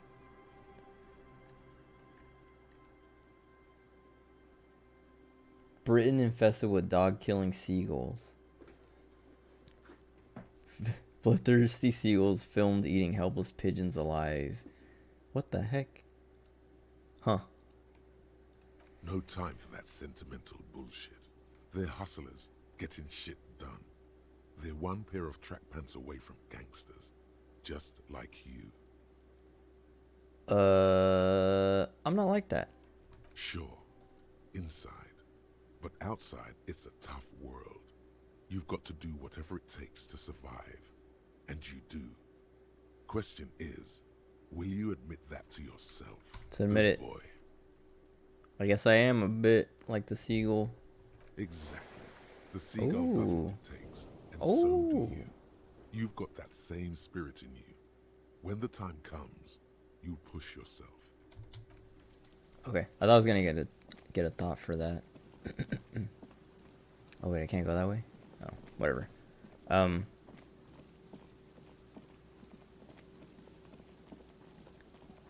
think I should go back to the main part of the city. Like, do this phone call. I do kind of want to see what the limit is for this, though.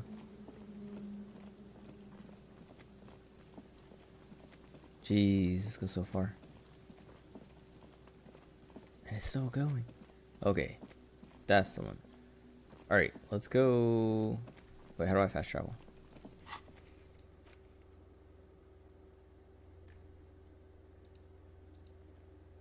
Oh.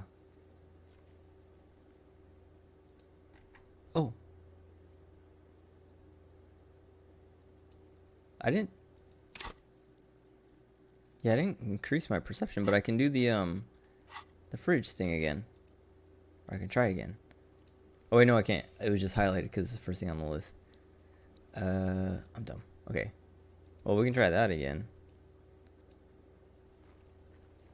And I guess there's something with him again? And we can try this again.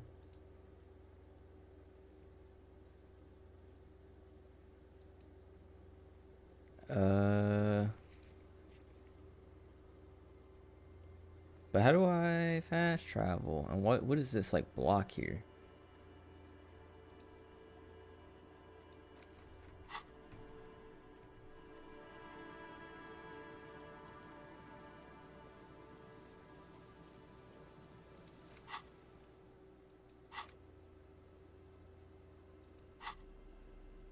But also, I don't like. I'm gonna look up how to fast travel real quick.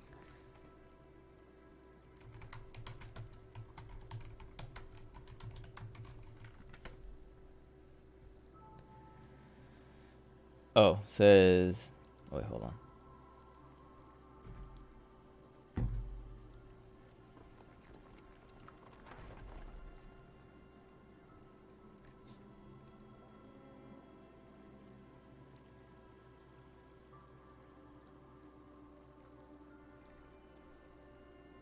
You can only do it from certain areas, though the game isn't great at explaining it.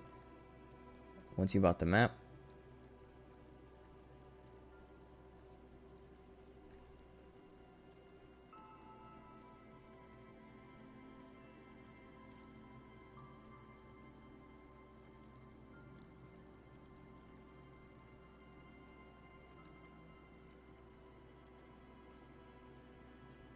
Oh, okay, so you have to stand in a certain spot.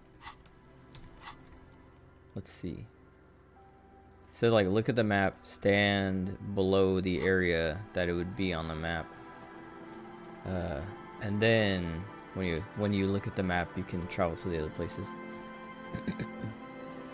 I guess I could have looted things. But I'll do all that when I get back. Want to go make the phone call? Check the like do that perception. Oh yes, oh sweet. Yeah, cool. Oh, I didn't check the time. Oh, cool, no time passed. I'm pretty sure. The afternoon or maybe like a minute. Shimmers off the white on blue police livery of the motor carriage. Why am I even thinking about this? Do something important? Something murder related? There's always something important. Doesn't mean you can't take a moment to admire this piece of machinery. Even at a standstill. I guess since I got more interfacing points, the cabin is it's giving me this. To give it a more aggressive, hunched look. Someone has waxed it recently.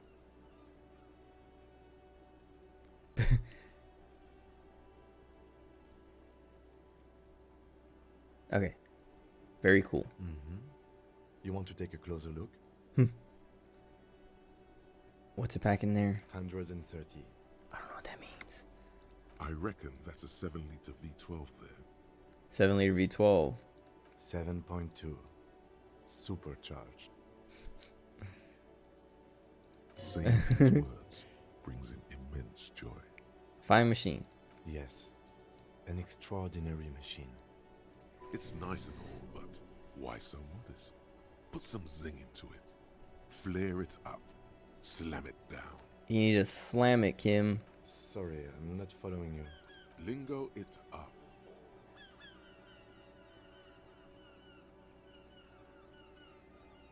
I'm gonna keep going. That's porno tuning. Use bigger words. What about the spinners then? Gargantuan? Whatever. Porno. That's short for pornography.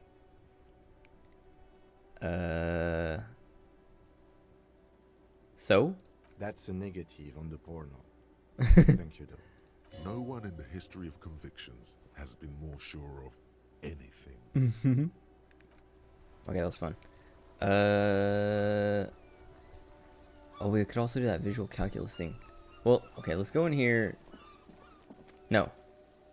Wait.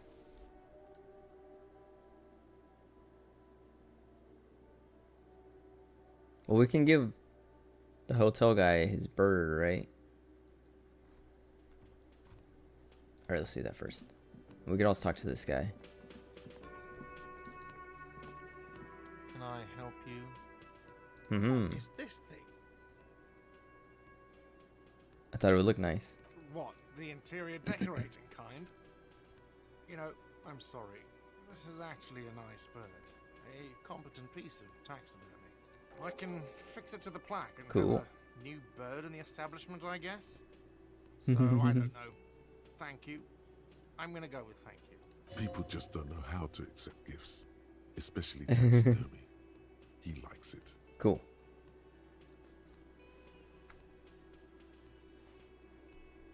This was mostly about the fucking cardio. Massive cardio here. You'll live till 90, or you get a heart attack from running. I feel good about our work here today. It's all about the little things, like bringing random stuffed animals.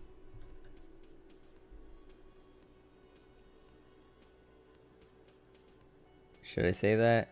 I'm gonna say it. Absolutely out. No. You wait and see, cafeteria manager. Absolutely in the question. We have it. First we find a sad banner. Then we sing this place to shit. Your body is ready, sire. Okay. I want to check this door again. You see a heavy steel door with... Okay.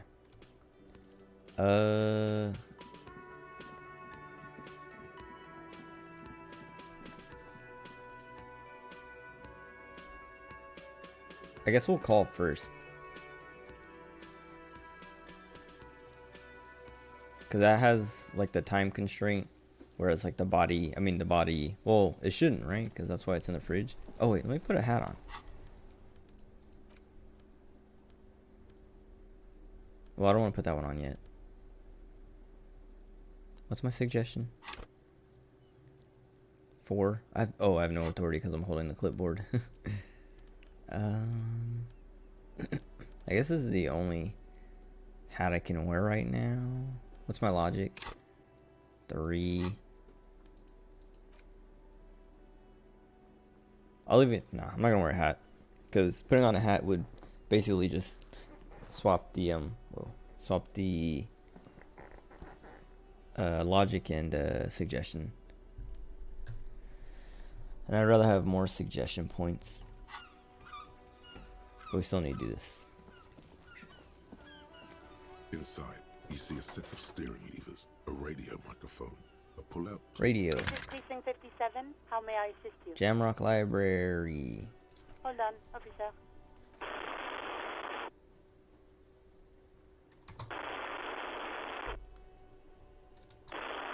Oh my god. I've got Central Jamrock Public Library on the line, and I've already introduced you to their librarian. Connecting the call in 2, 1. Yes, this is Central Jamrock Public Library here. How can I help you, officer? He sounds worried, yet ready to assist. This is how people get when the police call. Tell me about this dude. Billy Majon, you said. Give me a moment, I'll have to check our database. On Moreau Drive in central Jamrock, in a darkened hall, lit by orange desk lamps, far away from the noise outside, a middle-aged man taps commands into an old radio computer.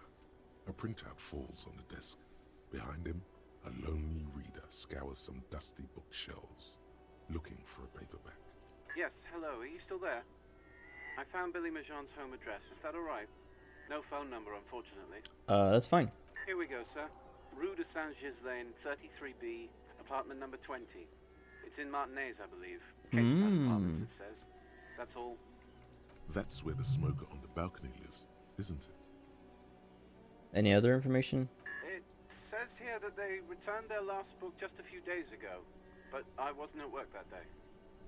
Do you know someone who was? Marie? Marie?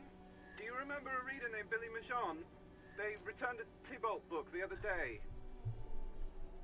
Yes, it was my colleague Marie. She said that it was Billy's husband who returned the book. He also asked for this new sci-fi release, Lowe's Radio City 87, but we don't have it yet. Wait. I mean, that's like the female way to spell Billy, right?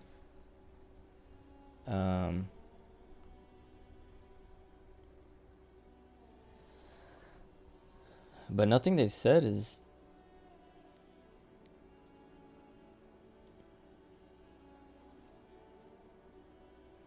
Billy's husband. Do you know the husband's name? Sorry, no. Marie only knows him by sight. Can she describe him? Marie? She said it was an older man, and that she's pretty sure he'd had a drink or two the last time she saw him.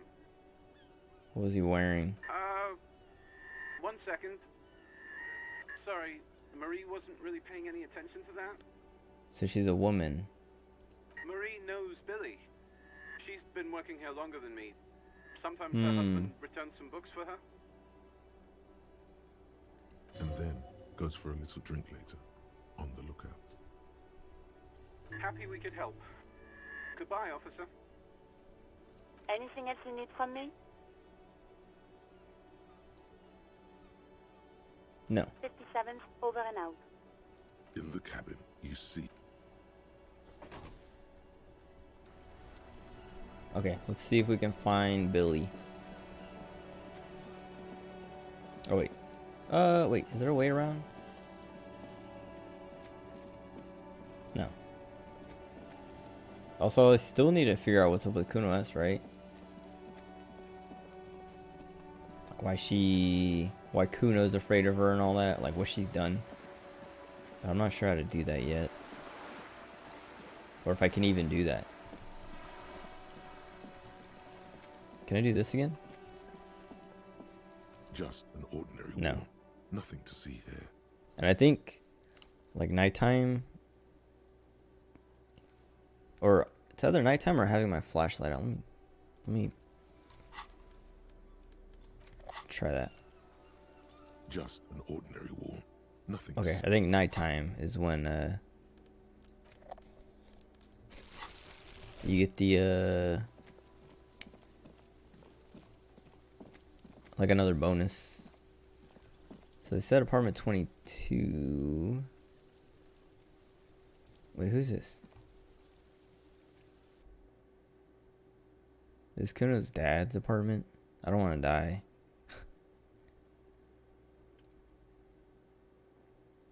Okay, no. Cool. So if it's 22, it's probably on the second floor?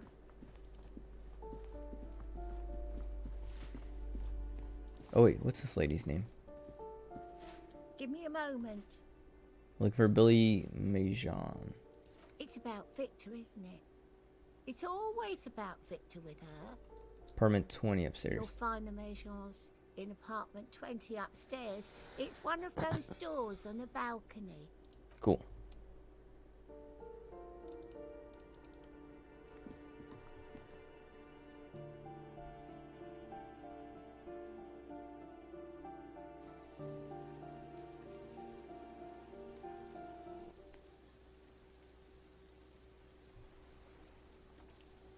Oh, what's that?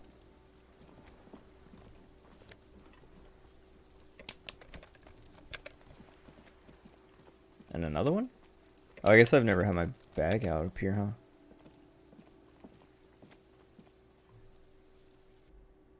Isn't this the coal room? Or was that downstairs? Yeah. I wonder if... What was her name? Tina or something? I don't know. This woman standing here. She has anything new?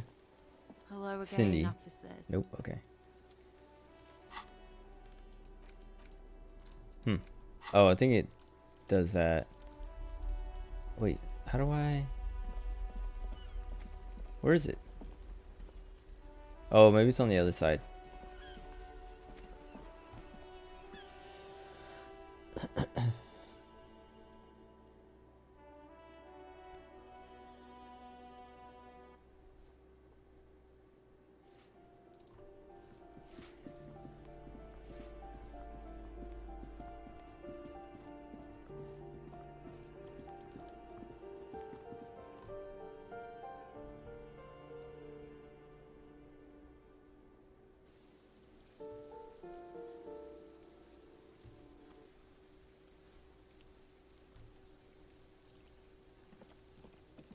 Wait, what's this one?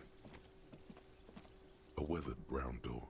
The number reads 20. That's why we couldn't get to it before. Something smells good. Soup alongio. The lieutenant motions to you to go ahead and knock. This is the door. You already know it's the right door. This is going to be so hard. What should we expect? You're right. It's to destroy. You hear light footsteps passing by the door and some folk music playing on the radio. We have our first preliminary identification. In all likelihood, the deceased is the husband of Billy Méjean. We need to confirm this, as well as deliver the death notification to Billy herself. Now, delivering a death notification is never an easy task. There's a reason why it's often called the most stressful part of our job. This is why it's usually done in pairs. You got this. I'll be monitoring reactions, ready to act if necessary. Do you have any advice? Dad, just don't say that you know how they feel. You don't. Good advice. Alright. The lieutenant motions towards the door. Okay, hold on. Let's see. I want empathy.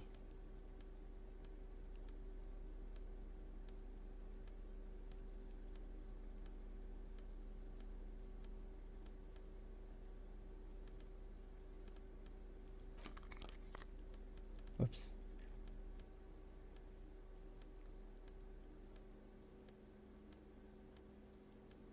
And then make sure I'm not losing empathy from anything. Oh. What's my other shirt? Let's do that.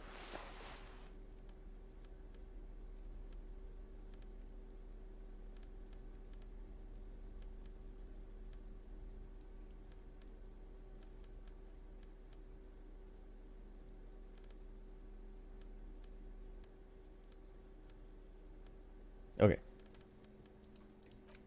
Now let's take that off.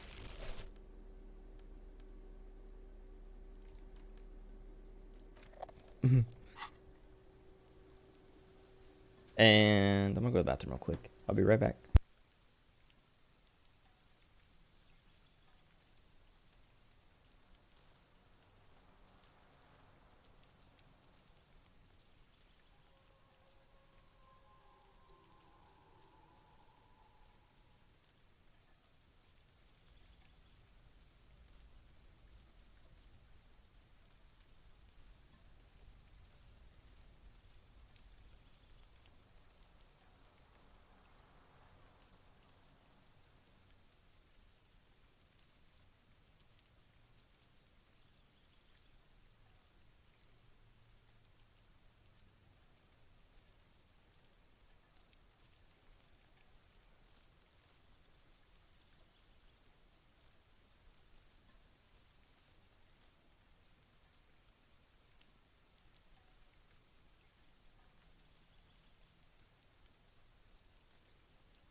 Okay. A weathered brown door. Something. The lieutenant, this is the door. And someone turns down the radio. Is this Billy Méjean's home? Give us a moment. Tidying up. Nervously. There's fear in her voice.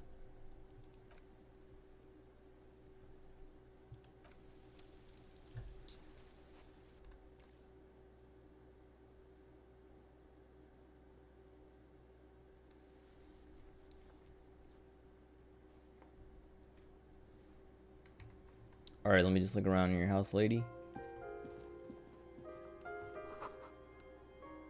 Oh, he's got kids.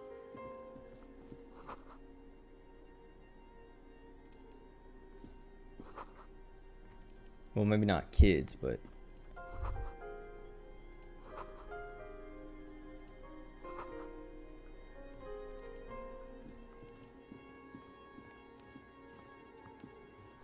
Oh yeah, he must have kids because these are like kids' beds.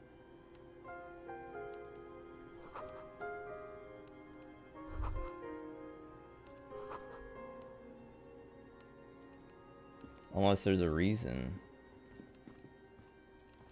Alright, whatever. It's you from the book stand. Oh! I don't think I introduced myself properly. I'm Billy. Would you like something to drink? Tea? Lemonade? We're out of coffee. The lieutenant has taken off his foggy glasses and is busy cleaning them in his handkerchief for now. You're on your own here. He must feel vulnerable without his glasses. Is this why he's letting you take the lead? Thanks, but I'm alright. Is this about Victor, my husband? Is he in some kind of trouble again? I can come pick him up in the station if that's what. No, this is something much worse. Is he in a hospital? How bad is it? It's like ripping off a bandage. The least painful way is to do it straight away, without stalling.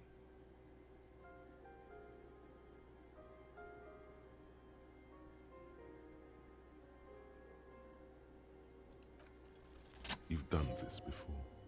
Just keep your focus.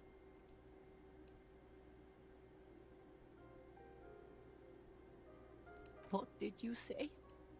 A great and terrible spike. The blood freezes in her veins. Oh. Dang. Oh. But he was just...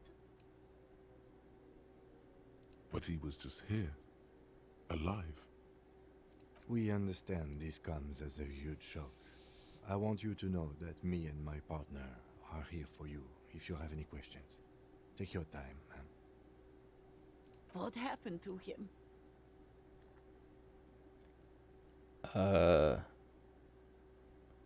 was an accident. Was he drunk?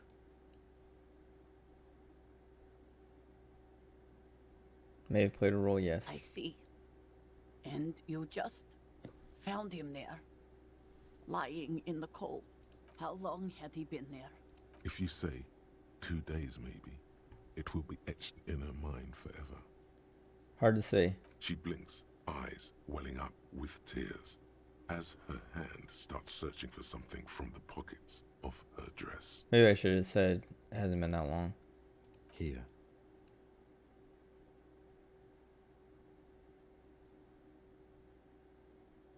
Is there anyone we could call? No, no. I just need to tell my girls. It burns like acid. God. Should I call them? Should I tell them to come home? Oh, they've just kept the room like this. No. A day. Take a day. Good. That's probably the right thing. Thank you. Just tell me, what do I need to do next? Where is he? Can I see him? We've taken him to the city morgue. The local coroner will be contacting you shortly to arrange the funeral. Here's his number in case you want to contact him earlier. A very good call. We haven't sent it yet. What if she calls right away? Is there anything else that the RCM could do for you? No, I'll call you if something comes up. I'm still Thank you. Thank you for telling me. I'll call if... These are her last reserves of strength. Her muscles will give in soon. Already, she starts to shake. We should step outside and talk. Dang. Dude, what the heck? Like, that's actually sad. I'm like about to tear up.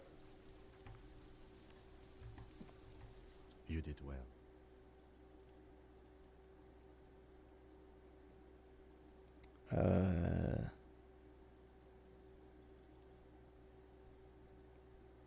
Could have done more. You did enough. Can save the whole world, you know. What now? I'll call the station when we're finished with the day, and let them know the name of the deceased. What about Billy and her kids? They'll manage.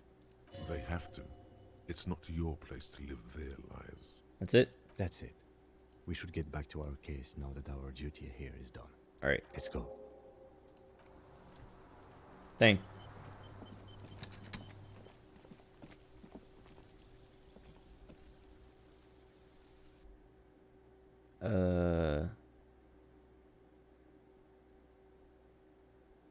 So should I go back to his car and have them pick up that body? Or is that what he was saying?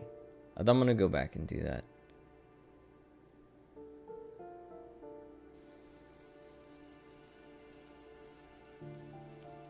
Dude, like what a weird... Oh, that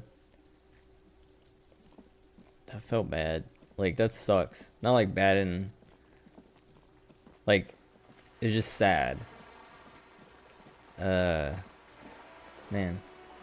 Like this game's all... Like, there hasn't been a moment like that yet. Like there was like... Kind of like, Renee's stuff about...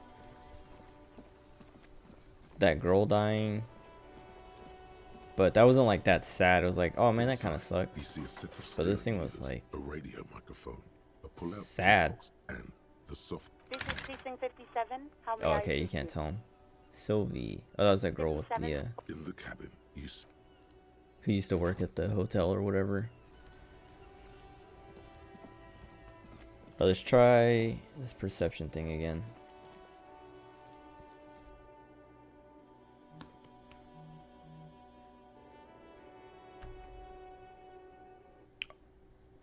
Wait, hold on. Oops.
Okay.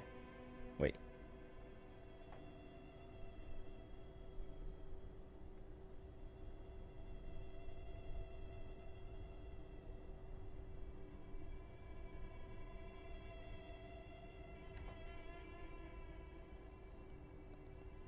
I'm trying to check something in FGO, but I keep losing connection. I don't know why. It's making me paranoid. Now I gotta check OBS. I haven't lost any more frames.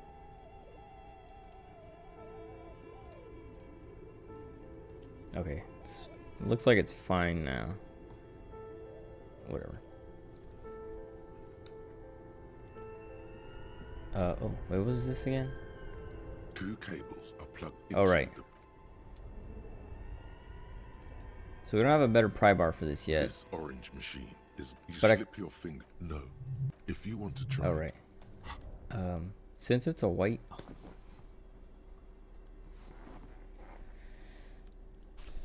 A white check.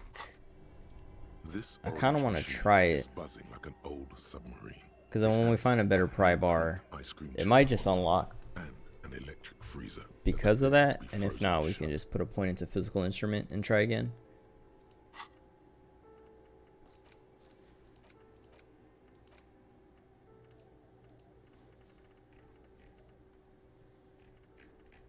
Dude, there's so many of these. Like, I don't even have half of them.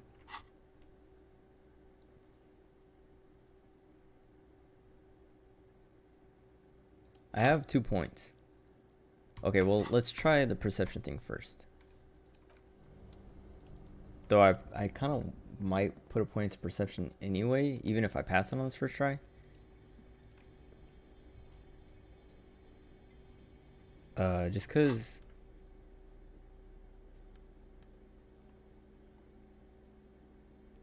because of that window in the hotel. The bear's eyes are still glowing red. It's guarding over the freezing... -1 established its probable belly. cause. Oh, I think if I didn't, like... I guess if I didn't know about the hanging?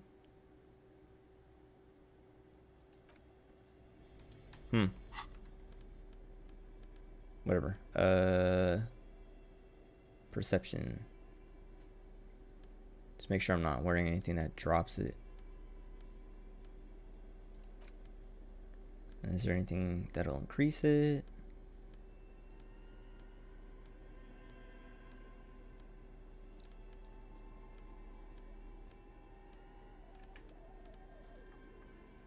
Subtracts.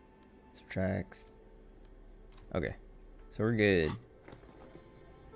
The bear's eyes... Oh wait, I gotta level it up. Still glow.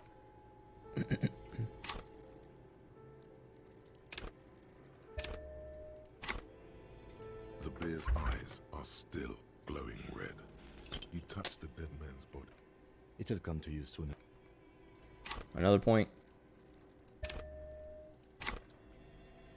The bear's eyes are still glowing red.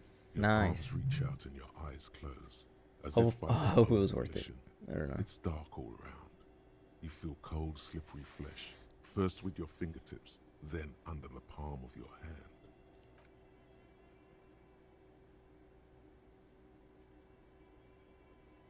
His face, his cheeks, his nose, his fat, swollen lips.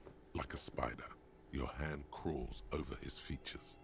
Everything is silent. Crawl up his nostrils. They are swollen shut. You need to really push to get in. Push. Only the little one fits. The flesh changes shape as you bore in, searching for something in the cartilage. The thing you're looking for, it's not there. Crawl out, spider. His mouth.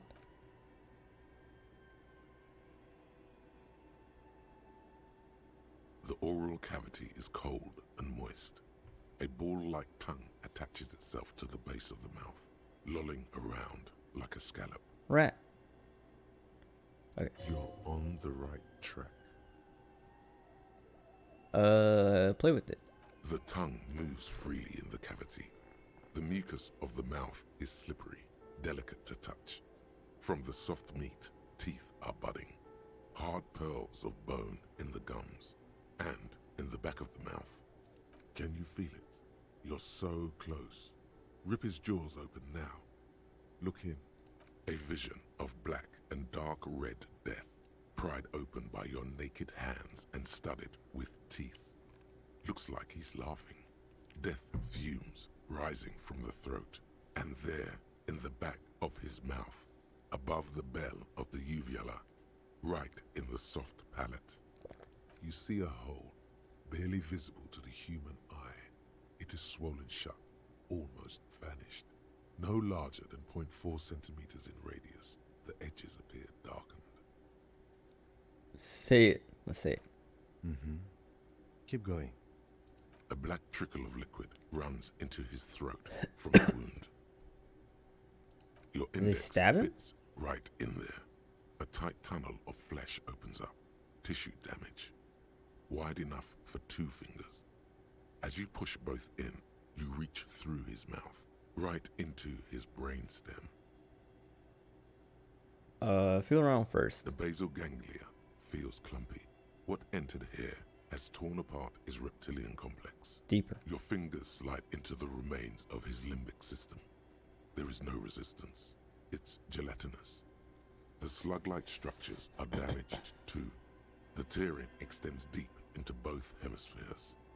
The undulations of the limbic system have ended. All is quiet. There's a cavity. The lieutenant answers with the sound of his pen on paper. Your fingers are all the way in now, reaching toward the inside of his skull. The cavity goes further, but the entry wound isn't wide enough for the rest of your hand to follow. All the muscles in your body harden. Time to enter him. Wriggle in. Your fingers reach toward his skull. His cerebral cortex feels like jelly. Cold jelly. Strange fluid streams down your wrist as you push deeper until you feel it on the tip of your finger. Is it a bullet? Sharp, serrated material. The edges cut right into your skin. The pain Gonna is get an barely infection. noticeable Oh. under the adrenaline rush. Fish it out, please. Okay.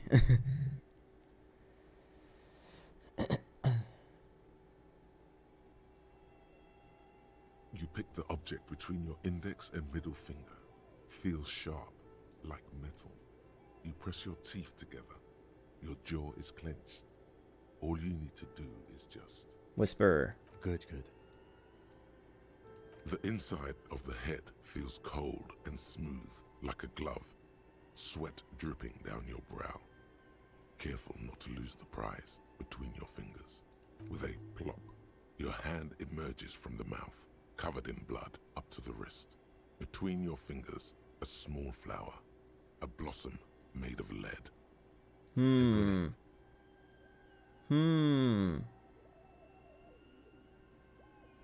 The bullet falls in the bag, leaving a smattering of blood on the plastic. He raises the bag under his eyes and says, A non-calibre rifle. Some kind of brittle alloy. Fractured on impact. Keep it as a gift. No, you deserve it. We can log it later. We need to add an item to the injury list. Injury number 4. Oval entry wound with an abrasion color. Soft palate, back of mouth. High velocity. Temporary cavity in brain tissue. Small exit wound on the occiput. How does that sound? Sounds about right. Opinion, fatal injury. Agreed. And one last thing. We should amend injury number 3. Ligament mark. New opinion, non-fatal. Post-mortem. Treatment. It was all treatment. Yes, and the belt around his neck. The hanging. Even dragging him to the yard. All of it was done after this man was already dead. So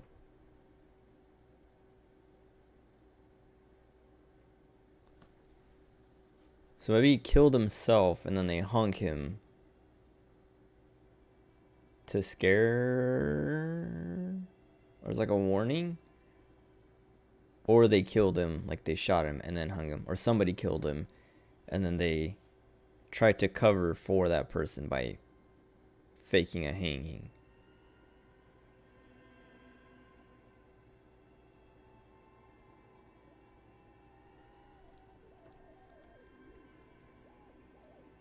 Are we jumping to conclusions? I have had this doubt since I inspected his hands, officer. There were no signs of struggle. No claw marks on his neck. Why? Why didn't he fight for his life? Because he was passed out. There have been other signs too. Small details. Everything is too neatly designed for us to assign probable cause here. As we did, full-heartedly. Well, no more.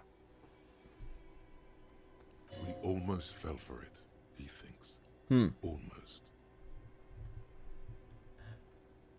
Who would do this? That's for us to find out. But this, it will make finding them just a little easier. Why would they do it? To hide something. The real killer, the real motivation, what really happened here. I think I need to watch myself. Oh, you really, really do. I am glad to hear you say Mhm. that. Your room in the Whirling in Rags should come with a bathroom. Be sure to make use of it in the evening. Yes. Maybe the bolt holds more answers. Yes, we should take a closer look at it. I am certain it has more to tell us. This little thing could reveal much about the weapon that shot it. Okay, what's next? Is it gonna be my gun? We bag the corpse and carry him to the holding pen of my kinema. I can transport him to processing myself, but I will be gone for the rest of the day.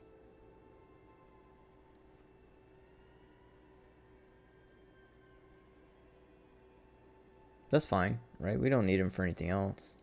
Work on the case. Tend to personal matters. Try not to do anything too dangerous. An officer needs backup in a neighborhood like this. Well, let me get I'll his leave boots that choice first. to you. And one more thing. Great work, detective. I thought we decided to leave it to processing. Let's not turn this into some kind of circus. Damn it. This is turning into some sort of mega puzzle. Oh, right, wait for him to leave.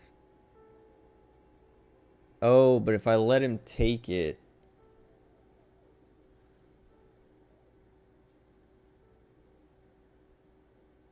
I lose him for the rest of the day.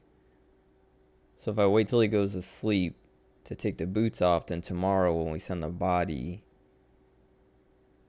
he'll be gone for the rest of the day. But we can wait till the end of the day, right?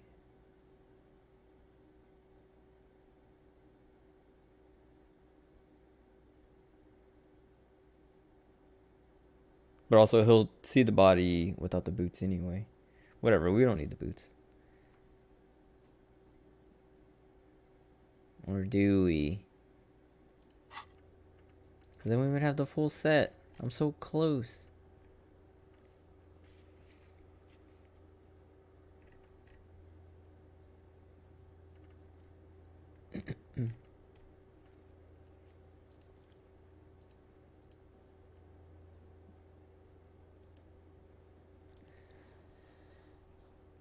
Oh, I'm at 18 now. I think I was at 13 before. Um...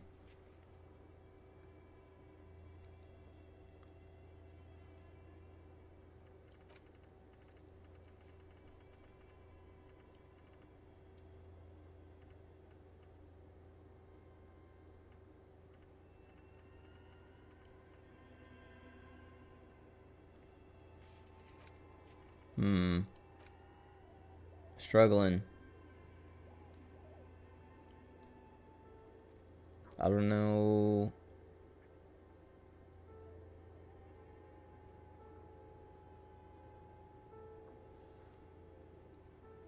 I don't know. I don't want to disappoint Kim.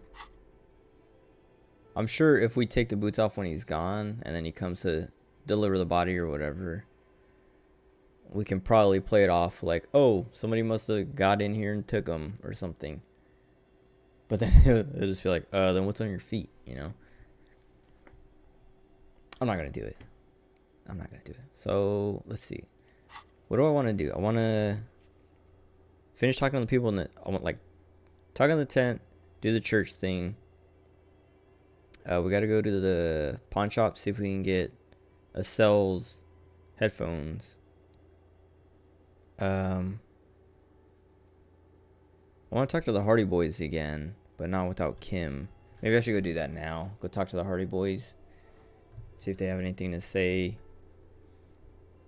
And then if they don't have anything new, we'll come back and have Kim take this body.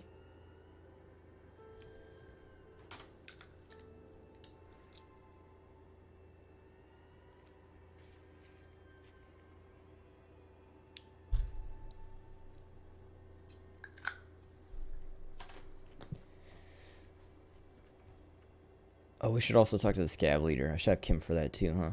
Assault victim. Oh yeah, we already talked to Clausia.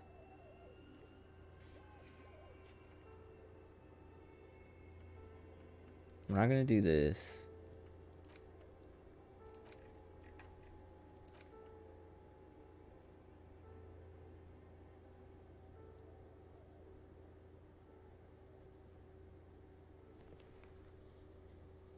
This will be devilishly tricky. It's not that tricky. Just wait till Kim goes to sleep.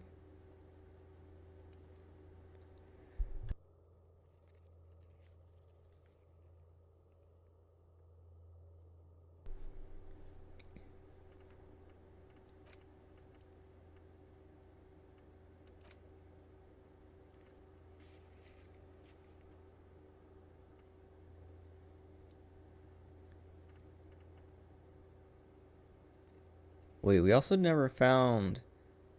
I mean, we might not find the girl who owns that one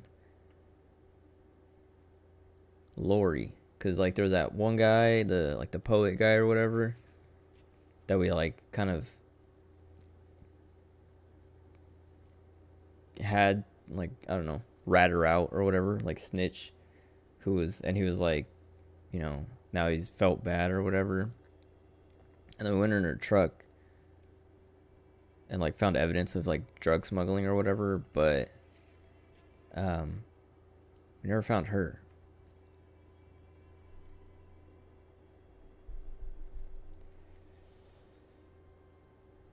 I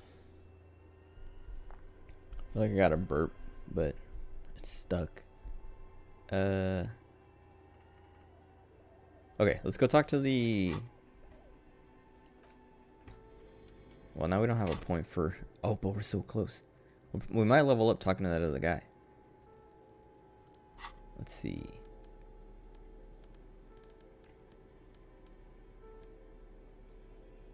Oh, wait. I don't know... Actually, let's try this again. We'll lose a point of drama, but that's not a big deal right now. About to go talk to that one dude. Let's see, what else could I...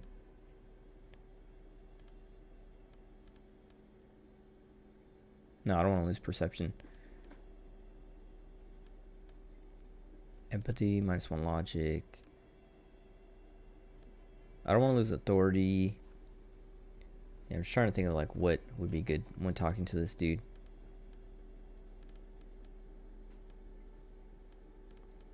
Like, authority feels like a thing that I should have. Oh, you get drama from this?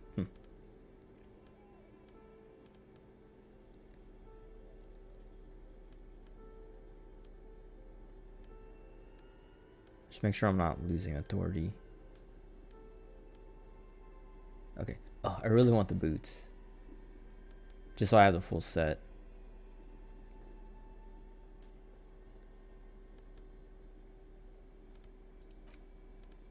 Oh. The bullet is safely sealed away in a plastic bag bearing the RCM stamp. Kim has filled out the label on the bag with the item number, case number, and date and location the bullet was found. Beside his orderly handwriting, the bullet looks especially sad, like a tiny, shriveled head of cauliflower. What do I do with you, bullet? What? I said, what do I do with you? Well, if I was the bullet, which I'm not, I would say find the weapon that shot me.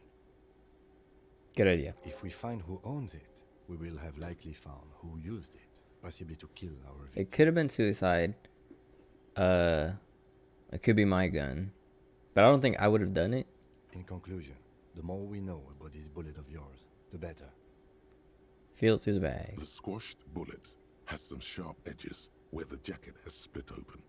It feels cold, even through the bag. Inspect it closer. The jacket of the bullet is made of a yellowish metal. It has blossomed out to reveal a dark grey core.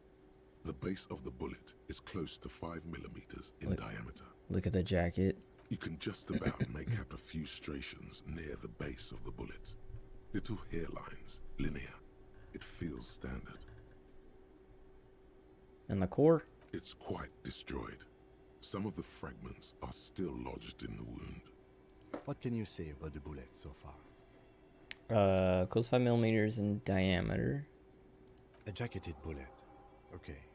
It would have been shot from a military-grade breech-loading Okay, rifle. not my gun. Not from a muzzleloader, like those typically found on the streets of Martinez. We were right. This came from a serious weapon. Even the RCM uses ordinary injected conical bullets. This is strange. Very strange. I like this, officer. Strange means unique. Unique means incriminating. We need to find a gun that shot. Oh, what about the gun that I'm holding? Something tells you that won't be anytime soon. This'll have to be one of those epic tasks that's open for a while. Hand-eye coordination. Let's try this. You can't remember what happened last week. What makes you think you're going to Oh yeah, similar rifle on hand. Or the name of the antique rifle you found. Okay. So hand-eye coordination is the next thing I'll put a point into. Yeah, this rifle. Well, I'm glad I didn't sell it.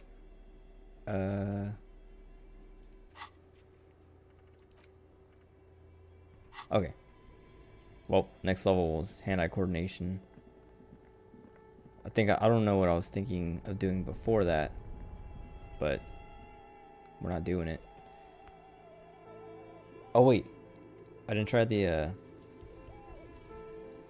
freezer again, or at all, but I wanted to try that 3%. Cause it's a white check, so why not? Like I was saying, I'll probably, like when I find the new pry bar, if there's a new one, it'll probably unlock it. And if not, we can just put a point to physical instrument. It has the ice squeaks beneath the pry bar. You think you've got the bar jammed in there pretty well, but the lid simply won't budge. You see the pry bar's metal handle bending. Did I break it? Very eye. Yeah, well, that's a good pry bar. I'm not criticizing it, but this ice cream maker is frozen shut. It takes an advance. Oh, maybe.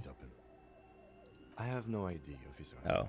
This ice cream maker isn't important enough to requisition a special tool. Are you Sooner sure? or later, you will stumble upon a tool mighty enough. Mhm. Then we will know what's in this mysterious ice cream maker. Okay. I thought it was going to be something like, oh, he's going to tell me. Oh. I wonder if turning it off. Wait. The red one goes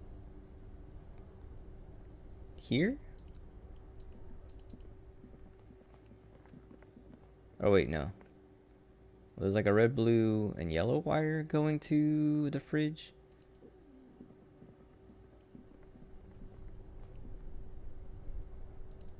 Oh, wait, maybe none of these wires goes to,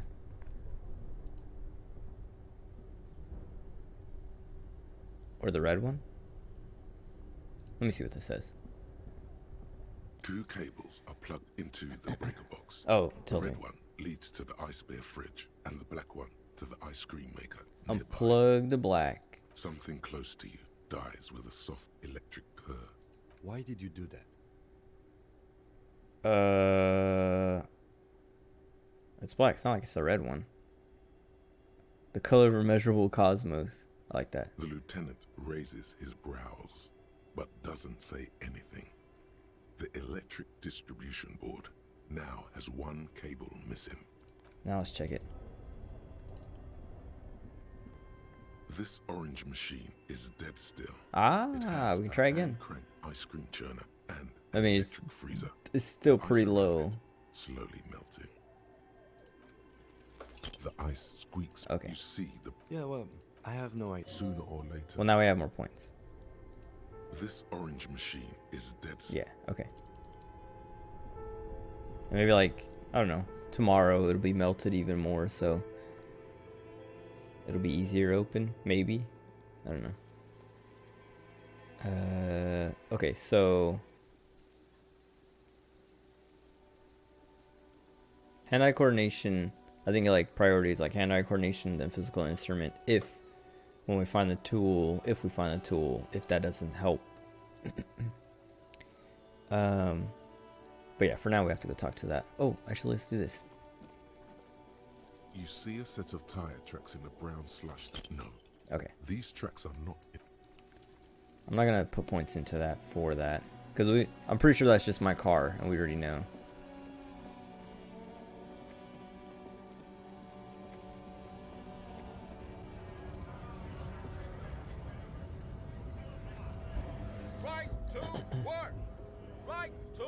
I think it might be help me decipher these tattoos. I kind of want to. Let's do that first. Don't think so. Suddenly, this feels like a really, really bad idea.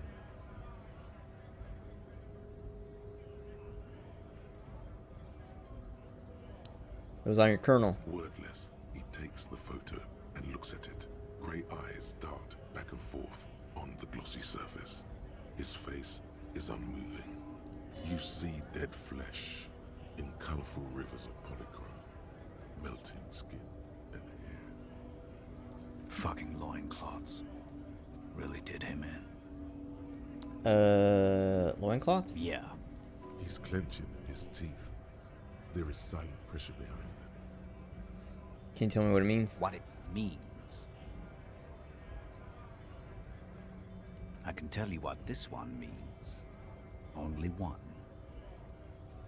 You want to hear what happened here? Yes. Our colonel is deep in the bush here. Deep in the fucking bush. In Benital, 41. Monsoon season. He's on a reconnaissance mission. He spent a month behind enemy lines, scouting kept villages. Nothing but fucking bugs and snakes for fun. Men are getting restless. There's talk of switching employers. With some strange emotion, this is about to get really graphic. Last moment to back off. Go. Our boy. He's only a captain then, but he knows how these men think. If they don't see action soon.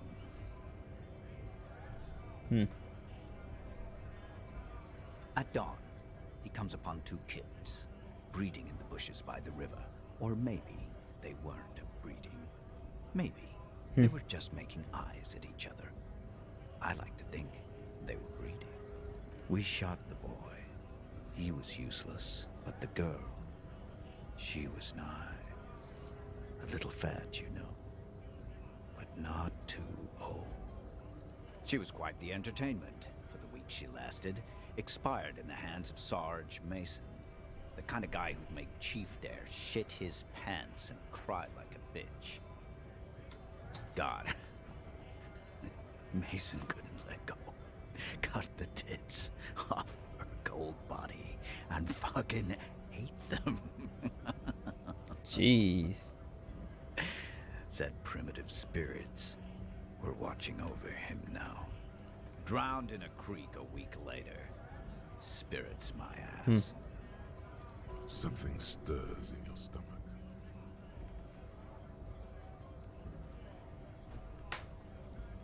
There's a word on the tip of your tongue. Colorless, odorless. It's evil. You were there? No. I was in the domain. In Jamrock. Being a bouncer. You're not really a scab leader, are you? Fucking mask is getting sweaty. I want to take my mask off. But evil. You bet it was. What is evil? It's just nature. This guy, he used to say evil is when nature and spirit meet in the wrong place. You can have that. Nah. You've earned it. Oh, this is my level. Now. Free commerce! Keep the goods flowing! On the photo in your hands, the dead man's skin is studded with stars. Tens, hundreds of them, littering his dead skin. Are you a mercenary? Free flow of commerce! Don't talk to him any longer. Just leave, please.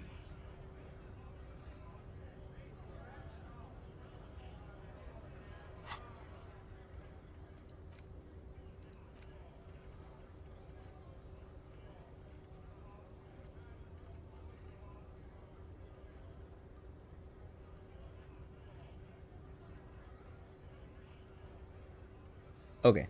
I'll listen to Half-Light. The man's breathing steadies. So now we can do hand-eye coordination.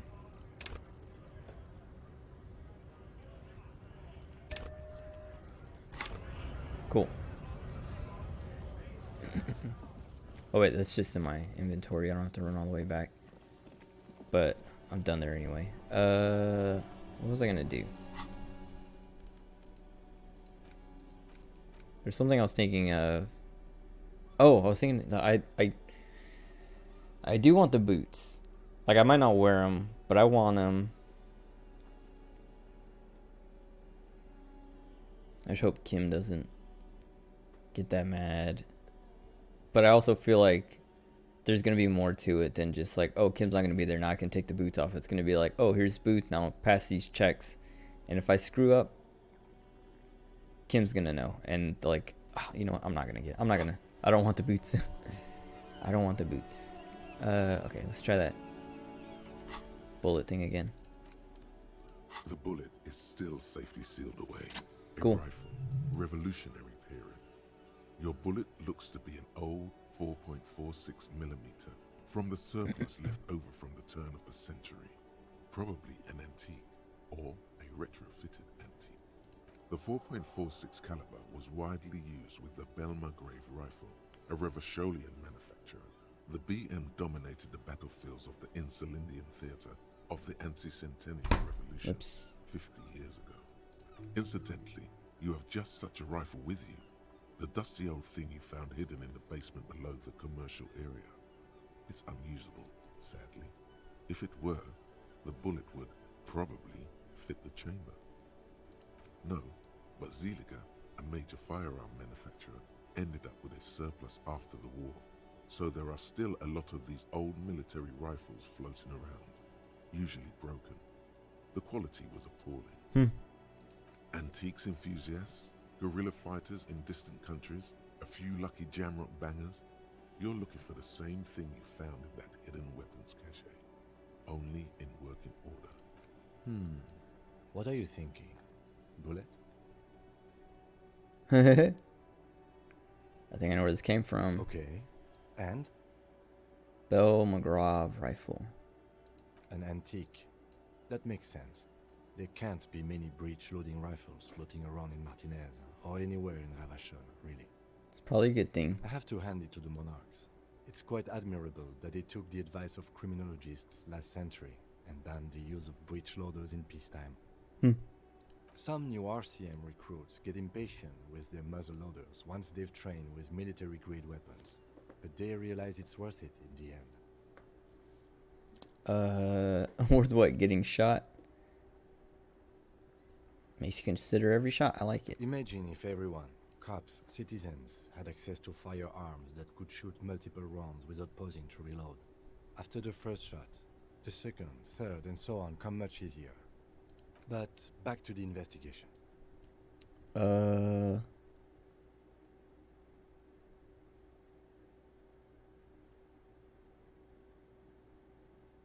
Seems like we're looking... Well, are we looking for an antiques enthusiast? Something mysterious is afoot. Mysterious? Okay. Mhm. Either way, we'll know when we find the gun. Okay. So now all we need is the better tool. And if that doesn't unlock the freezer option, like the freezer check,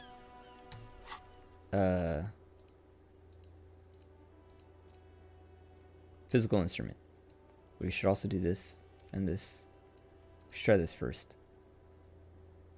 And this. Barred door. That's not the one in the whirling, right? That's... Didn't we already break down the one in... Or is there another one? Oh, we can also do this again. Let's see, let's see.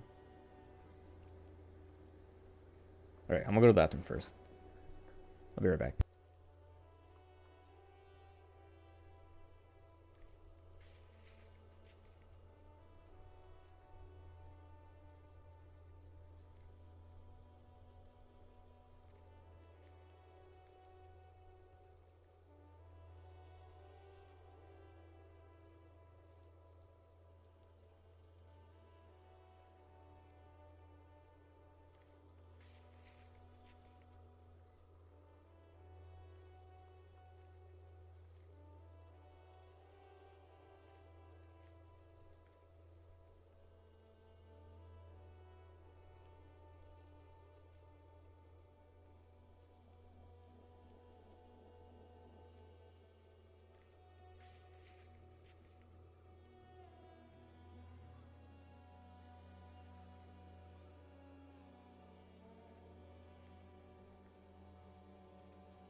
Okay.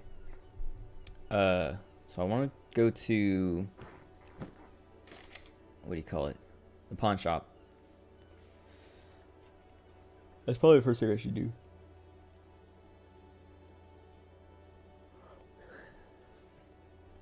Yeah, let's just... Oop. Oh, that was an accident. I mean, I guess we can just go back anyway. It's not a big deal. I kind of want to eat the rest of this brownie. I have, like, a corner left of it.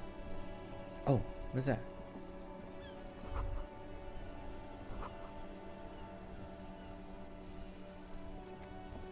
Oh, it's probably because of my perception, right? Oh, wait, where am I going?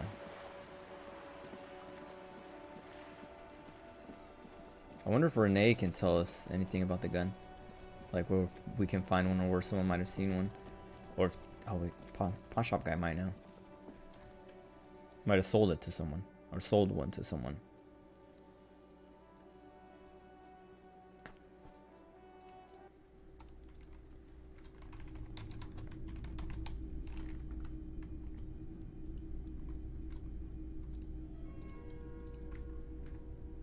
Oh, what's this?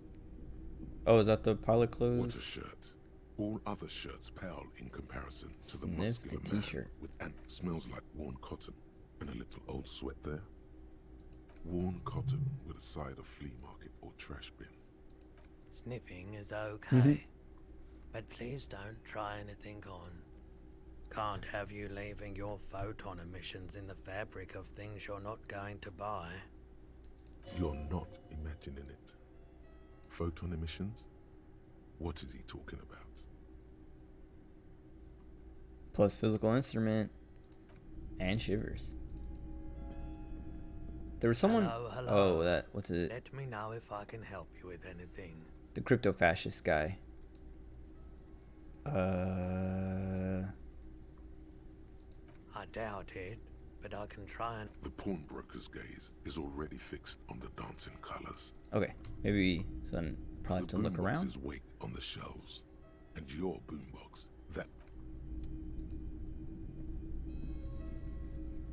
You see rows of toy soldiers guard... Is that it? I thought there was like more things. Typical Martinez street light sits... Is that a street light? Yes, officer. As you see, it's in perfect working order. How much? 700 real. A bargain, I dare say. A bargain? No, it's not. He's trying to sweet talk you into buying trash. Imagine it wasn't easy sawing off that street lamp. Hey, I don't know where it came from, but it's not every day you get to buy and sell something so extraordinary. I mean, I don't want it anyway. Okay, whatever.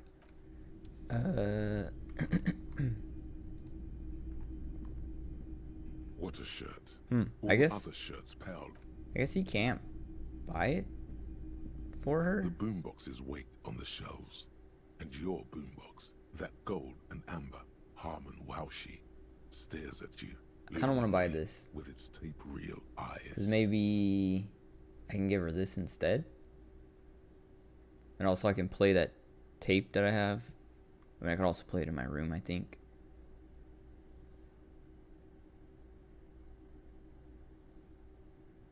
Well, what's his name has one too, right? Oh, but he's just using it to prop up those shoes, right? What's his name? Ceiling.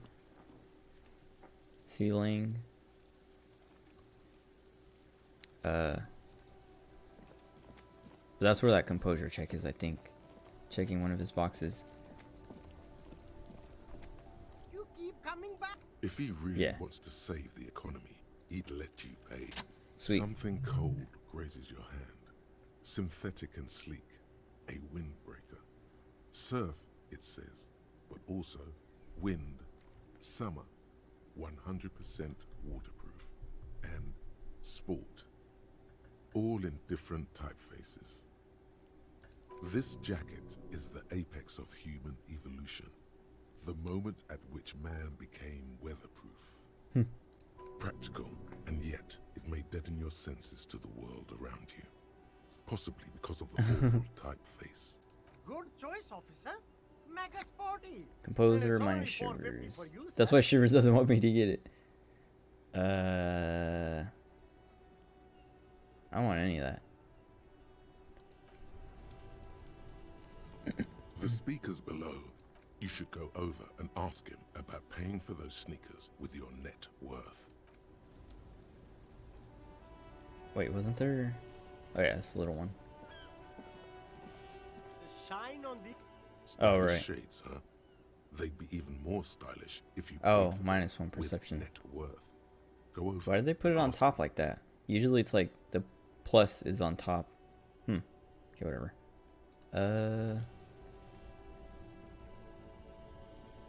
Okay, I guess I just can't find her headphones, huh?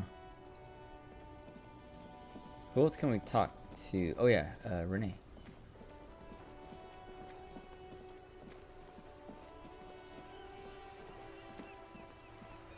Officer, God damn it. Pull yourself together, Rene. What do you want? Okay, let me see if I can get more drama. I know there's that one shirt.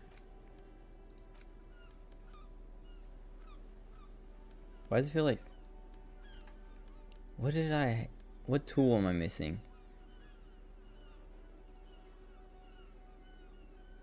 My bag. Where's my bag?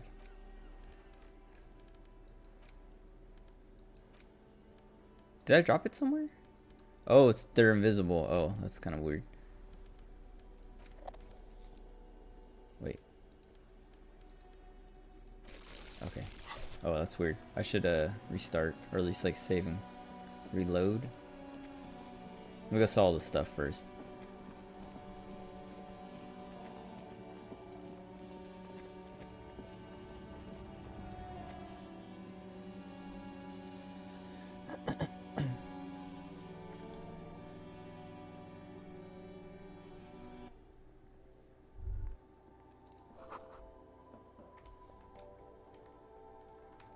Those aren't the flowers that were left for Ecclesia. What? The tear machine stands in the corner. Your bottles clunk into the machine. And do you know what you should do with that money? Yes, yes.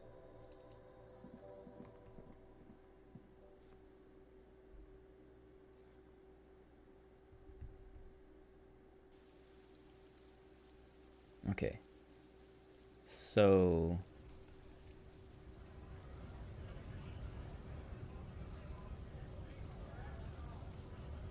maybe we should talk to Joyce and Everard? Let's talk to Everard first since we're already here. And since, like, whatever he tells us, we can go to Joyce with. Oh, also we can check this phone thing.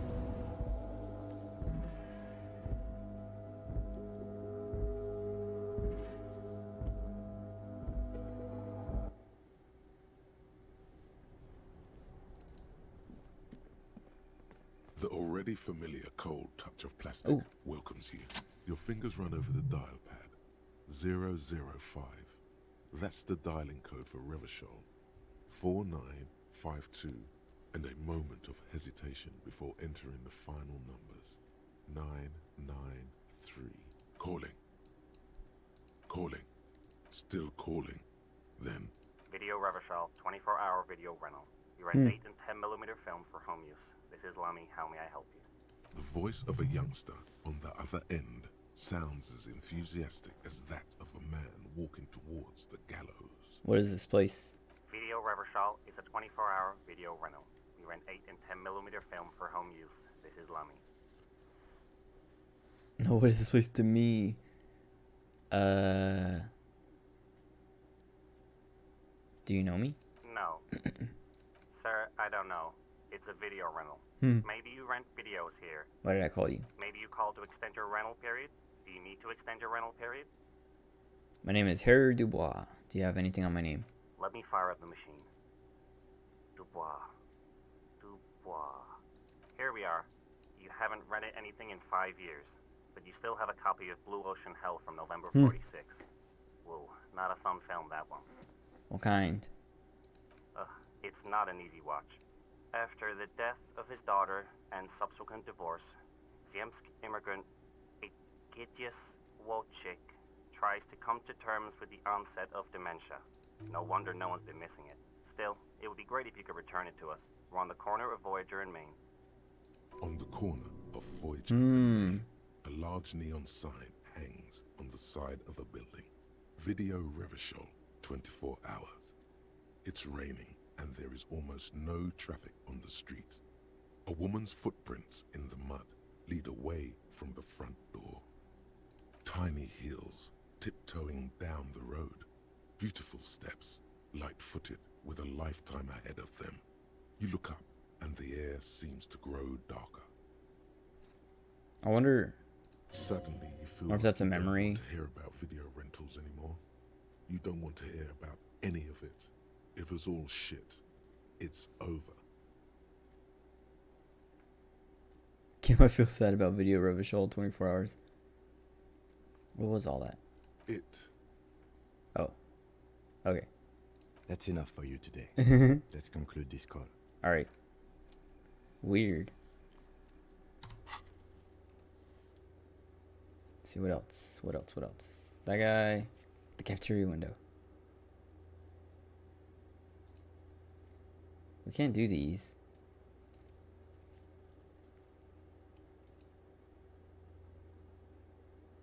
If we get a... Well, no, it's not going to make a difference, right? A point in physical instrument. That's to date her, right? Oh, I guess I can check this out again. And the church... Yeah, we're going back to the church anyway. A cell... What was the empathy for? What?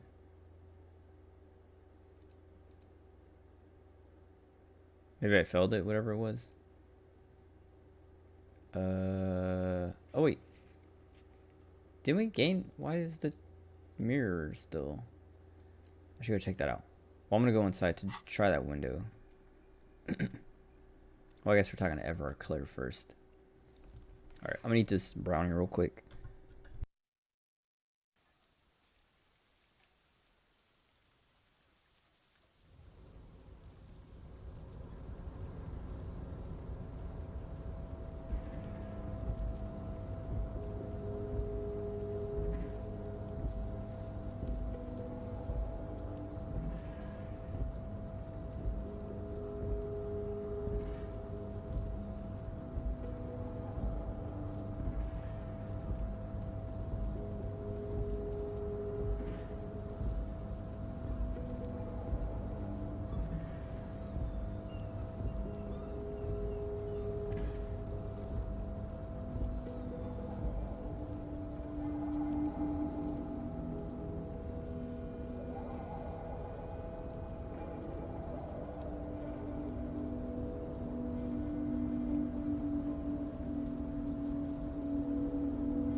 Okay.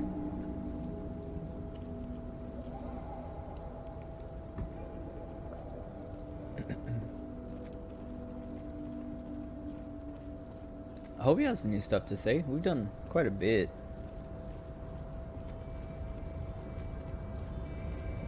Oh, we should also talk to this dude again.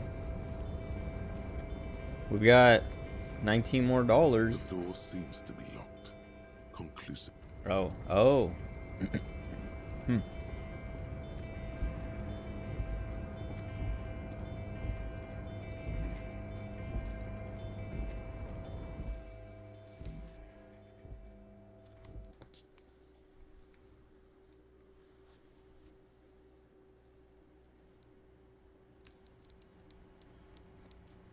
I kind of hate the feeling of my hair being stuck under my headphones, like when they're like basically the hair being pressed against my ear between the cups and my ears.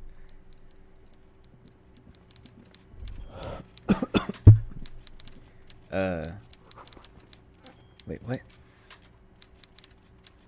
Did we find the rifle? Is that the rifle? Mr. Dubois, every worker, member of the board. How can I help you today?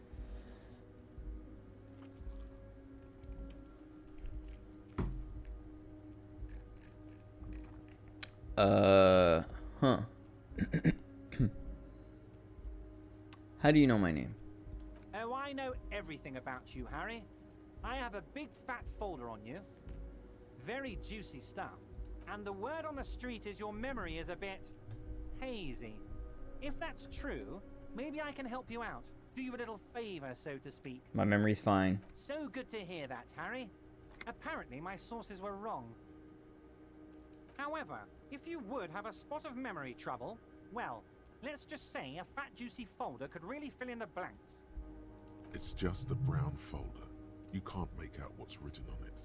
Are you trying to tell me you've gotten hold of some of our documents? Mr. Kitsuragi, would you mind? Harry has some questions he needs answers to. Asking too many questions will make you look weak. You should maybe focus on the folder. Don't just jump to the folder. That's not smart. Shows you're on the edge. Do some probing first. Where'd you get that folder? Ah, this? My friends in your organization gave it to me, Harry. I find that very suspicious. May I have a look? I'm afraid this is meant for Union eyes only, Mr. Kitsuragi. I'm sure you understand. Please continue, Harry. What kind of cop does it say I am? Well, Harry, if I were to sum you up in one word, it would be Oh, apologetic. just like reads my stats or whatever. I'm sorry? What? I'm not apologetic. I'm confident. Well, you sure come off as very confident in all our interactions, Harry. You're a real man. Oh, dude. I was, when I got that Uber back from, like, dropping my mom's car off to get put on that truck or whatever to get shipped, the Uber driver on the way back just kept, like, I don't know, he was very, like trying to seem super macho and like just constantly talking about what it means to be a man and stuff. He's like, yeah, if you don't work, what was it? Like, well, he's like, you're not a man if you don't work and blah, blah, blah. And he's like, I retired, but I couldn't not work and this and that. So I started, like, now I'm an Uber driver just for honey money, blah, blah, blah. Cause I got to take care of my honey, blah, blah, blah, this and that. Like, you got to take care of your girl or you're not a man. And like, just like all this, like super, just like cringe macho stuff that I was just like, all right, dude. It was very annoying. And I just like kept humoring him. Like he was like,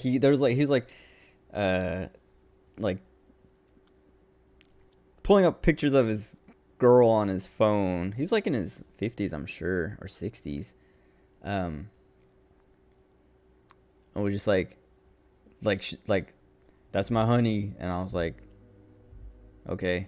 Like pretty much I didn't want to say anything, but he's like, isn't she beautiful? Like blah blah blah. I was like, yeah, sure. Like I don't know. Most Uber drivers I've ever encountered, like had to be in a car with, were silent or quiet, or it might just be like, oh, good morning, how are you, like whatever, and then that's it. This guy would not stop talking, and like everything was just like, oh, manliness, manly. And like he was even like, he's like, so what do you do for work? And I was like, I go to school. And he's like, oh, well, that's different. Like blah blah blah. At least you're doing something, this and that. And I was like, well, I mean, I kind of look at school as work because I get paid to go to school. And he's like, oh, how does that work? And I was like, well, I was in the Marines and my GI Bill, blah blah blah. And I just like was kind of like, I don't know, like I know what it actually, like. I've done more manly stuff than you have, sir. Because he said he worked on a farm. And I was just like, I mean, I've shot guns. I've crawled through the mud. I've deployed. I've done all this stuff. You're sitting here like, overcompensating for how manly you are. I'm like, I just want to go home, and like, you're not impressing me. I don't know. And then like, then he just started like talking about like all these military people. Well, at first he was like, what did he say? He's like, who ya?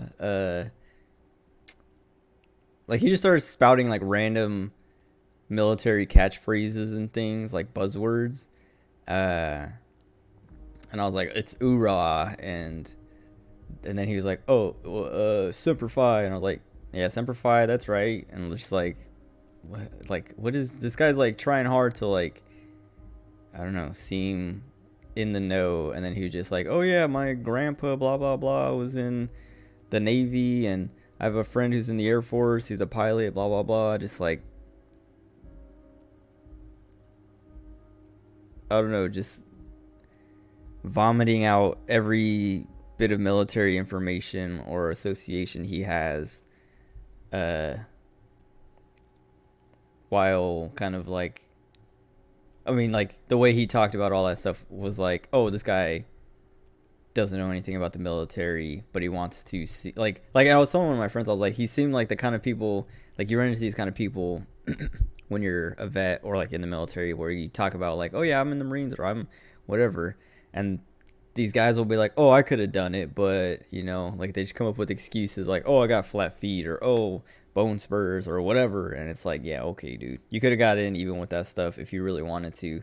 You just wimped out, or you failed out of boot camp, or like whatever. And it's like, it's so weird. Like, I don't know, it's not like stolen valor, but it's like they want to seem like they were good enough or cool enough to do it when they weren't. Like, they like, and it's not like that, like, having a condition that disqualifies you means you're not good enough, but if you really wanted to, you can do it. It's not like there's waivers for everything. Like, I was underweight by like 15 pounds, and they gave me a waiver and let me in. And like, yeah, I don't know. Like, whenever I run into those people, I'm just kind of like, okay, like, if you say so, dude. But I mean, I actually did it, so you're not like impressing me by saying like, oh, I could have done it, but I was too much of a wimp to actually commit. Like, I don't know. But this driver just like kept going, and I was like he kept interrupting me, like trying to, like, he was trying to dominate the conversation, and like he's just like very fragile masculinity.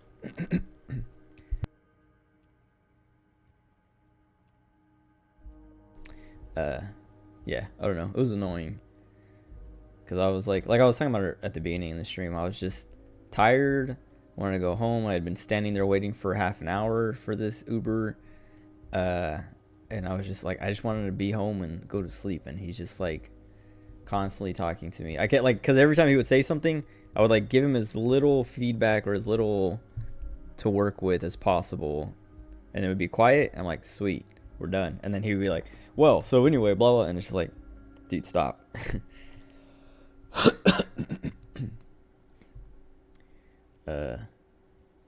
Yeah, and then I got home, or like we pulled up to the house, and he's like, I was like, all right, thanks. And he's like he called me young man, and like says, like, I don't remember what he said, but he like it was like he wanted to keep talking to me before I got out, where I was just like, all right, thanks, bye, and like left. Yeah, I don't know. But like, this reminded me of that, of being like, because the guy was like, yeah, you're not a man unless you work, and this and that, like going off on this rant about manliness and what makes a real man. And then I was like, I don't work. And he's like, oh, well, that's different, like trying to be like, you're like, well, he didn't say you're a real man's man or whatever, but he's like, oh yeah, well, no, like if you're going to school, that's different, blah blah blah, this and that. And I was just like, okay, you just like realized, I don't know, you're like pooping on your customer, basically, the dude in your passenger, for your job, like what you get paid for. Like, I don't know, if I, because I didn't pay for the Uber, it was like the shipping company that I dropped the car off to, they paid for the Uber. If I would have paid for it, I probably wouldn't have given him a tip, or would have been like super small, just because it's like, all right, this guy like was annoying and basically put me down immediately. But yeah, I don't know.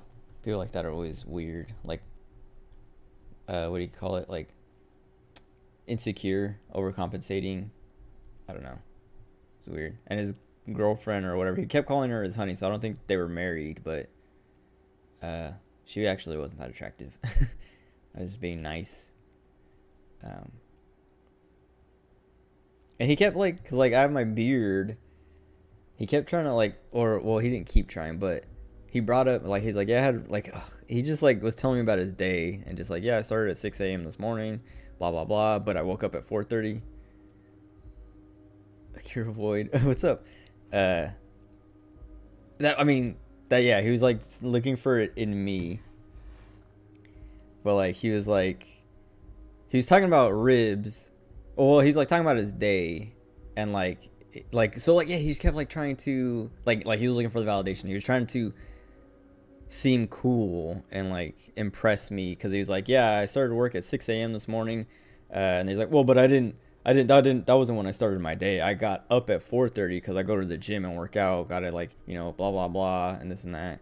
And he's like, and then I started working and this and that, and I've been working since 6 a.m. and I've driven like from here to there, blah blah blah. Just like listed out everything. And it was just like, I don't know. He was like, yeah, he was trying to impress me, trying to like look cool in front of me. But then, then he was like, and for lunch today, I had ribs from Applebee's, and I was just like, you know, trying to be a part of the conversation because basically he was talking to himself. I was just there or talking at me. But I was like, oh, I can't eat ribs. Like it's too hard. It's too much hassle. Like, cause like my mustache is too long. Like yeah, it's just like if I do eat ribs, I usually eat them with a fork and a knife, cause it's like easier. Cause like putting up a rib to my mouth, it's gonna get all in my mustache. And I told him that. I was like, yeah, it's too hard to eat ribs with this mustache. And he was like, oh well, you know, you could probably get them with less sauce or like whatever. Just like telling me how to eat. Like he basically just telling me how I can like fix my problem that I've been not dealing with, but I've had. It's not even a problem, but it's just like, you know, it's like you have I've had a long mustache for like years now, and like I know how to work around it. I know how to work with it, and I know what I can and can't eat, or how to eat things that are like more trouble. Like, cause I even said, I was like, yeah, I usually eat it with a fork and a knife, and he's like, oh well, you could probably get it with less sauce. So when you like hold it up to your mouth, and they're so like tender and blah blah blah that it's like really easy to get the meat off the bones and this and that. I was like, that's not it doesn't matter. If I hold a rib, it's gonna touch my mustache if I try to bite off of it. Like I can't like, if I would have to have someone like come behind me and hold my mustache out of the way so I could eat a rib if I was gonna eat a rib like that. Like it doesn't matter. Like I don't know. Like I basically said, like eating a rib off the bone doesn't matter to me. I'll just like cut the meat off or like pull the meat off and just eat it like that way because it's easier to get my mustache out of the way. And like he just kept trying to like make suggestions, and I was like, dude, I don't need this. Like, stop. I don't know.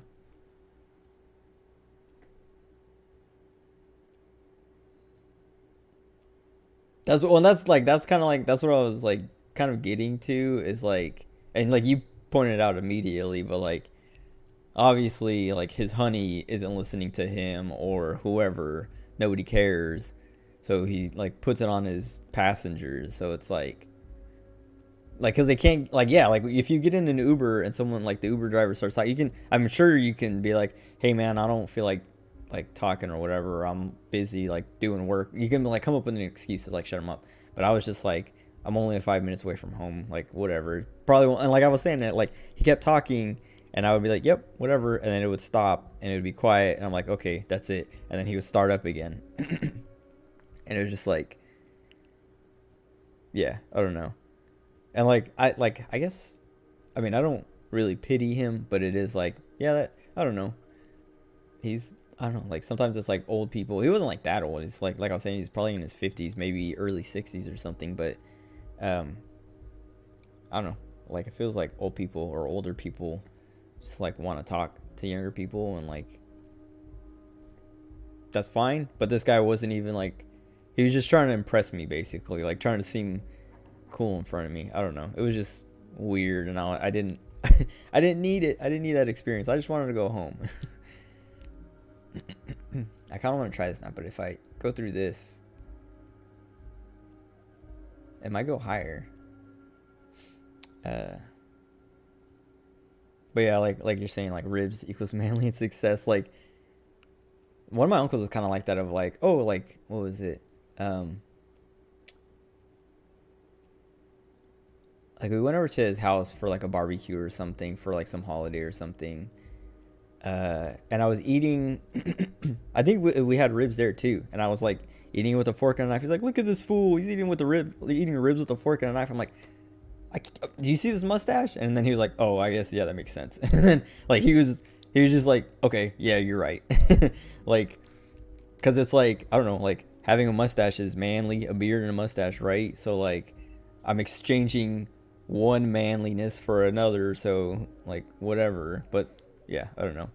The guy in the car didn't want to accept that. He was like, he was like, you can't eat ribs without, like, you have to hold it up to your mouth. I don't know. It was weird. Yeah. And like I was saying, he kept trying to like take over take control of the conversation. Cause even when he was like, oh, what do you do? And I was like, oh, I go to school. And he's like, oh, well, that's different. Like blah, blah, blah. Like basically, oh, you can still be manly if you go to school, like as long as you're getting an education, because then you're gonna work, right? And it's like, well, yeah, obviously, but dang it, what was I gonna say? Oh yeah, like once I started talking about, like, I was like, oh yeah, the GI Bill, I was in the military, blah blah blah. Like I was trying to talk about it, but he kept just being like anytime I said anything, he would just be like, oh, I know a guy who does that, or went to the Marines, or like blah blah blah and this and that. And it's like, okay, like fine, keep talking. I don't want to talk anyway. Like it was like, yeah, I don't know. It's like a weird, yeah, I don't know. Like I've heard people complain about having to talk to Uber drivers like that, but like I was saying, like I don't take Ubers that often, and when I do, like most of the time they don't bother me like that. They're just like, hey, how are you doing? It's like, oh, I'm good. How are you? Oh, I'm good. It's like, so we're going here? It's like, yeah. And then that's it. But this guy was just like nonstop. Yeah, it's kind of, I don't know. Yeah, I don't like, it's always like, I always feel like it's like, yeah, it's like to cover insecurities, like something, yeah, like a stable, like something stable to cling to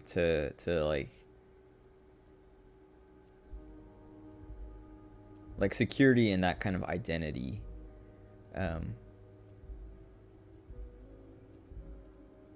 Yeah, I don't know, but I don't know, just like this line reminded me of that.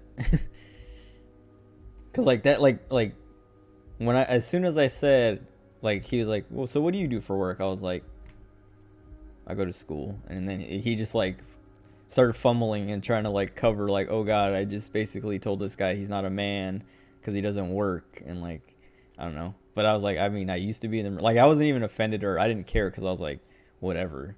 Like, I get paid to go to school, so that is my work. And like, I worked before I went to school, so it's not like I did the hardest work almost, like being a Marine. 5 years of just like nonstop frustration and pain and annoyingness with a little bit of fun stuff. Like I was talking, like I was trying to basically make him feel insecure, not like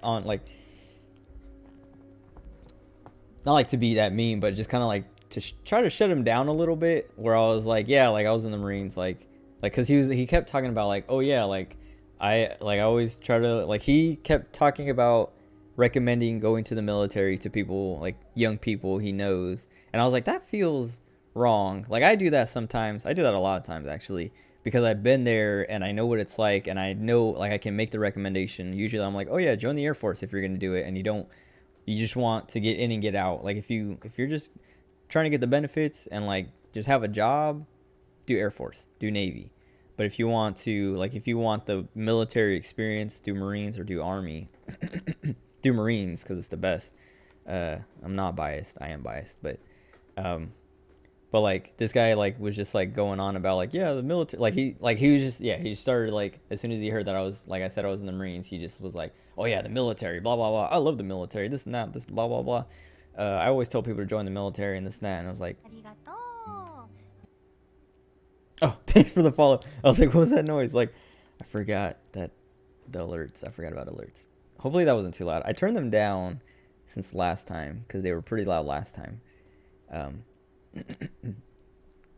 But thank you.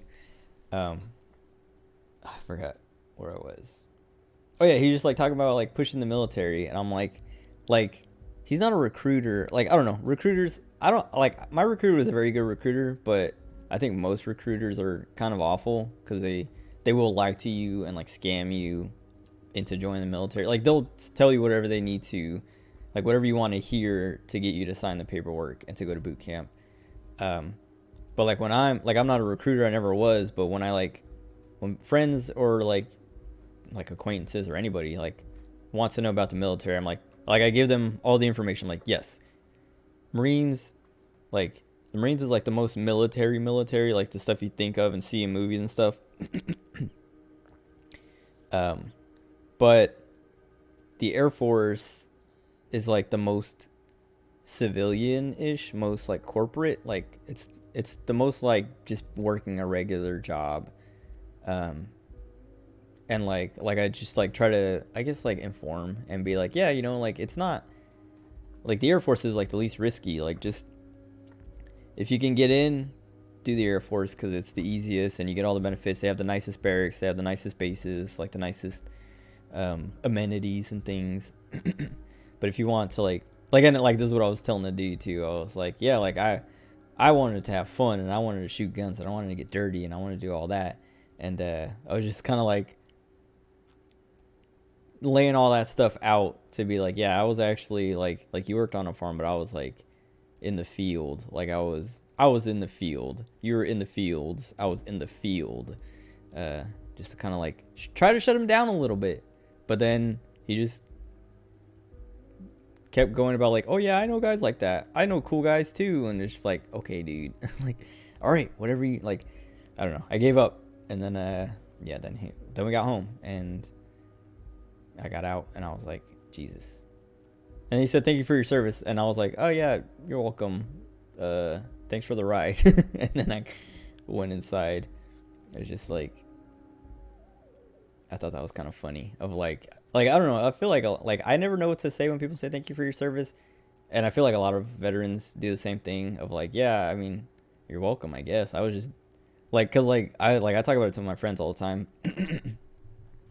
But like I was SIGINT, so I worked with computers, and most of my job, like at least for the first 2 years, was just sitting at a desk watching YouTube videos and stuff, waiting for someone to be like, hey, my computer's broken, come fix it. Like, call me up and I'd go downstairs or whatever, go wherever, fix the computer, or like make sure everyone's like, what do you call it?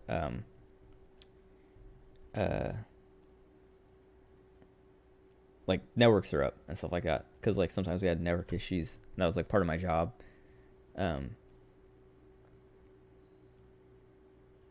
Oh well, so yeah, that's like now that I'm out, I like America is weird about the military. Like,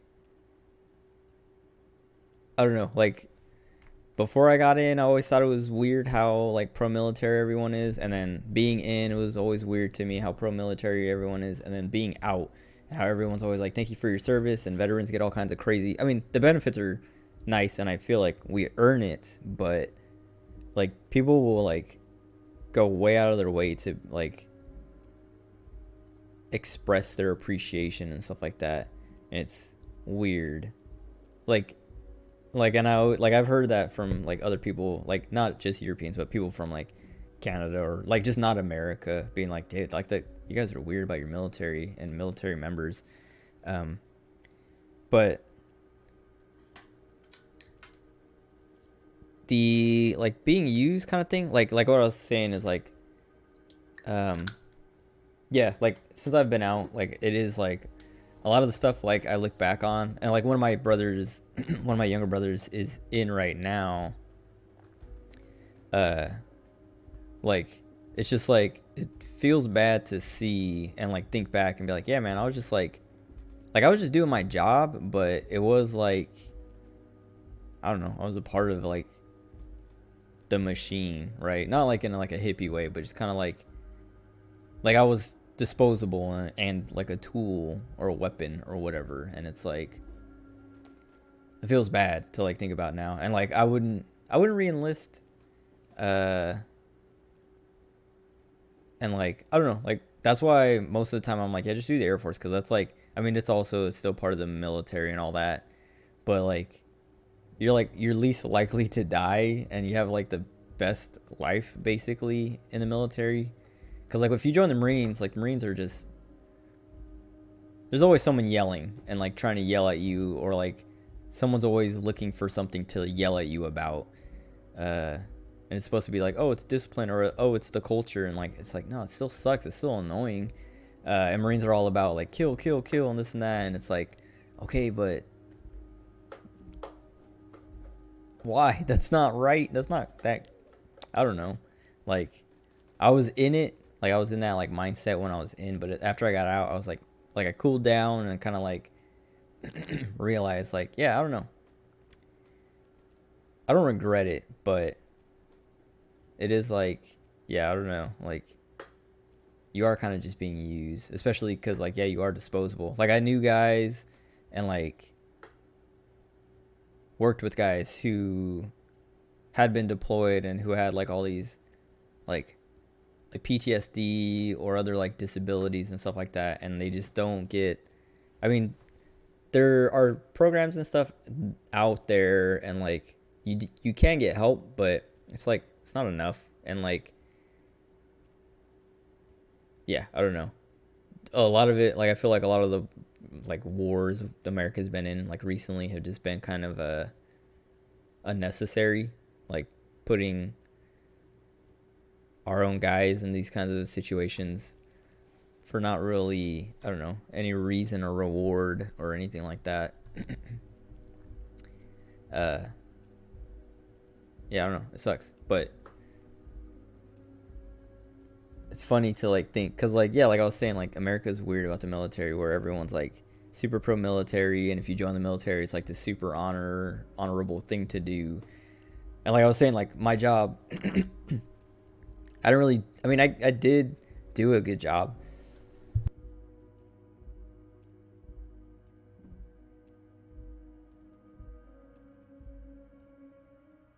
I did a good job. I tried hard.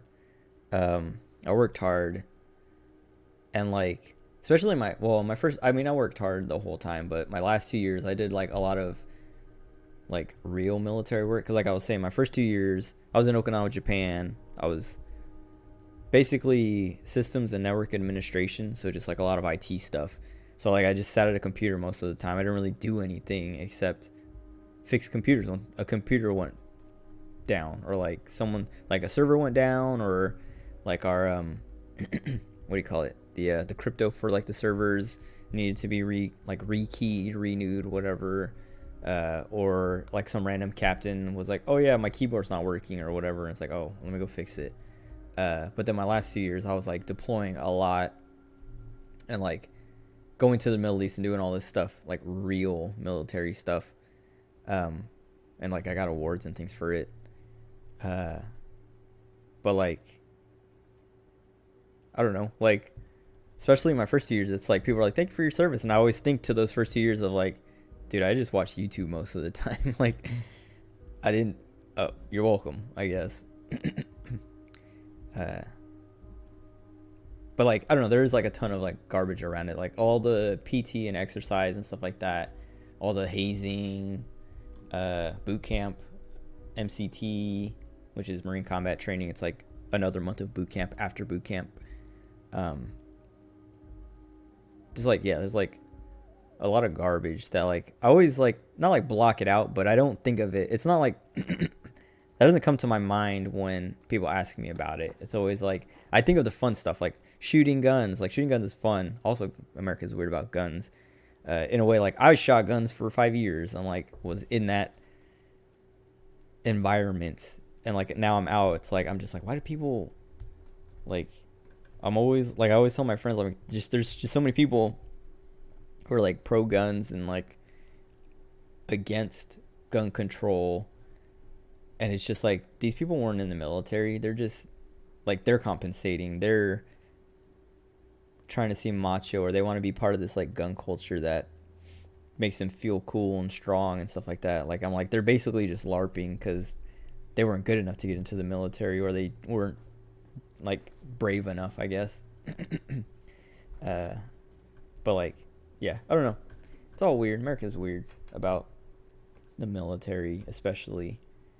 But I don't know. Like, it's cool because like I did it, and so like everyone's like, it's kind of like fun to like flex it on people. Like I was saying, like with that dude of just being like, yeah, I was in the Marines and this and that. I shot guns all the time. This and that. I did like real work, like not real work, like, but like, you know, I did that kind of stuff. Like I'm more manly than you are, even though you might be bigger. Because the guy was like, I don't know. He said he worked out, and like he looked like not like super buff or swole, but like he looked fit.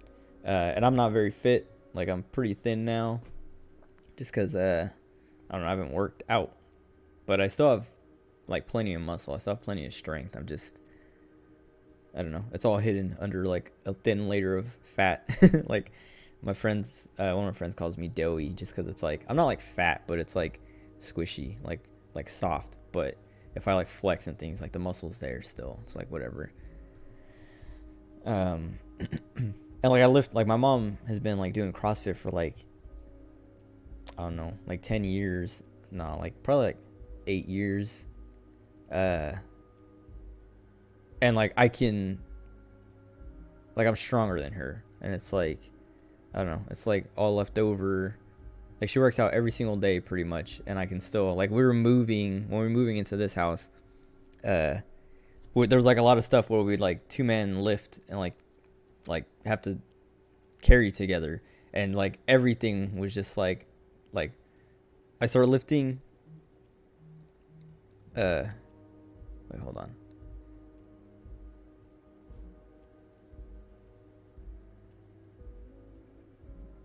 My phone just vibrated for no reason. Okay, whatever.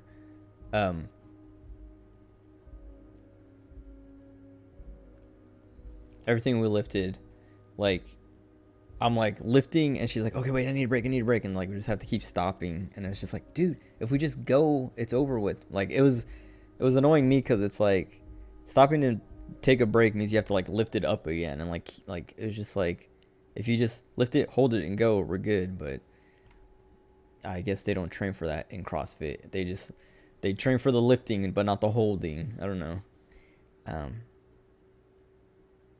Let's see.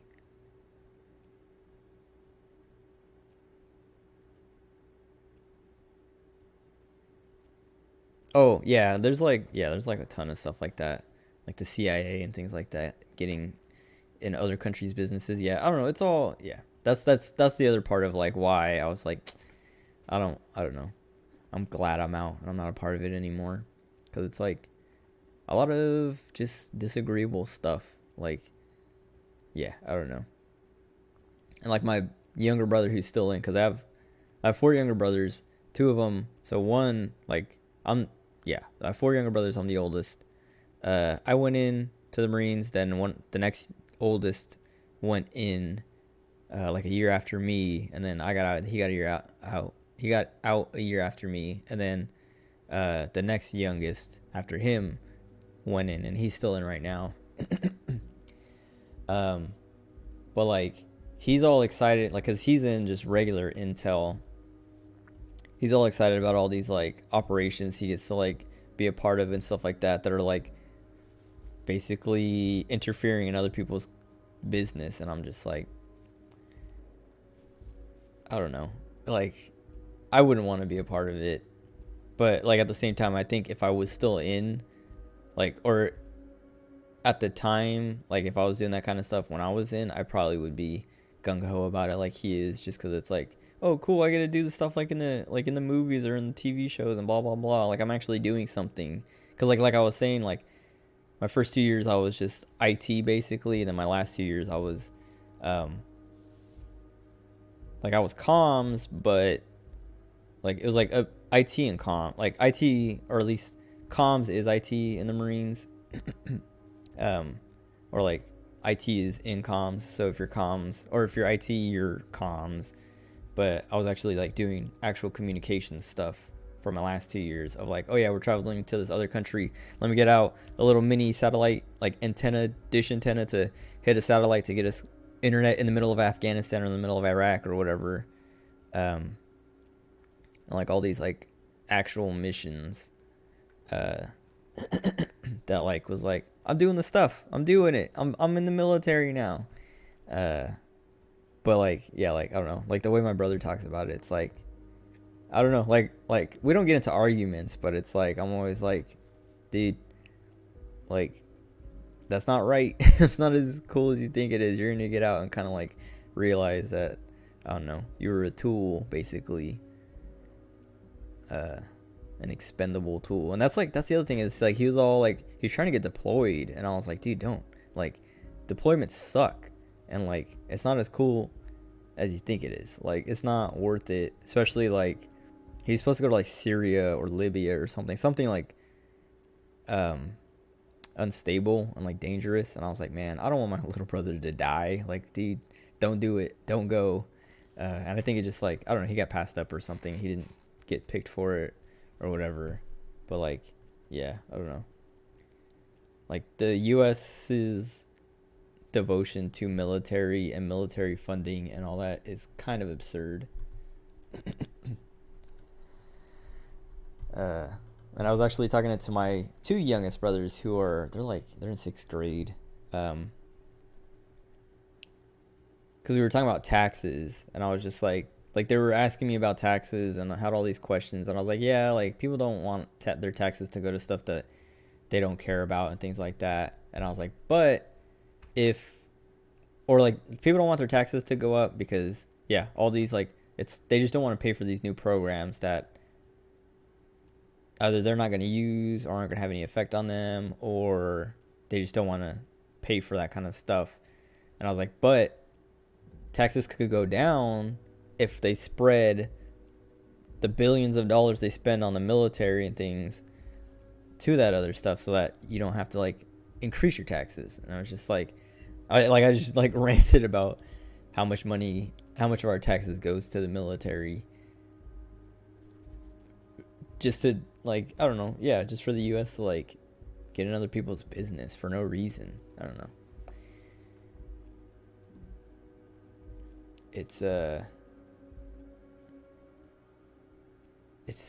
yeah, I don't know. It's unfortunate. Family?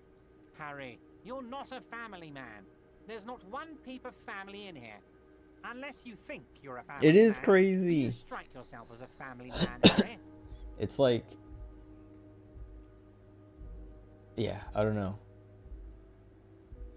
It's this weird like American identity of like, because like America is like founded on basically on war, of like, oh yeah, like the Revolutionary War to like gain independence from Britain and like all that.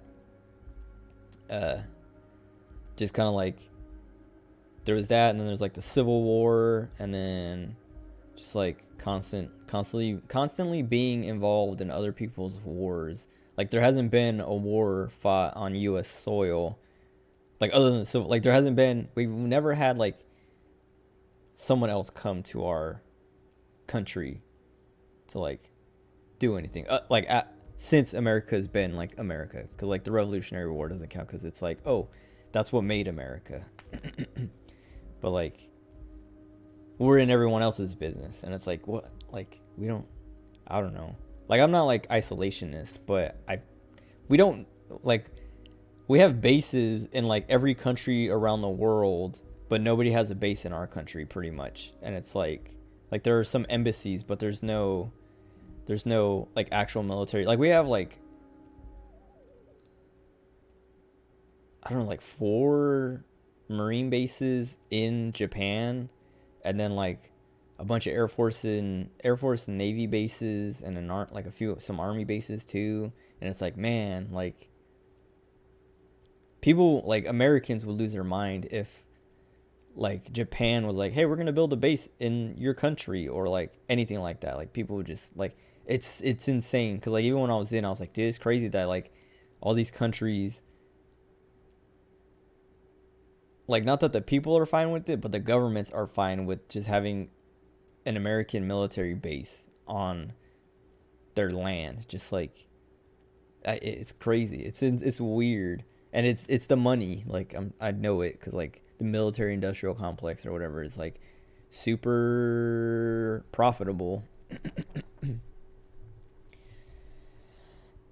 And, like, America, I think, like, maybe China spends more money on their military than we do, but America's, like, way up there. And, like, I think it might be, like, proportionally, like, America is the most or something like that. It's crazy. It's weird.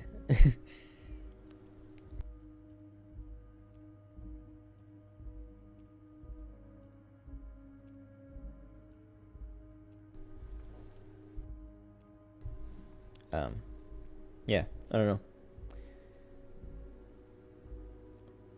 It's always, yeah, like, I guess when I'm talking to Americans about joining the military, it feels like, because, yeah, I don't know what it's like on the chill side. Yeah, it feels like I've always been pretty laid back too, of, like, because even when I was in, like, well, my first 2 years, because my first 2 years I was on a Marine base, but my second 2 years I was on a joint unit on an Air Force base, or I was at a joint unit on an Air Force base. So it was like the Air Force environment, like I was saying, it's like very corporate, very civilian, of, like, it doesn't feel like a military.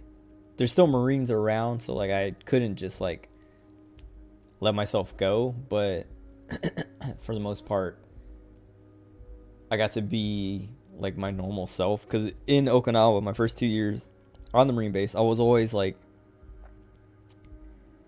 on edge, or, like, what's the word? Like, high strung, just kind of, like, always worried about doing something wrong, or getting, like, it was very stressful, of, like, you're just constantly worrying about screwing up, or, like, doing something wrong, or even just, like, having your uniform, like, out of order, like, just, like, maybe, like, you have a, like, I don't know, you get a hole in your pants, or I don't know, there's, like, a piece of string sticking out of your collar or something, like, someone will see it and notice it and, like, flame you, like, just chew you out. And it's like, man, it's not even a big deal, like, calm down. But you can't say anything because they're a higher rank, and just, like, it's the culture of the Marines. But, like, once I got to once I got to Tampa in Florida, that Air Force base, it was like literally the Marine who picked me up, my sergeant, he picked me up from the airport and was like, hey, you know, I'm Sergeant Richardson. I'm a sergeant at the, like, on the comms team. We'll be working together, whatever, blah, blah, blah. First thing I need to tell you is, like, you're a Marine. Don't forget that. But here, you can't be a Marine. You can't have those standards here anymore. You have to turn it down a lot. But don't forget never forget you're still a Marine. So, like, I'm gonna hold you accountable for, like, Marine things. I'm gonna hold you to standards, but you can't hold these Air Force, Navy, and soldiers, like, Army guys, like, you can't hold all these other guys to those standards. And at first I was like, I didn't really know what that meant. I was like, okay. But then, like, once I, like, settled in, I was like, oh wow, like, it's way more chill here. Like, I love it, and I never want to go back. Like, I got out of the Marines. Like, part of me was kind of like, I wasn't really considering re-enlisting, but it was, like, an option still there.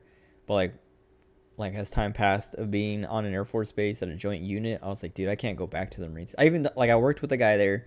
He was a Lance Corporal. Like, I got there as a Lance Corporal, so we were both Lance Corporals, but I got promoted to Corporal and then Sergeant, and he barely got promoted to Corporal, like, as I was getting promoted to Sergeant, because he was just, like, a worse Marine than me. Even though, like, when I got there, they're like, yeah, Holdridge, he's the star of the team, or he's, like, a star Marine, he's one of our best guys. And I was like, really? And then I, like, just kind of, like, outperformed him in every way, got promoted faster than him and all that.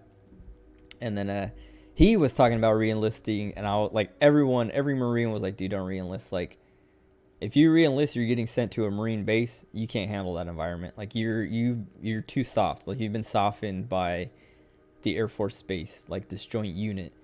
And like I was like as I was getting out, like I was getting my contract was ending. I was getting ready to leave.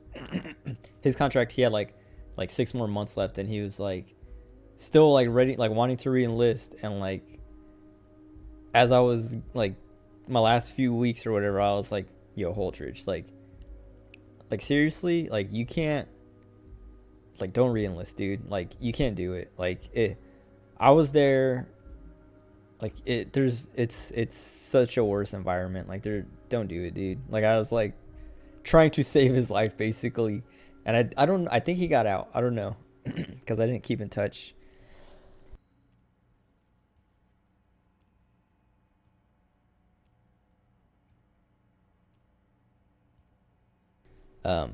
But yeah, like getting to that Air Force base was like, oh cool, I can just lighten up and like not have to worry all the time, and then like kind of like realize all this stuff and realize how like basically not be brainwashed anymore, because that kind of that's what like the Marines is all about, is like indoctrination. Like they literally call like your like initial, like your first week of boot camp is what is it called? It's called receiving week. And there's like a day that like they have like a schedule, and like there's one day that's just indoctrination, and like it's like to get you like in the mindset of like, okay, you're a Marine now, you're in the military, like you have to follow orders and this and that and blah blah blah. And like all throughout being in the Marines, it's like all like, yes sir, aye sir, like do everything they tell you to, no questions asked. But then like that's like one of the main things that like the main differences between the Marines and all the other branches is like you pretty much can't ask questions. Like you get orders, and they always like give these like classes of like, yeah, like, you know, if you get unlawful orders, or, you know, someone tells you to do something morally, you know, like morally wrong, like or kind of like you don't know if it's right or wrong or whatever, like don't do it. Like, you know, like you don't do anything illegal, and don't do anything like morally, like anything you're morally opposed to and stuff like that. Like don't give up your morals to obey a command or whatever, to obey orders and things. But then like they would turn around and just also be like, also, if you don't listen, if you don't obey an order, you're going to get NJP'd, non-judicial punishment. You're going to get NJP'd, you're going to get court-martialed, like whatever. Like you're going to get in trouble. And so it was always like, what do I do then? Like what? And it's basically like, yeah, you have to just basically do everything you're told. And no, you can't actually, no questions. Or it's insubordination. And it's like, it's an awful environment. And then like getting to that Air Force base, like the environment's completely different. Like I like on like one of my first days, like an Air Force tech sergeant told an Air Force like airman first class, like, hey, go do this thing, or like do this thing or whatever, like do like basically gave him an order.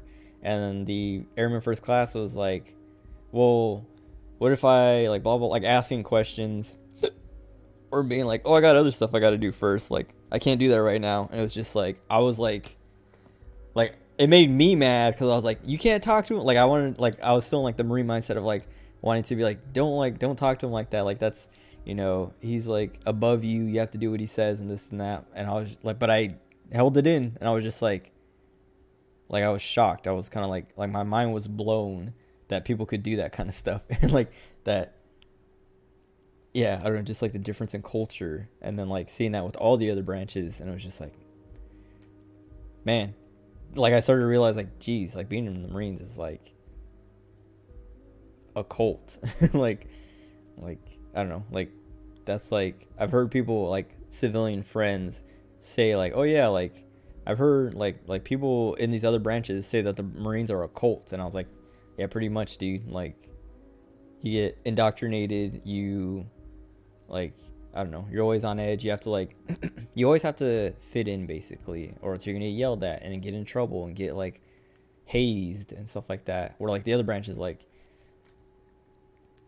you can talk back, you can ask questions, you can like basically be like, no, I'm not gonna do that. I got other stuff. I got more important things to do. You might get in trouble, and you might get yelled at, but like you can at least take the chance. Whereas like in the Marines, you're guaranteed to get yelled at. You're guaranteed to get in trouble and like get hazed. Like the other branches, I never saw anyone in at this joint unit. Nobody ever got hazed. But when I was in the Marines, like when I was on the Marine base, people were getting hazed all the time. I was getting hazed all the not like I wasn't like getting singled out, but like group punishment is like a big thing in the Marines, and it's not that big in the other branches. And so like someone screws up in the Marines, like your whole like shop gets hazed, or your whole squad gets hazed, or whatever. Like your whole team gets hazed, and it's like annoying. And like in the other branches, it's like someone screws up, they get in trouble, and then that's it. And it's like if they get in trouble, even like it, I don't know.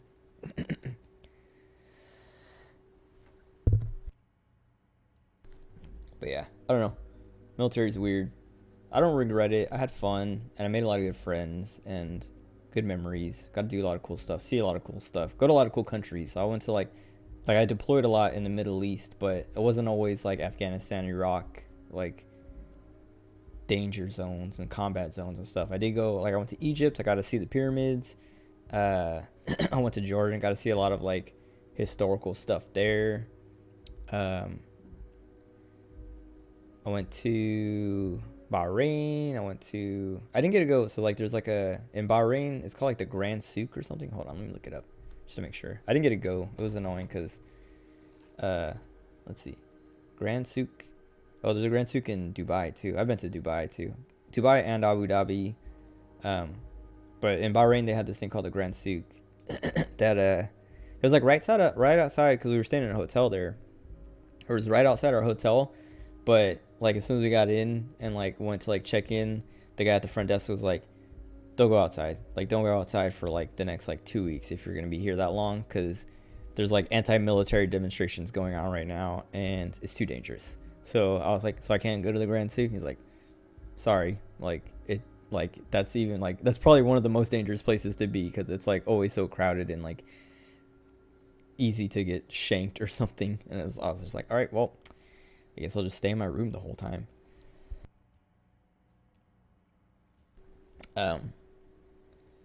What else? Yeah, I don't know. I got to do a lot of cool stuff. Oh, and like right before I got out, they got this trip to France that, like I never got to deploy to a European country. It was always like Middle East, like Africa or Asia, like the Middle East kind of area. But like right before I got out, like I had like a month left.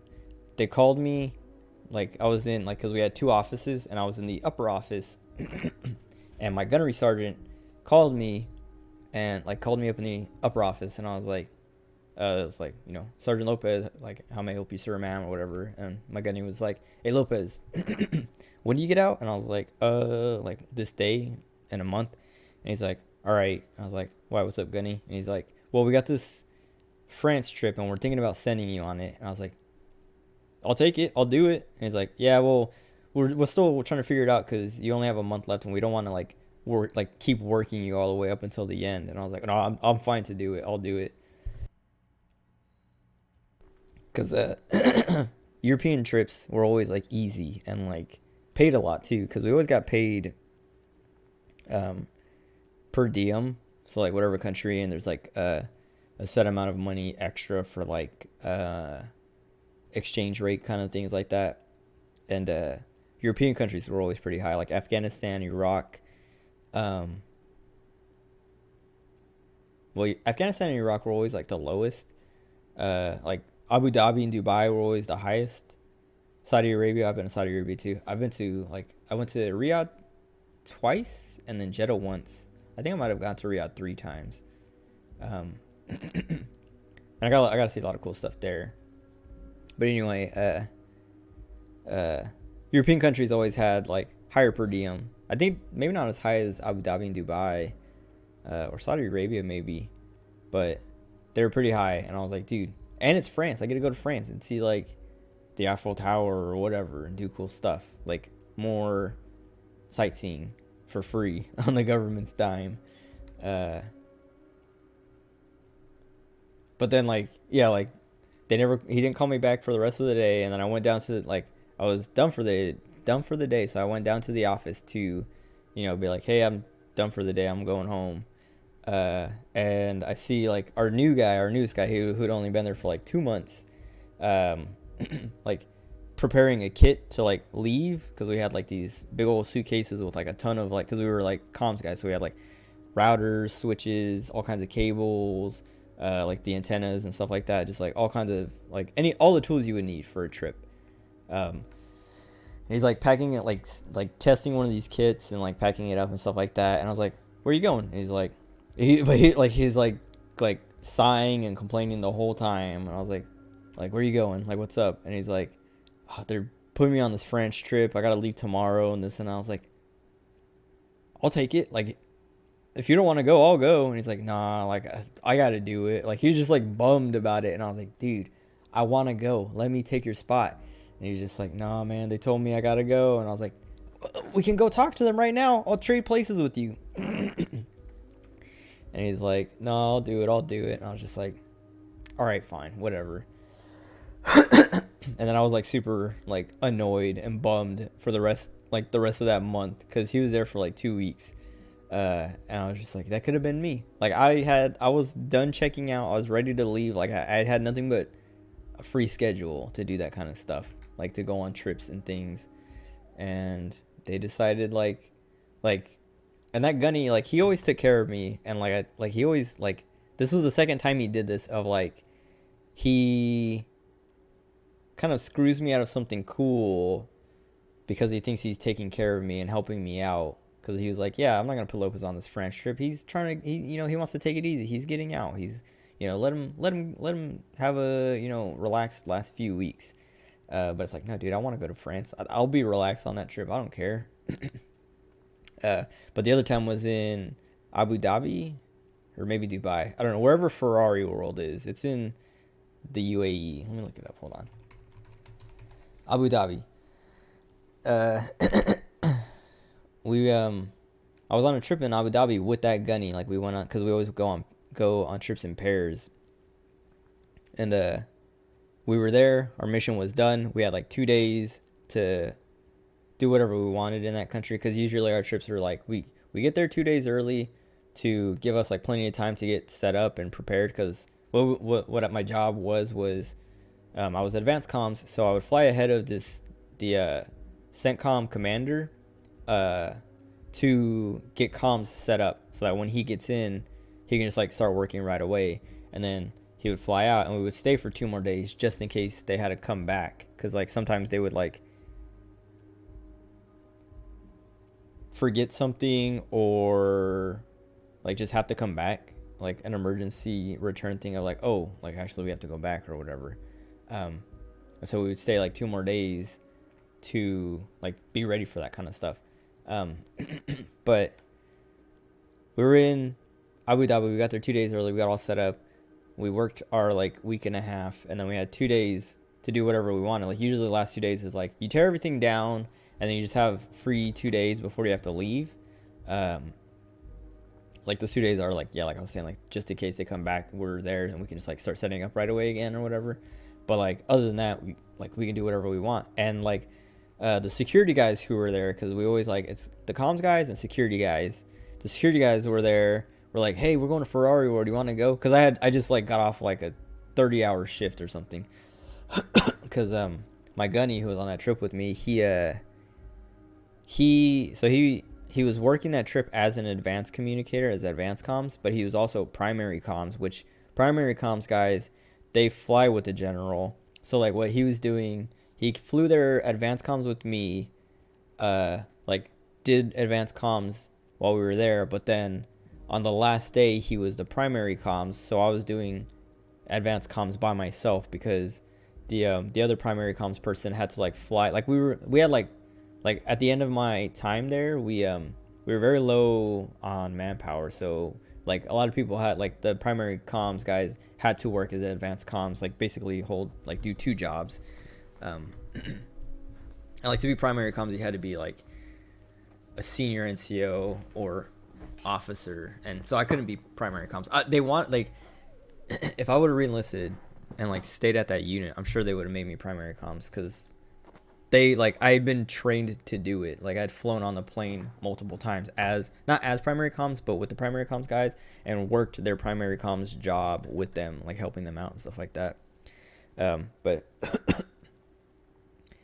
anyway,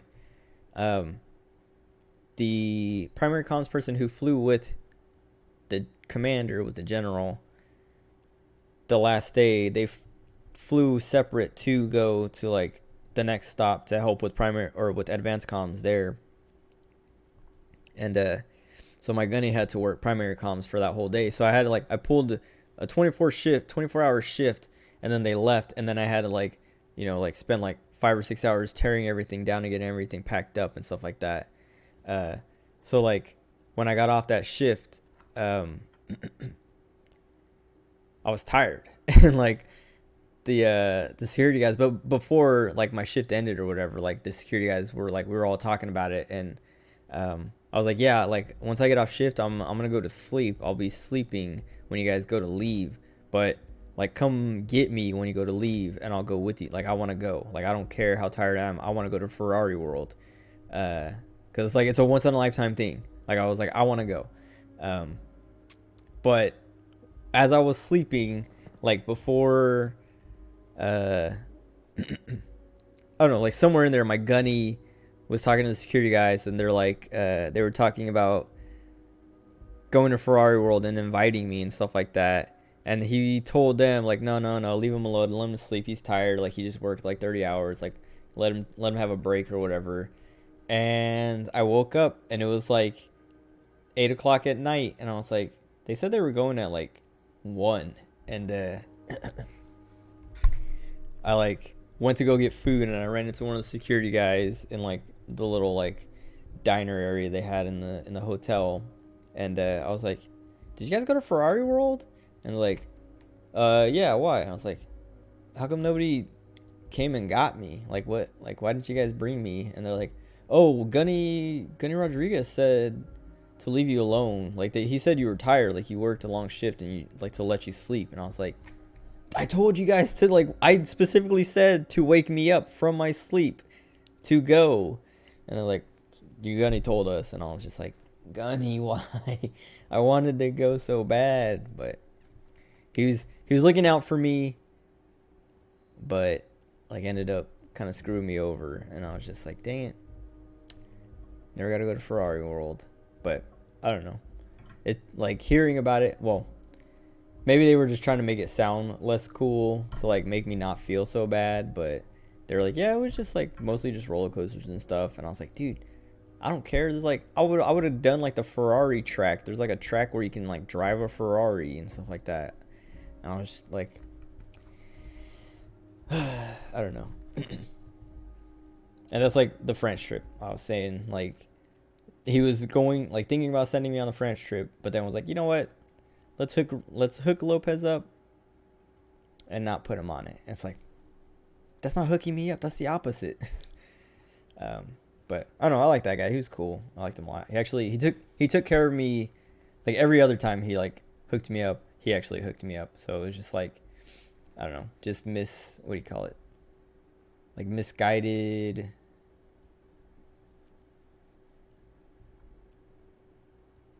kindness. I don't know. Like he just, you know,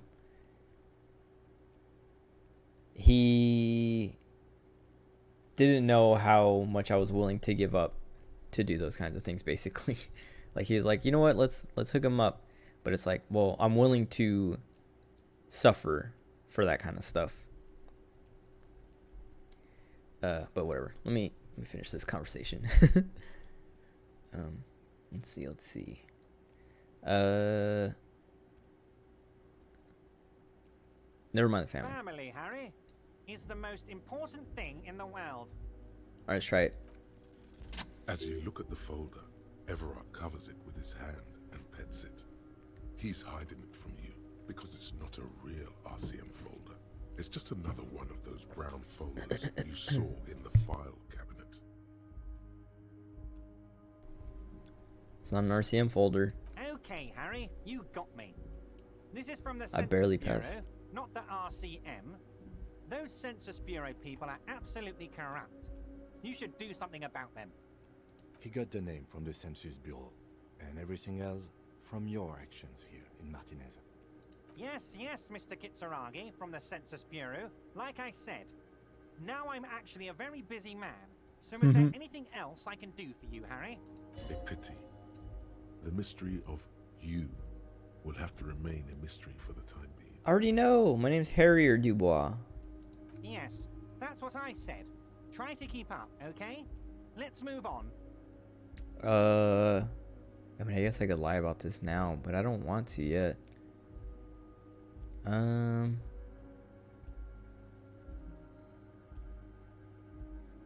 that's it.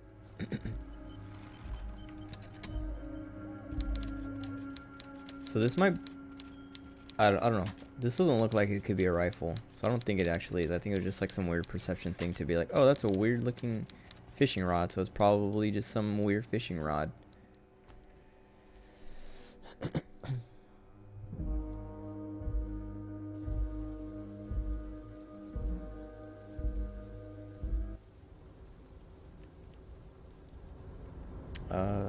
Let's see. Yeah, I can't fast travel here. I mean, I guess I wouldn't fast travel anyway. I'm just going to the, like, the boat docks where Joyce is. Oh wait.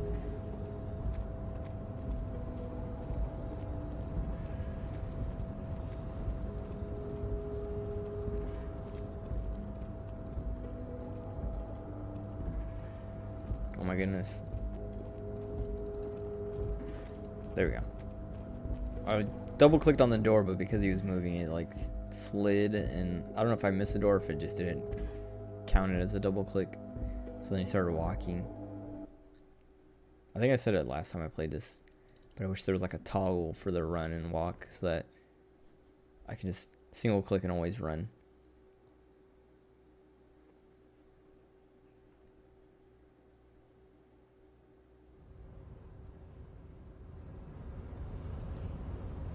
Oh wait.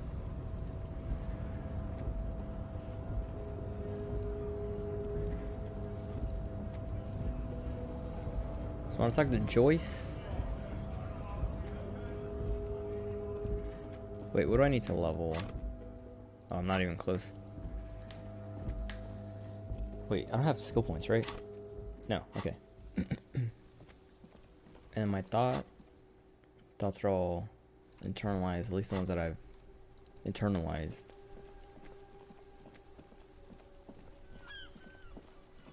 So physical... Oh wait, we still need to find that tool too. Oh, so like... Yeah, I gotta go back to...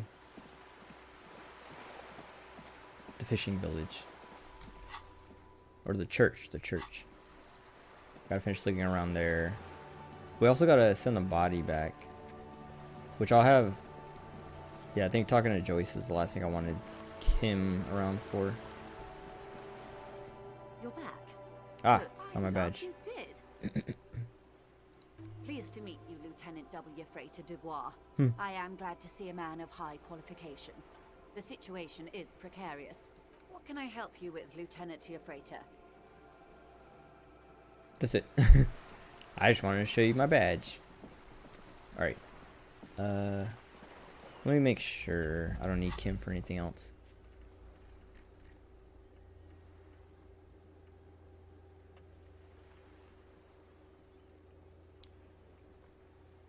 If we send him with the body, we can't take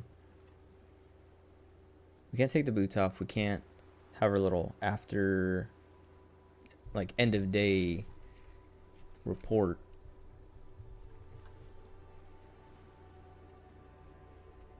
But I think that's fine.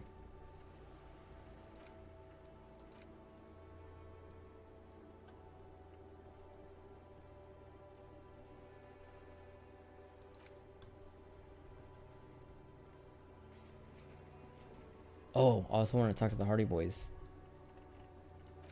Because we know... Yeah, we can ask about the gun. And also check out that window. Well, I mean, we don't need Kim for the window thing, but... we do that while we're there.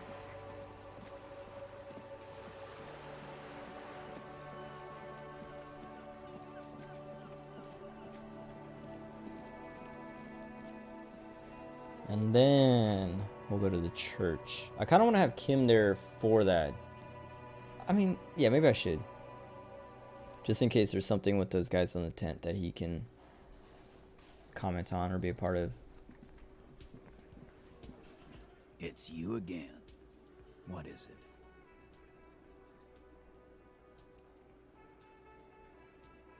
Haha, I found a bullet. A bullet, you say? That's mighty curious. Indeed. Mighty. How did it get there? Well, there are so many bullets in the world, and so many heads. I guess it's only logical. At some point, one of them bullets had to end up in one Titus? of them heads. He's a pretty good like antagonist. Like he's annoying, but he's kind of like cool. Like he's like what's the word? Not like respectable, but like that like you have to respect him basically. Like I don't think he's respectable. He's like pretty trashy and like bad, but you can't just like underestimate him, I guess. Like you have to respect his ability and kind of his character and confidence and all that. It's pretty good. It's bound to happen again, you know? Just statistically speaking, of course. Sire, it would be an event most dramatic if you were to produce the bullet Ooh. and dangle it before their very eyes.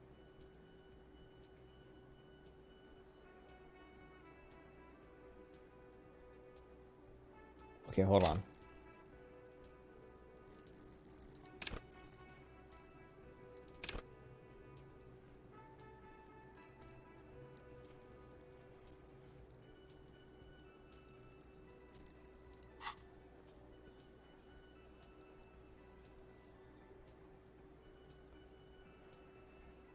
Let's do it. Wow! He's got it in a real evidence bag and all. Hopefully he doesn't snatch it from Why me. don't you go home and log it into evidence? Oh, okay. These men have told you what happened. So I did that one. Well, okay. I was afraid that Titus might snatch it from me or something, but also like I remember like the last conversation picking things that kind of let them know that we know, or like saying like, oh yeah, these guys are out like for blood, they're gonna kill you guys. Like it was shaking them up, like they were getting scared and like worked up and things like that. So I thought I would get something like that here, but maybe it did and it just doesn't say. Let's see. I think it was a cover up for the shooting. You know what I think? I think he was shot in the head as a kid, and his brain grew around the bullet. Around the bullet, man. That's a good one. All the goofing around is to avoid lying. It's a technique. They're only pretending to enjoy this. Beneath the act. See, that's what I was talking about. Did you guys shoot him? Shit! I probably did shoot him. I was drunk last night. You guys know me when I'm drunk. Yeah, Glenn likes to shoot his guns when he's drunk. Better hope he stays sober. Oh well, we like loaded up the whatever their food is with extra vodka. So. No, he meant before he was hanged. Did you shoot him before you hanged him? Before? After? During? This is getting ridiculous. They told you what happened. Stop wasting your time. Okay. Never been worried in my life, Lawman. Okay. Let's talk to Classy. Let's see if there's anything new. Or let's see if this guy, because it says there's a check with this guy. Hi again, Gendarme. Oh yeah. I mean, we can try it. It's the sports. Okay. He's a sports guy. All Bye-bye, Gendarme. Okay, so I think I did fail that one before, because that sounded familiar. Let's talk to Claudia, see See if she has anything to say, because she was like worried about the hanging and all that. But maybe if she knows that he was dead before that, she'll feel less awful about it.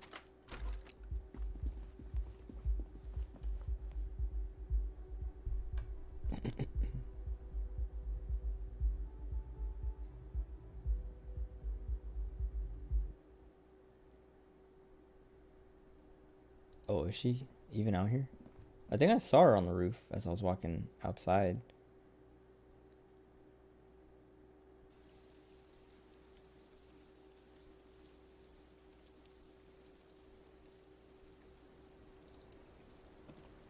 Officer.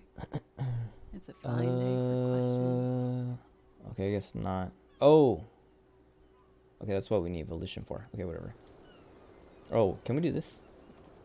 The same small, heavy door. No lock in sight. Anti-object task force initiate and expert. But we don't get anything for having the weapon? Maybe if I put on the chain cutters? It's probably not going to be different. The same small, heavy door. Yeah, okay. Let's just put this back on then. The same small, heavy door. No lock in sight. No, I'm going to get hurt. You kick it, gung-ho style. Entering the premises style. But the door fails to respect the force. All you hear is the bar rattling inside, laughing at you. All right. Let's trash the place. Let's not. Your foot is ready to explode and punish this I remember, object. I think this one gives you morale back.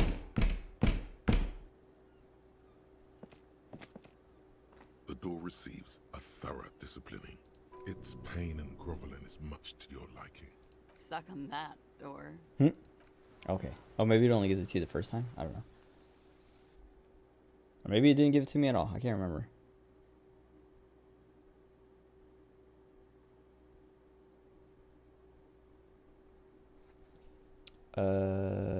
Okay. So let's keep Kim when we go to the church.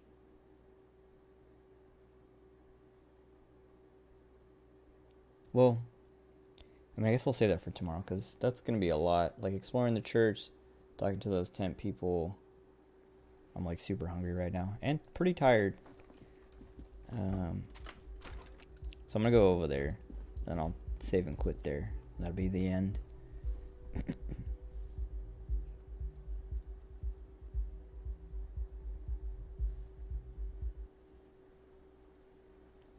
Oh, let me talk to these people again. Yes? What is it? It means I'm a patrol officer, sir. Okay. Again? I can't believe this shit. He might be wearing a disguise. Cool shades. Are you wearing a Yes, disguise? it's a hobby of mine. Okay. No, Why not? because it's not my job. Why don't you go and fucking do yours and solve this damn hanging? Listen to me say things. Oh, yeah, just like this. With this guy specifically, a few times his line's just like, it is like the little, and then he doesn't talk. I don't know why. Okay, say things. I want to hear you say things. Suddenly, out of nowhere, case-related things start popping up in your head. He was shot and hanged. You think he was hanged as a cover-up? To hide the shooting? Yes. Okay, well, Why am I telling you this? I don't know. Why are you? Who knows why we do the things we do? Somehow, bouncing those ideas off the man with sunglasses felt calming, like you've done it before. Yeah, I know. Oh my god, there's more. You want something more? No. What is- I'm tired. Oh, Lena, is your husband back? Hello, dear. There you are again. Oh, we gotta do that. All right, I'll check those traps on my way. Like, well,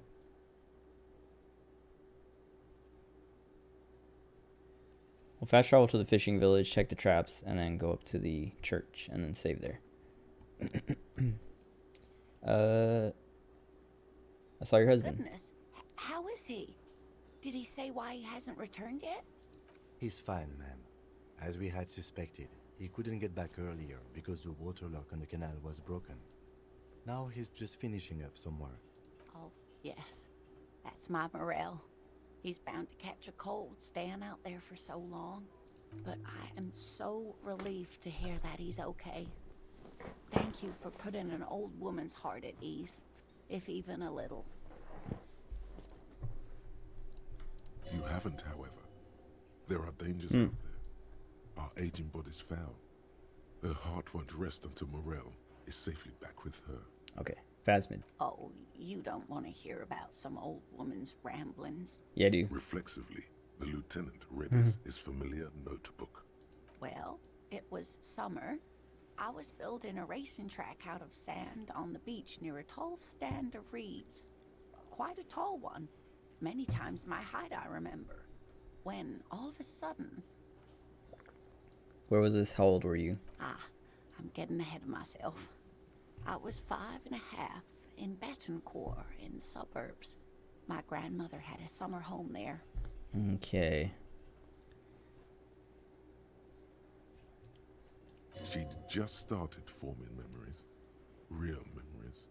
Not the billowy haze of infanthood. The strangest moment of my life. I looked up and one of the reeds moved. Not like a plant, but like a living thing. It stood up and looked at me. Its body unfolded like some antique toy. I've never seen anything like it. She had no fear. Just surprise. I didn't know this can happen, so I reached my arm and touched the thing. It felt just like a stalk of reed, but it moved, swaying, towering above me. After a while, 20 seconds, a minute maybe, it left, went into the reeds. Did you follow it? I tried, but I was only a child. There was mud and high water. I couldn't see it anymore. I was just standing there knee-deep in mud, looking around me. Where did you go? Then what? I ran back home to my grandmother and asked her if reeds could walk, and told her they were looking at me. Of course, she just laughed at me, but I knew what I'd seen. For years, it was a story I told at parties when I wanted to impress boys. That sort of thing. Of course, most people just took it as a strange, amusing anecdote. So did I, honestly. But then I met Morel. We were on our first date when I told him my story. You should have seen his face. He said my descriptions matched the Phasmid down to a T. Its white marble limbs, the way it moved. So that's how they met. This is beyond significant for them.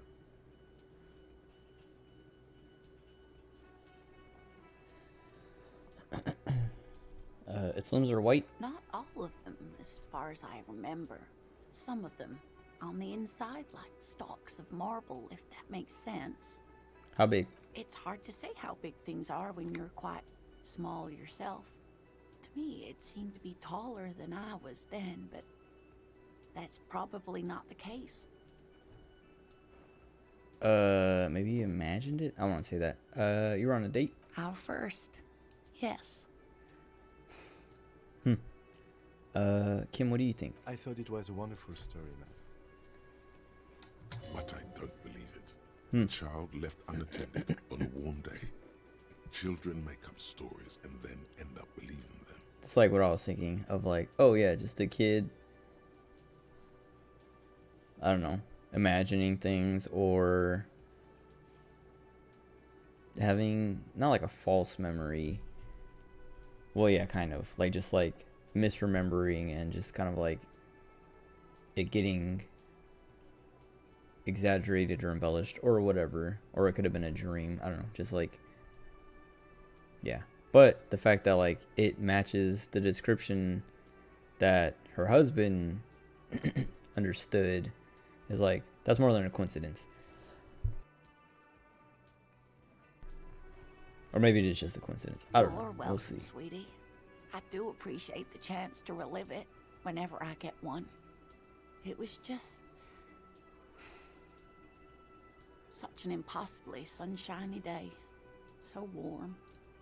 And she could get up and walk right into the reeds on her own, into the mud, anywhere.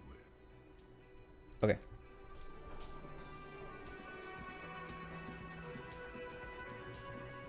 What?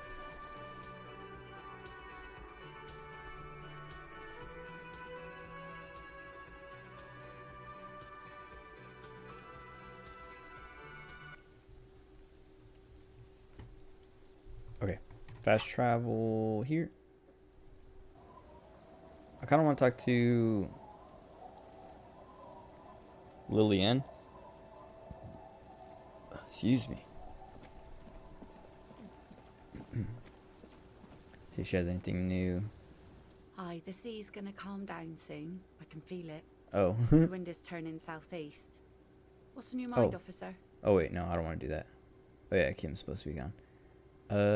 That's my motor carriage in the sea, by the way. Oh, that's good to know, I guess. Why is it in the sea? It was an accident, I'm sorry. It's gonna give me sorry cop, isn't it?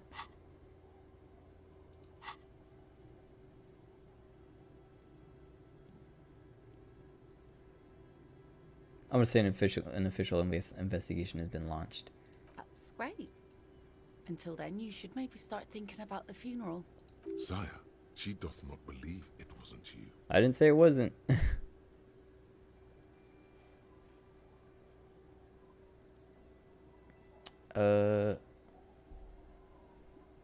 Aye. Feels deserved, don't you think? Falling in the line of duty like that and all.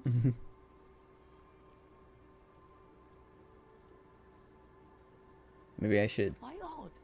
Our things are a part of our life world. They're made with our human sweat and they share human history. We should care about them as we care about humans. To some extent, at least.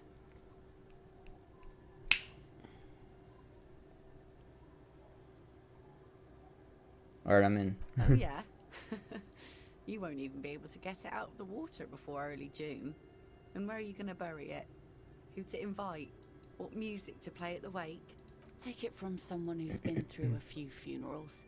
It's easiest to just leave them there and let nature take care of it.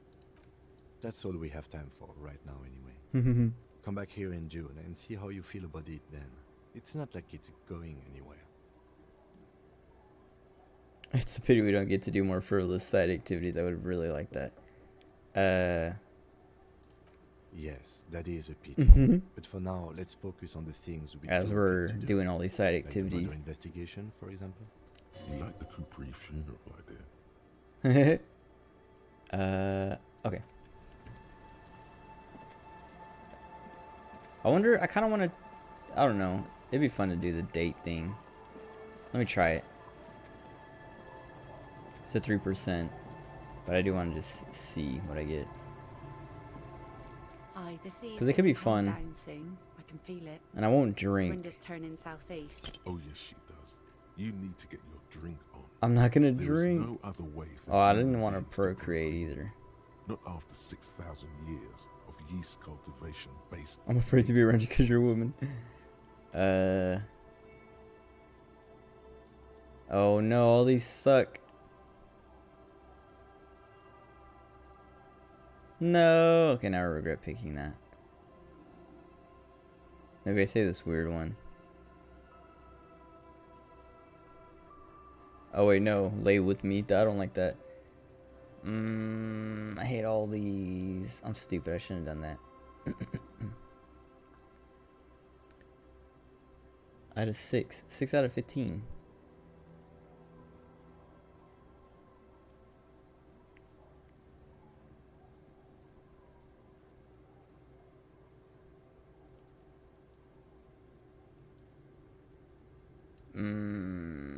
That's either 2 or 4.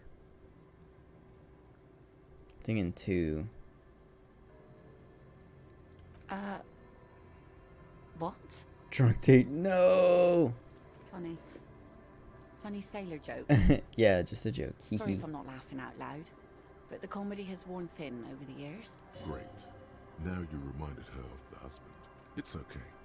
She just hasn't figured out how these things work between the sexes. Keep at it. She'll come around. I hate that.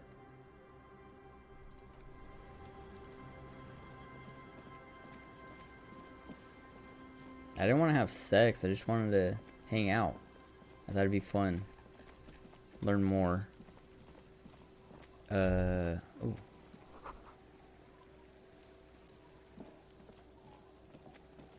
Wait. Were they... Where were they? Wait, have I been here? Oh, yeah. Okay.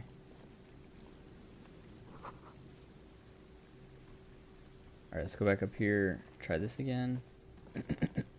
Oh, wait, no, it wasn't this one. It's the one with bullet holes. I think it's on this side. And then, yeah, there's the traps and stuff. Okay. Or, well, yeah. There's like... Oh, yeah, so this one... They wanted us to check it in a certain order, so I'll check it in the order he said. He's like northeast. I don't remember. Holes is spread across the cracked wall, reaching from one corner to the other. Oh, didn't... Oh, I did talk to Renee. Oh, nice. Stand facing the wall. There are many of them. Oh. At least. The heads lowered and eyes blindfolded. It's quiet. No sound. No movement. 10 meters away, other shades are lined up in an orderly manner. Automatic rifles. Get out of the way. A gust of wind blows by. The coats of the firing squad flap slowly in the breeze. A single person stands on the side. The sun blazes high up in the sky, baking the planks, the sand, your skin. The order was carried out in the afternoon. A long time has passed since the moment of this fusillading. Rain and brine have since washed all the blood away. Not a trace remains. The abundance of bullet holes leads to two options. Either an inordinate amount of executions were performed here, or they did not use a conscience round, where only one soldier has the loaded rifle. Looks like this was a mass execution with everyone fully armed.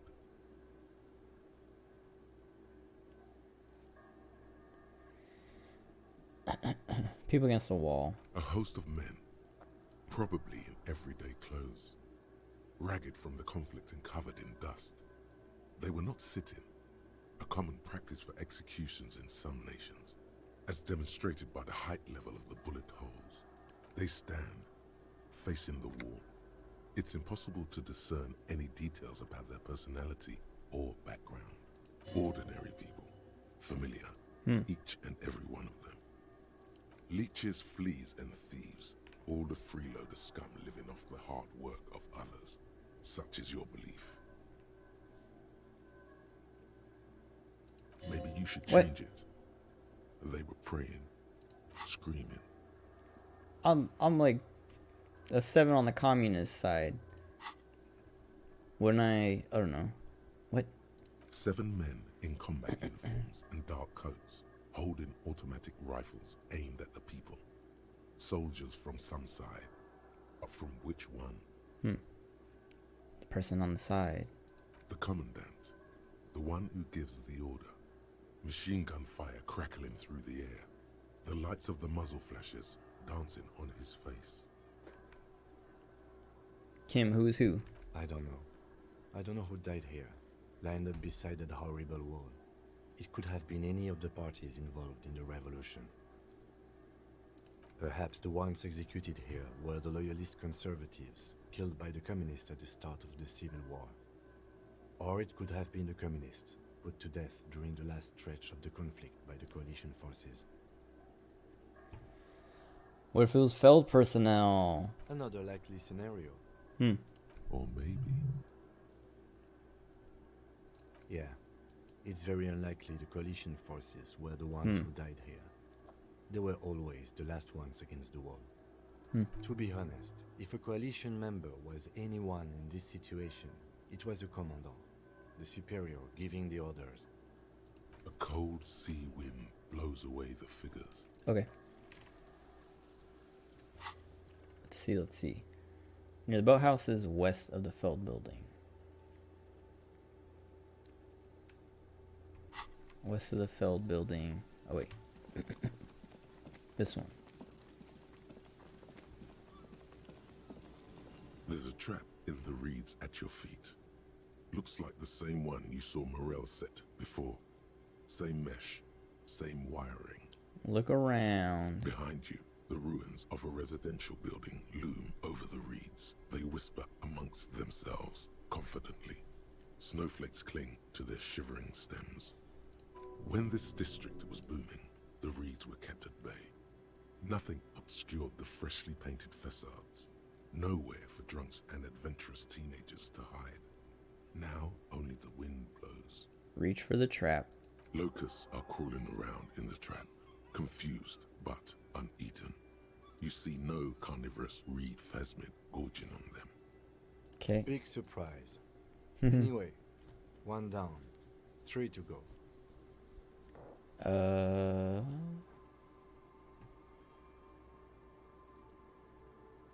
No need to. No, I don't want to say that. I was hoping to be in the first one. No, you weren't.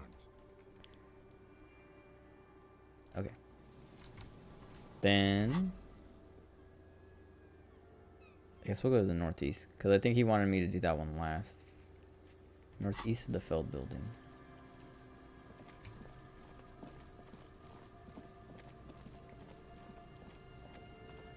Is this it? No, that's where they were. Oh, this is the Feld building. I thought this was the Feld building. Whoops.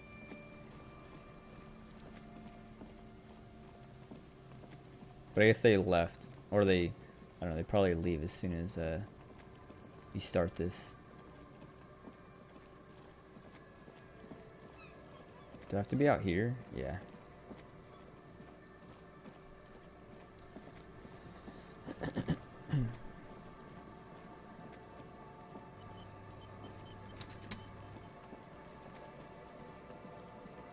I guess I can check this stuff out up here while I'm up here.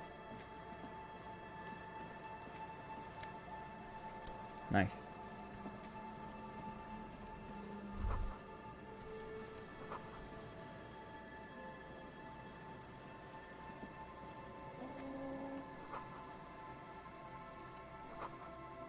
I wonder if we're gonna reel in whatever that is.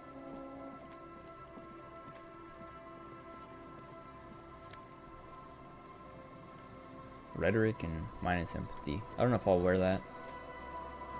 Oh, well, me.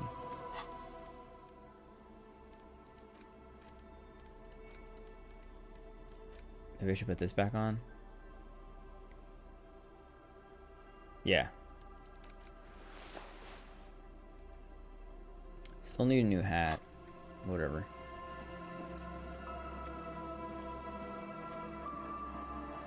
A familiar apparatus lies among the reeds. Look around. The reeds shake sadly in the coastal breeze. Snow specks the stalks. Most of it melts quickly.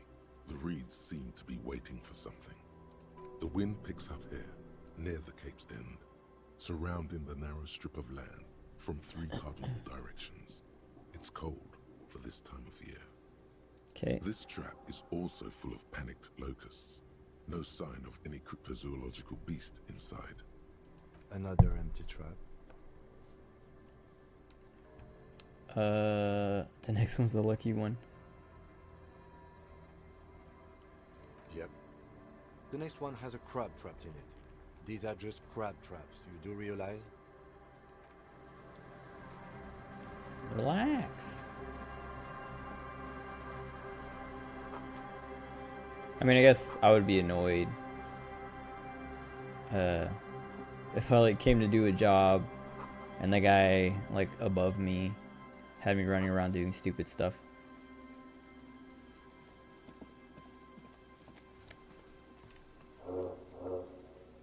-2 physical instrument. Okay.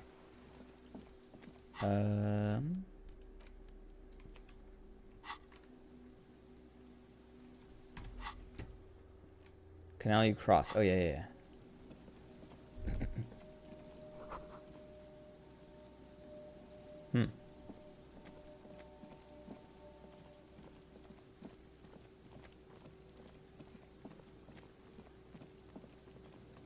So we need to investigate this door and the church and that tent. But we'll do that tomorrow. After I get the rest of these traps.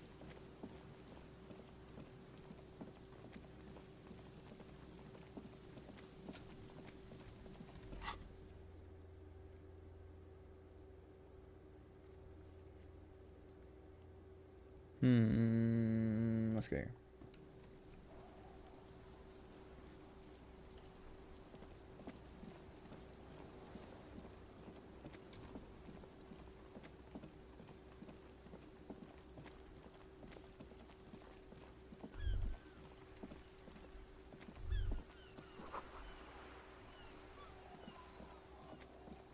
Ah.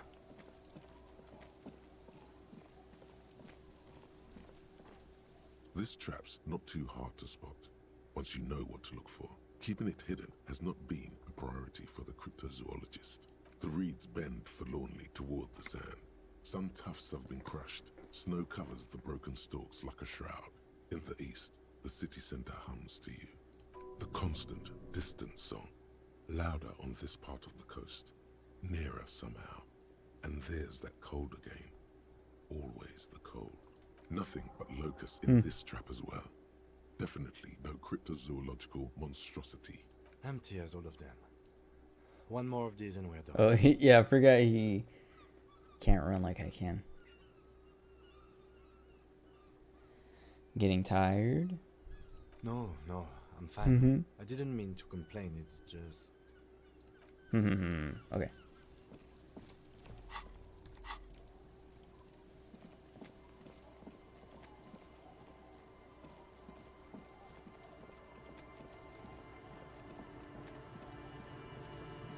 I wonder if it's worth fast traveling.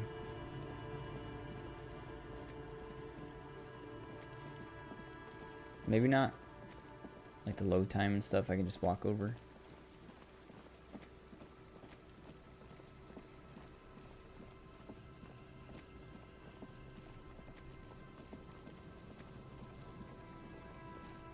This is the last of the traps.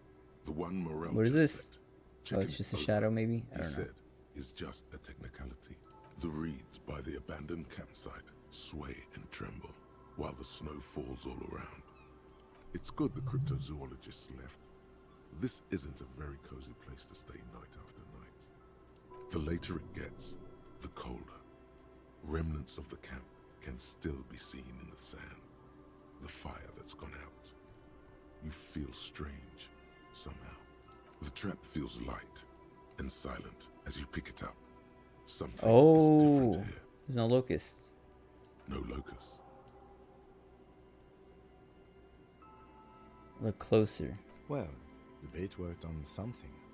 This doesn't mean it was a reed monster, though. Unless you see one in there, I just see an empty trap. The netting is a little untidy, messier than the others. Like someone or something picked the trap up and shook it before dropping it back down on the ground.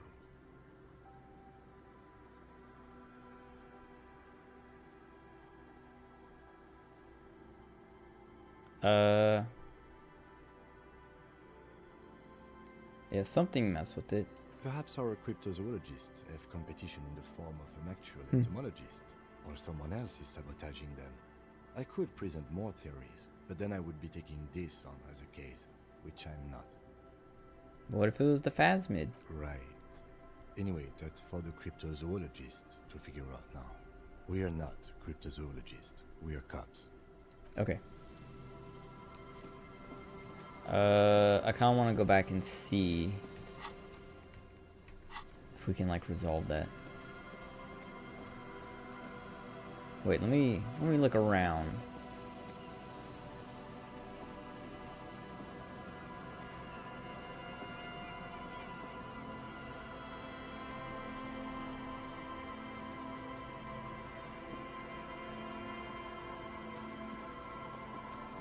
I'm like looking for tall reeds with white limbs or whatever, like Lena was saying.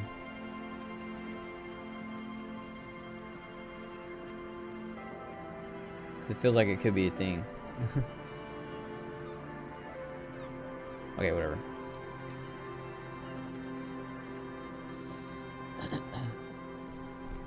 So we'll fast travel back.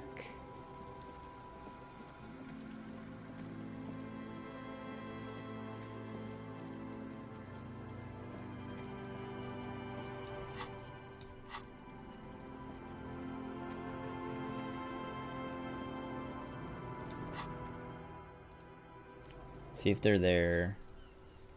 If they are, we'll talk to them. If not, we'll go back to the church and save them quit there.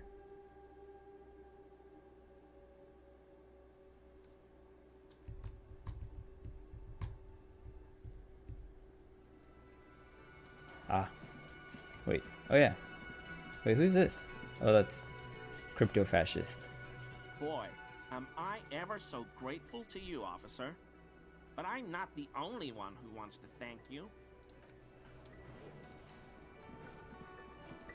It's great to see you again, officer. My wife can't wait to thank you. Go on, talk to her. Weird. Oh, sweetie, I don't even know how to thank you for finding my husband and helping him out. I hope we haven't been too much trouble for you.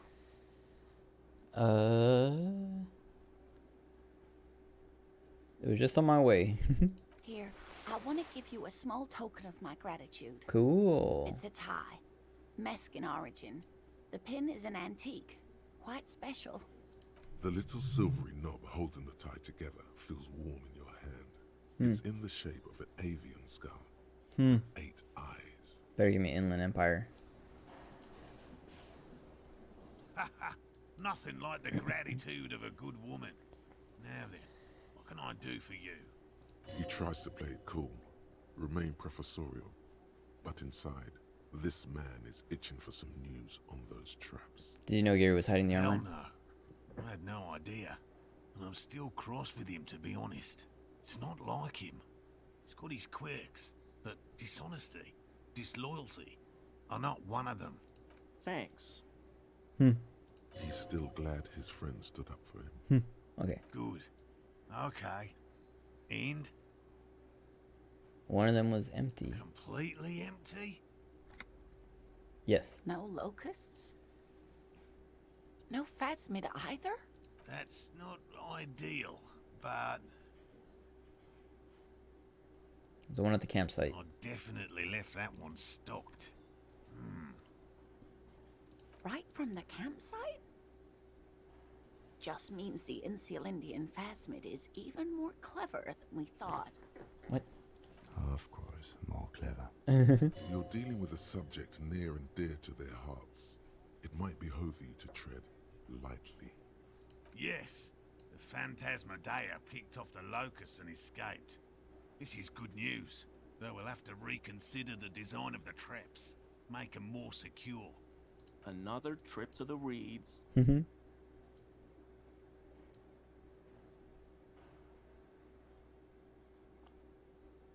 Okay. Of course. Be sarcastic. Oh. Unless you have an alternative hypothesis. I wasn't trying to be you'd like sarcastic. venture. Mine stands, okay? Actually, no. Excuse me for getting emotional. This is a big deal for us. You've helped us twice now, and brought some great news too. My gratitude, and the gratitude of the Société Cryptozoologique de Ravachol, is yours. Heartfelt gratitude. But does it feel like closure? What really happened? Some kind of foul play might be afoot. Theft? Someone Thank stole you, locusts. Lieutenant. We should probably return to our main investigation here. This has been refreshing, but... Helping cryptozoologists isn't really a priority for our organization, is it? The lieutenant looks out the window, impatiently. That's right. There's no way we fail. Consider the way the empty trap was disturbed, as though shaken. Kuno. Most No. likely, Those the little hands kids of a playing young there? person. Hands small enough to fit inside the trap, too. Little Lily? Kids, what would a child want with bags? Kids like bugs. Oh, my dear Morel. You've been an old man for too Oh. long. Torments insects. Kids love to torment Kuno. insects almost as much as they love to torment old folks. Delinquents. My favorite. Oh, you've been such a dear to us. Please, let us know whatever you turn up. I have a feeling we're getting so close. Well, I see you've got all the help you need. I'll see you tonight at my place. Let's play suzerainty, but no more field trips for me. Really, Gary? We're getting somewhere here. I'd love to play suzerainty, but... Lena, I'm sorry, but you're not getting anywhere. It was some kids. I know the little mutants around here. Leave anything out in the open and they'll steal it, even if it's bugs. Morale, it's been fun, really, but I need a bath and I have deliveries to handle. When this tea is done, I gotta run. No need to apologize, Geary. You'd be more than helpful. We'll have to take a rain check on that game of suzerainty today, though. We're gonna follow this through. Okay.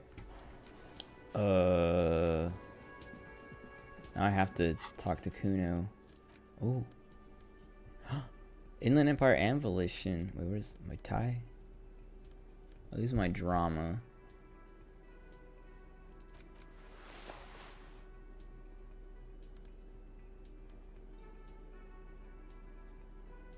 This thing's cool.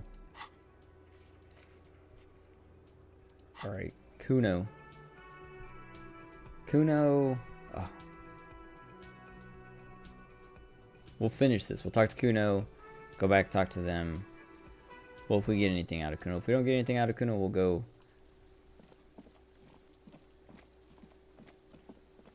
to the church. Maybe the fishing village. Well, he's looking late. He's... Kuno's like Kuno's dad. Kuno doesn't give a fuck about anything. Tell me about the locusts. No, Kuno doesn't give a fuck about bugs.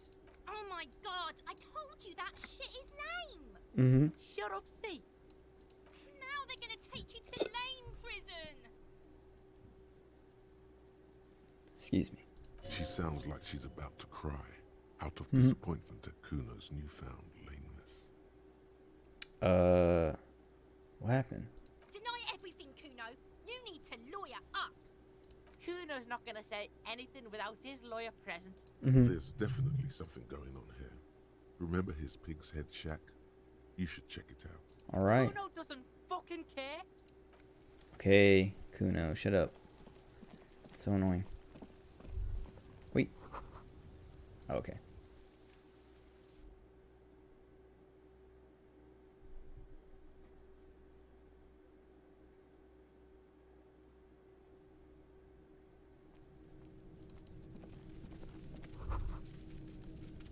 All around you, the hisses and chirps of locusts fill the musky air.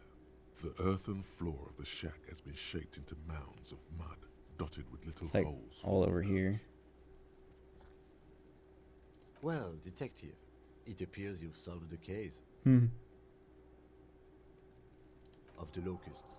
For the missing locust case, which is a sub-case of the imaginary insect case. So at least that's going well. Precisely what I was thinking. I feel we are nearing a real breakthrough.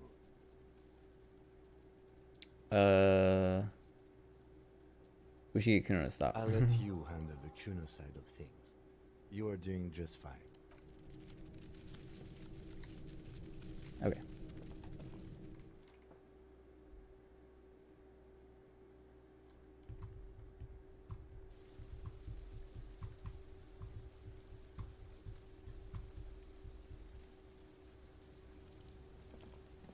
Kuno, stop it. Kuno's like Kuno. Yeah. Kuno took the bugs. So what? So it wasn't the phasmid. A wave of disappointment washes over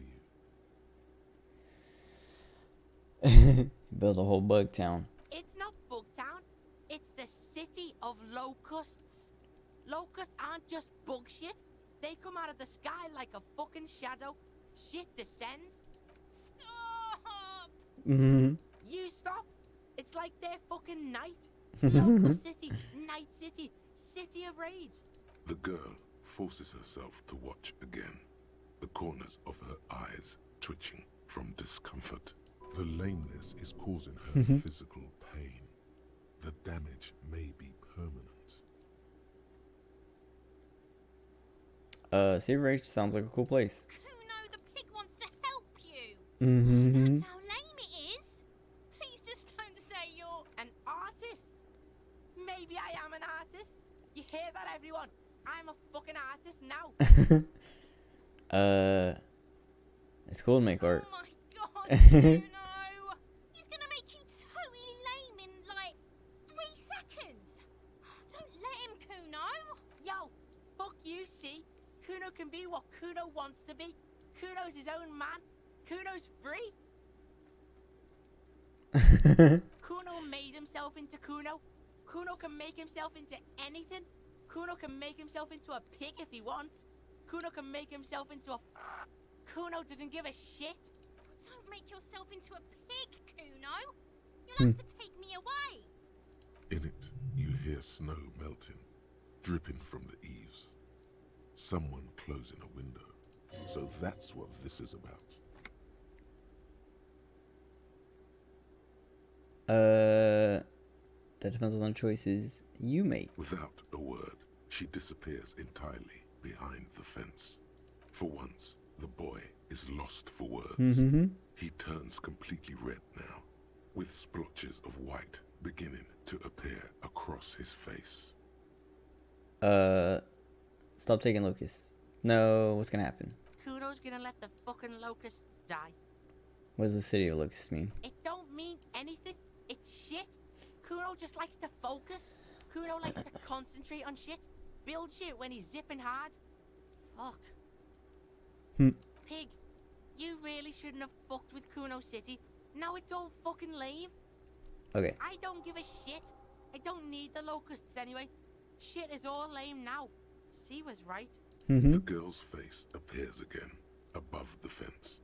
Just long enough to make eye contact with Kuno. Okay. The fuck are they trying to catch anyway? With the traps? Insulindian Phasmid. He recognizes the name. Wait, you know what it is? Bitches think Kuno doesn't know shit. Hmm. The fuck out of here. Kuno's tired of this shit. There's silence between the two children.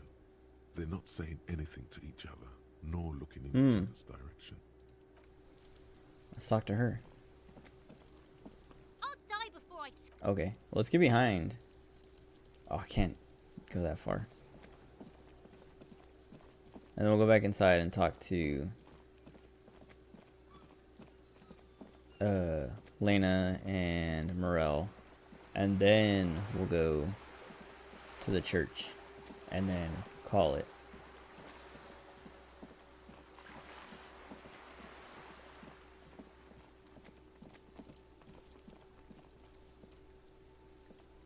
Trying to sneak up on me again? Okay.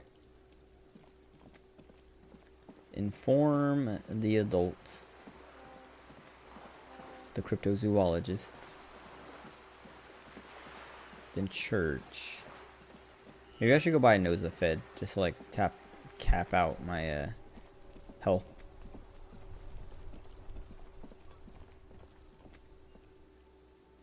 Or I could punch that mailbox. I think I'd heal off of that.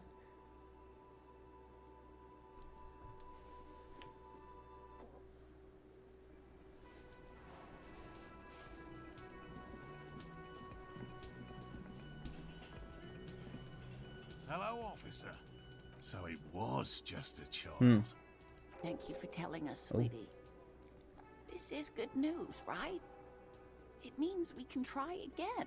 Something is secretly gnawing at her confidence. It's not this Kuno kid or the missing locusts. It's something else. Yeah, you're right. We just need to restock the empty trap. Then we'll need to inspect the traps one more time. And then maybe we can. Darling, I told you to take it easy. Hmm. You're getting sick. Maybe it's Mm. time to go home. You're right, you're right. We can come back next season when it's warmer.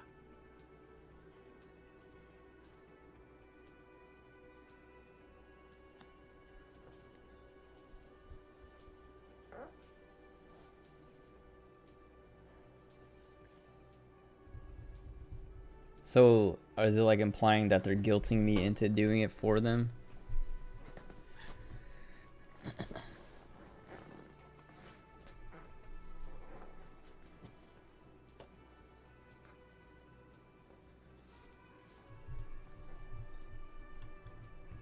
I mean, I'd be willing to do it. It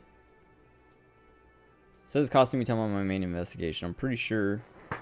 Well, actually, I don't know. I was saying I'm pretty sure we have everything we need, but I don't know. Like, what do we do next? Like, we send the body to the morgue or whatever, and that's it? I don't know. To processing? Because we still have to find this.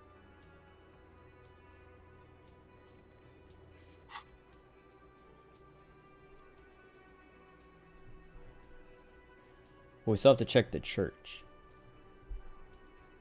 And since we have to go over there anyway, why not? We are getting really carried away with this, aren't we? Yes. Fine. It's better than having these people get pneumonia on the coast. But after this...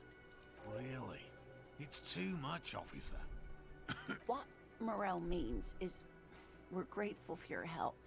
Here's a fresh batch of locusts. They should slide right down the funnel. And thank you again. We will definitely mention you, should this lead to a discovery. Not talking co-discovery, of course, but... Wow. Co-discovery. You'd be famous. You'd show them all. This does tingle the pleasure center. Okay. We'll go fill these traps.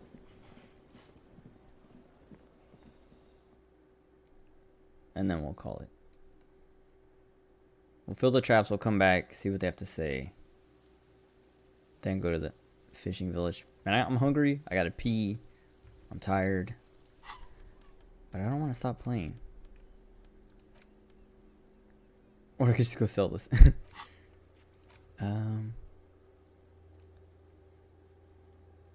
The one you left empty before. That's the one that's just at the camp, right?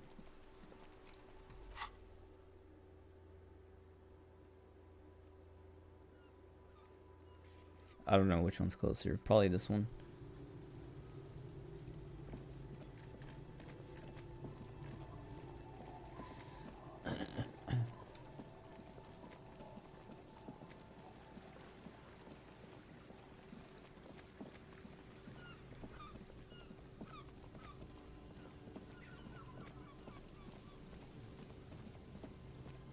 The trap stands and the locusts, dazed from being transported, slowly begin to acclimate to their new surroundings. They're not really going to get the chance to get comfortable here. Good. Now that's done. When do you think we will return to our impending apocalypse of a murder investigation? Don't answer that. It was a rhetorical question. Now I kind of want to check. Oh yeah, reports Elena. Okay.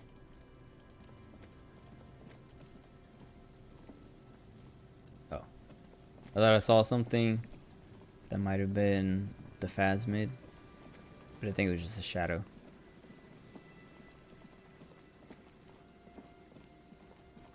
Whoa.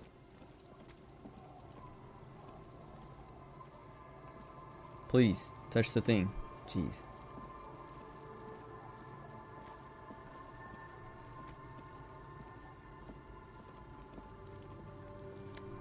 Whoa. Primer for small kids.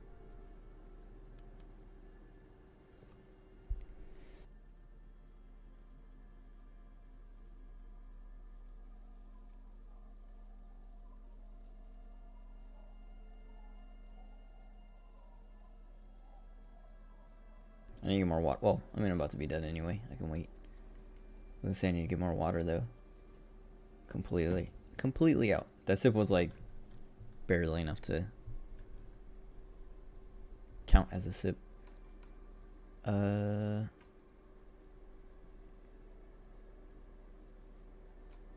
Okay.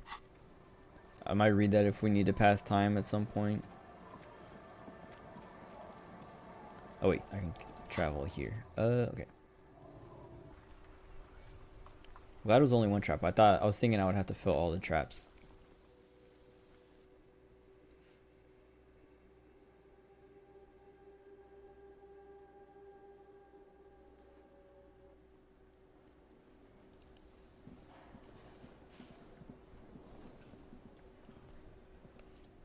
Hello, dear.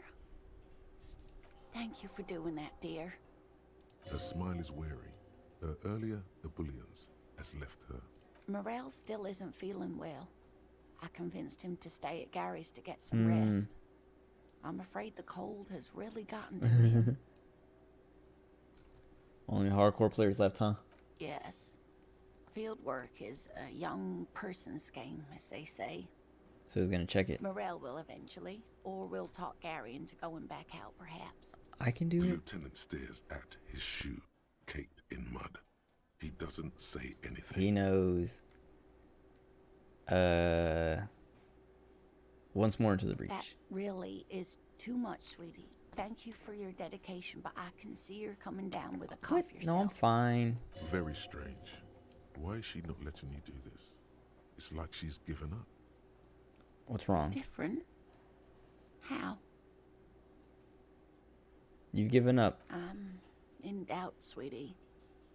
That's all. Everyone is now and then. It's a strange feeling. I haven't really told this to anyone. She didn't say she was lying. You are a police officer. Do you ever wonder if some lovely story from your childhood is just that? A story? Or a dream? I knew it. Seeing the Insulindian Phasmid was just a story I used to tell people. I didn't really think about whether it was real or not. Morel's so proud of it. He always tells everyone. A terrible sting in the heart. Regret.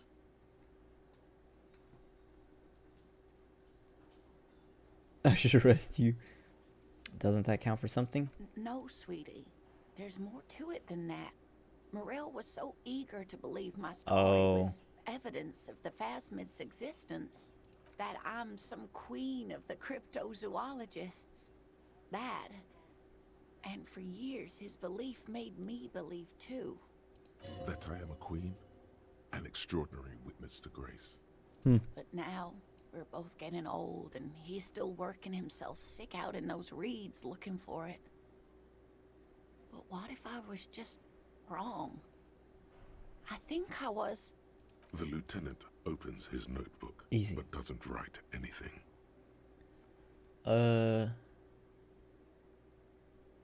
Oh yeah, her marriage hasn't been away.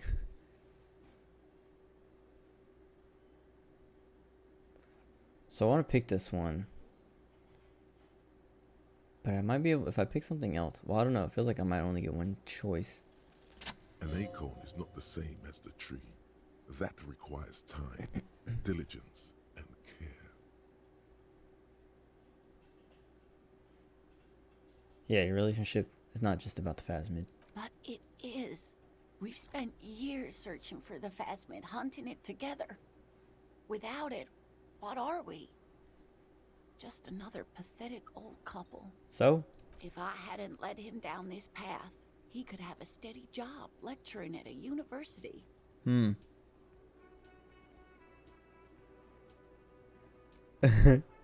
Oh, of course it counts for something. But we've had our hard times too. I was a paraplegic before we met. He didn't know before I arrived. On our first date.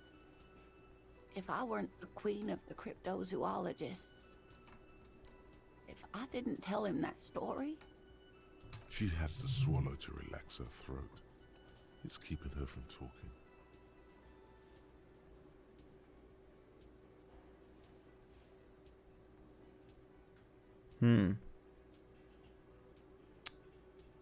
I'm gonna say number one. He'd still be into you. That's not how these things work. Maybe. But then why do I not dare tell him? I've wasted enough of your time with this drama.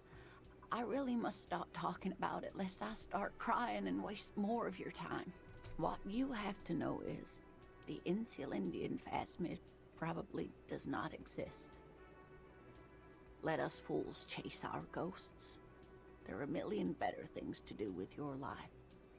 The thing is, you're not sure you made it up either.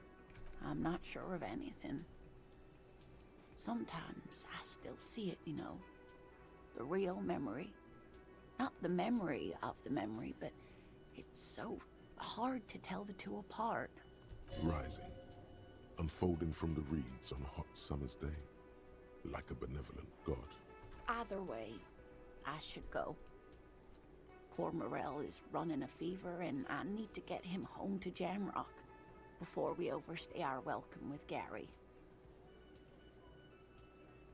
You do that. I'll check the traps one more time. Really?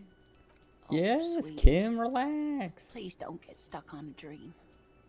Take it from me and Morel. It's fine. You sure you don't need help? Oh no, thank you, but I can get there on my own. This old thing is gas powered. And then a taxi home. It's not so bad. Can I get your address just in case? Okay, it's 1113 Tabernacle Road, Jamrock, but... A sigh. She doesn't think you'll need it.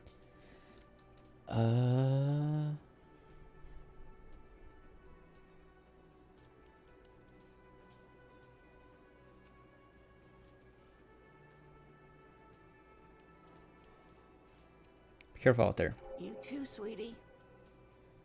Thank you for everything. Oh, I truly. leveled. Even though it turned out to be a... Physical instrument? A dream. A fool's hope. Say her lips moving in silence. Like that, she drives off. The gas engine enters quietly as she gets to the doors, then pushes them open. Outside, it's snowing. We should go too. Go check those traps. Oh, wait. Okay. I think it was physical instrument. Maybe. Bar door.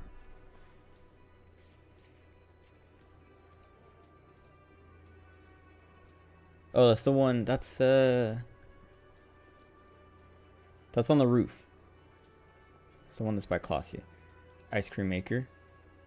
We still haven't found the tool. Oh, these. Oh, well. We don't need physical instrument for that when we have the interfacing one. This guy doesn't exist anymore. Right? Yeah. He was like sleeping here or here, I don't remember. But whatever. I guess since we're here we can go do the try the physical instrument again.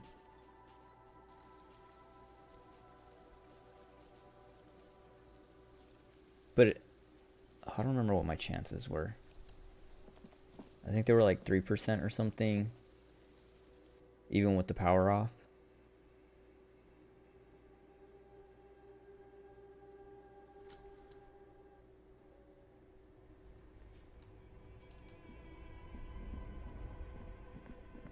This orange machine, you slip your... No.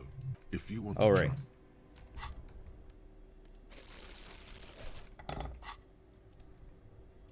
This orange machine is dead still. It has a hand crank ice cream churner and an electric So we have freezer. 7 The ice around it minus slowly 20. melting. So yeah, whatever it is.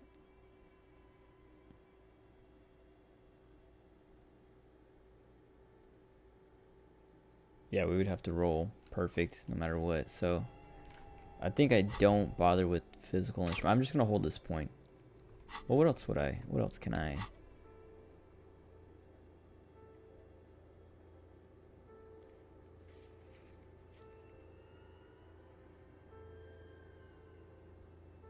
All right, this signature thing. If I use logic, I can try to find a way to oh, this window too.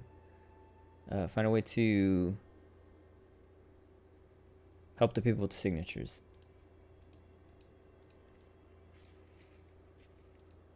Suggestion to try that again? Nah. Also, oh yeah, we have to go talk to her again anyway, or go talk to those people. That's in the plans. So.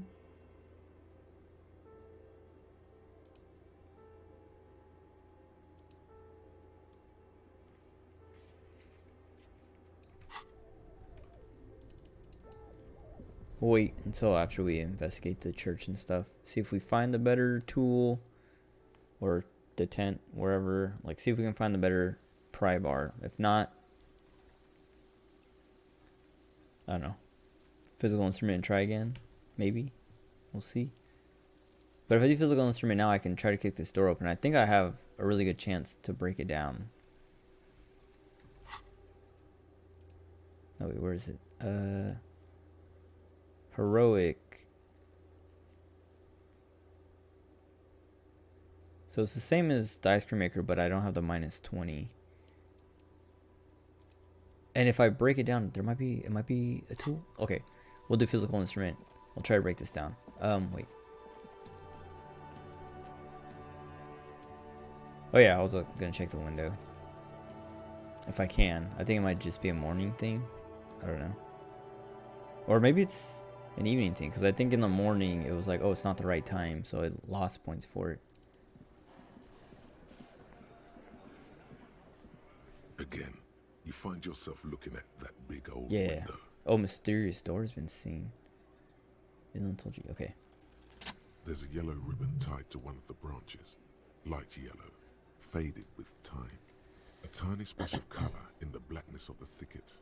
Hanging from it, a bronze key.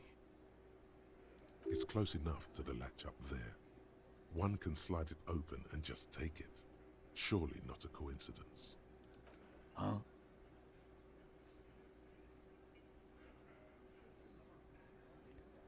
Can you let me slide by so I can grab that thing? I don't know about that. I'm comfortable here. Don't think any sliding would really help right now. Okay, so wait till everyone Sorry, goes to sleep. bucko. Looks like you're gonna have to go bush diving. Good fucking luck with that. The Hawthorne's got a bitch of a bite. I'm gonna enjoy the sight of you in the bushes out there. With Oh. a loud thud, the old man stands up, pushes the window open, grabs the key from the hawthorn branch, and slides it across the table to you. This guy. The key is brass. Workshop spear is etched to its bow. The old man closes the window and sits back down in silence. Come on, man. We were just having some fun. Where's the harm in? I'm tired of listening to your shit. Don't thank me. I don't give two shits about your key.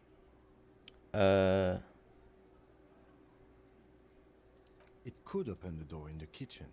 The blue door. That's what I was thinking. It says workshop spare. Maybe there's a workshop there? The tool. Do I have to equip it? We'll see. You see, the key fits the dimple lock. It takes a bit of effort to turn it after all these years. But then, the lock clicks. Dust rises before you like mist. A tomb? Haunted by regal spirits from distant ages. No. Smells like engine grease and cut wood. A workshop. Upgraded pry bar, please. Hello? How do I get in there? Okay. Ooh.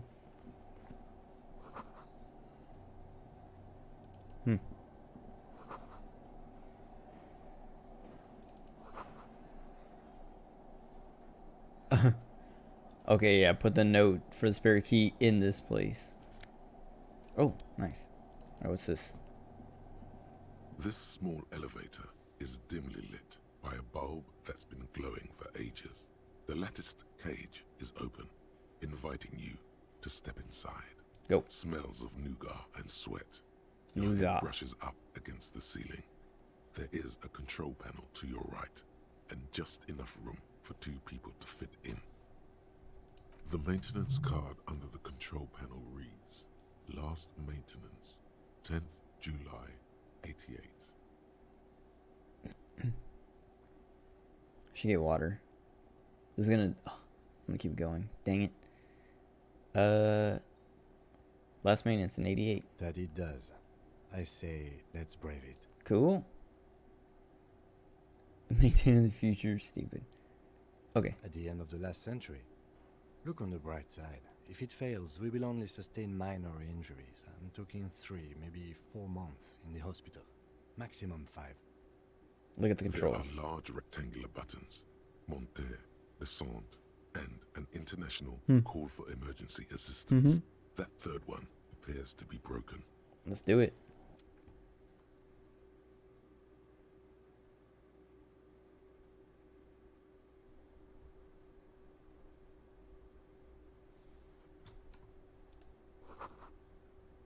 let me pull out the flashlight.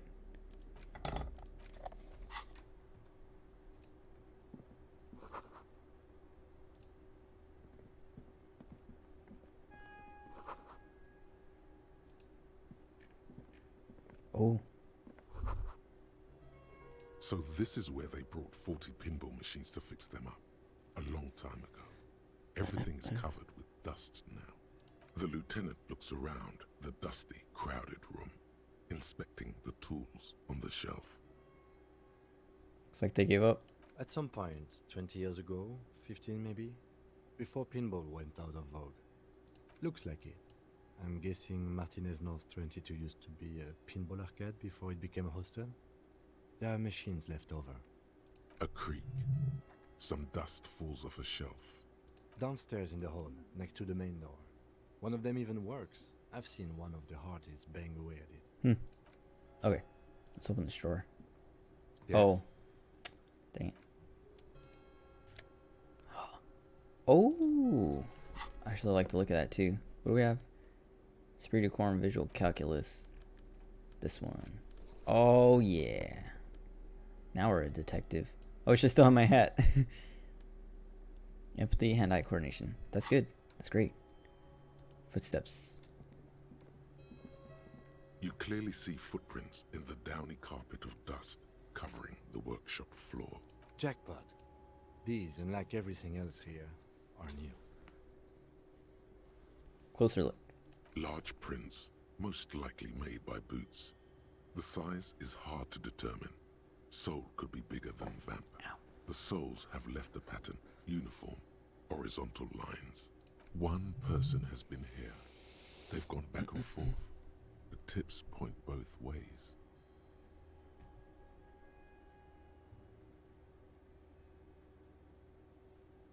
One person. Between that and that.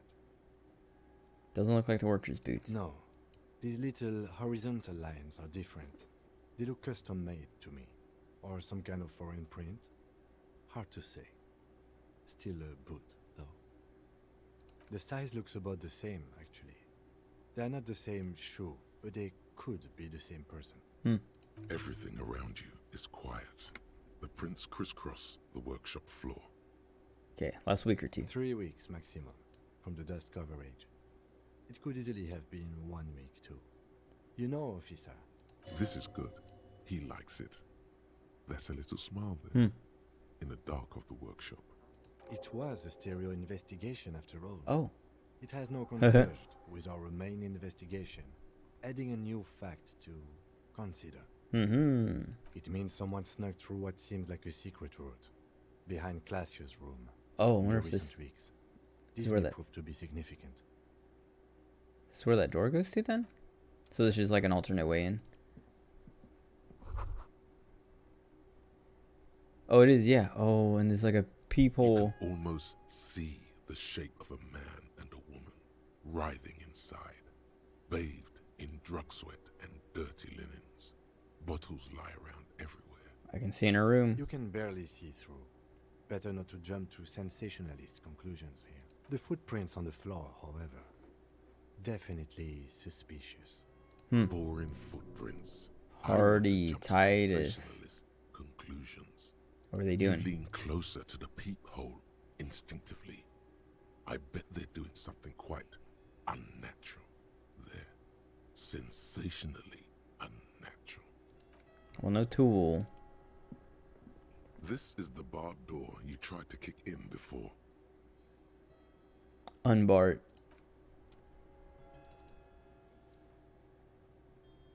And then tell her about the people and the footprints.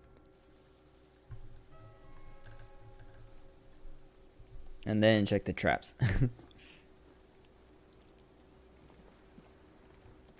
I was just thinking, what a nice evening it is for taking. Yeah? I did not. Mystery solved then. I kept wondering where it led. There may be more to this mystery at some later time. She's holding back. Let's make a mental note for now. I guess we'll just tell her about all of it. Peephole? You mean like a hole in the wall? Yes, Looking into your bedroom, miss. Okay. A jitter of fear and disgust Hmm. moves through her body, beginning from her shoulders and ending in her Well, who would lungs. it have been? The cigarette tastes foul to her now. NB. Who is NB? Wasn't that the initials on that note? Let me go check Do it you again. think this is somehow connected to me? We don't know. Okay. Do you have any way of knowing how long it has been there? Unfortunately, no. But if I were to guess, long enough. The perforation is under the bookshelf on your wall. It shouldn't be hard to cover with some tape. Who do you think made it? Shit. I don't know. Maybe it's been there for a long time. Maybe the local kids use it or something. I don't know. I'll be fucking covering it up with a lot of tape, that's for sure. Was there anything else back there? Tracks. Huh. This isn't good. She feels like quarry, encircled. Her eyes dart to the door. Okay. I'm glad someone's had fun. Mm-hmm. She's lost in thought, eyes narrowed, forehead furrowed. All right. That's it. Let's go back this way. I mean, it doesn't matter which way. I just want to get to the bottom of the elevator. Check that note. Oh, I guess I probably can't check it again, huh?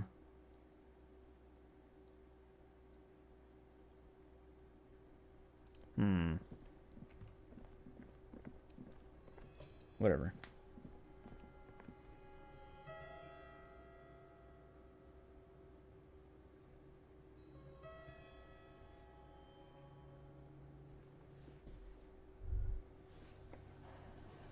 All these mesmerizing machines, just waiting to be plugged back in and played.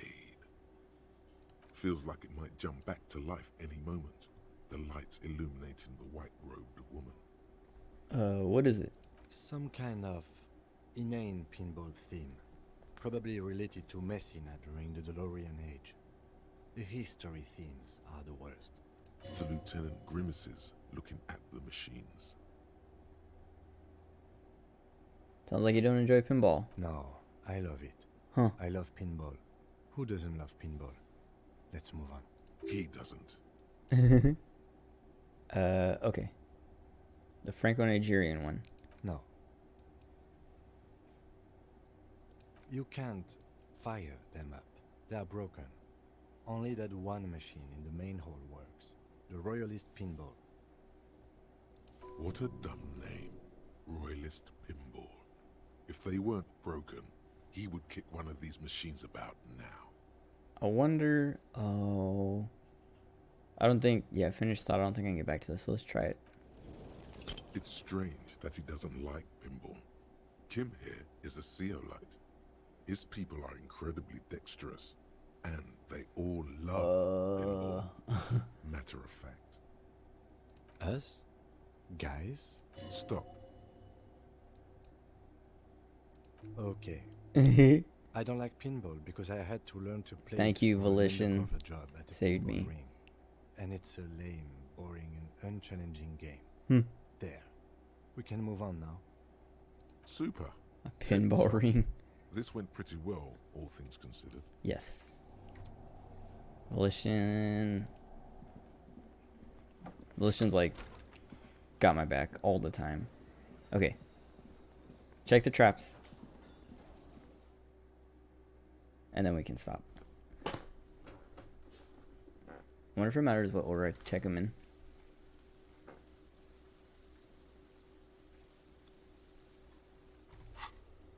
Oh, it's almost bedtime for Kim. And checking the traps isn't one of my missions, but could be hidden. I don't know. Let's check. Let's just walk over there. Check the one by, like, on the... What do you call it? The lock. And then... I guess the ones around.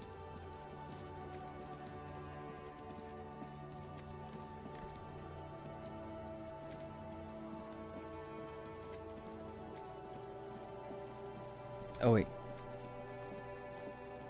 Oh wait, no, I think it was down here. Yeah, still there. The trap is full of locusts, but they seem weak and unhealthy. A few lie on their backs with their legs twitching. Still, no phasmid. Poor things. Rip.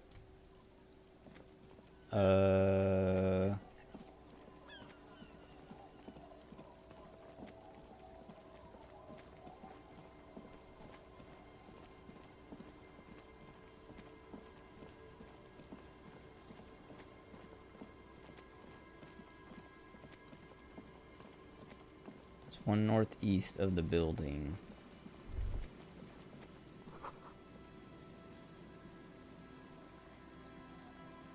Wait, is this another car? Whatever.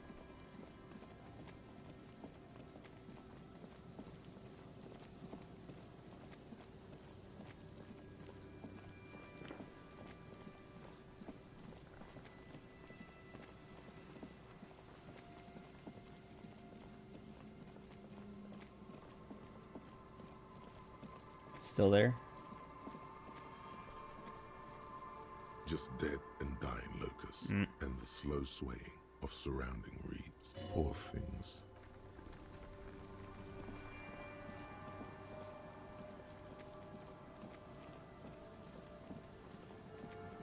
Then there's one to the south of the building, like the camp. And then the camp is the last one, I think. Pretty sure? Pretty sure there was only 4. But I can't remember if it was only 4 or 4 and then the one at the camp. Pretty sure it's only 4. Because I can't remember another one.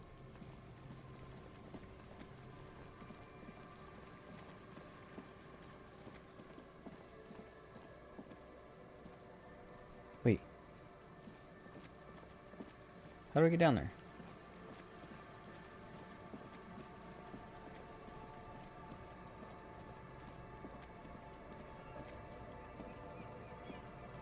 That's the camp one.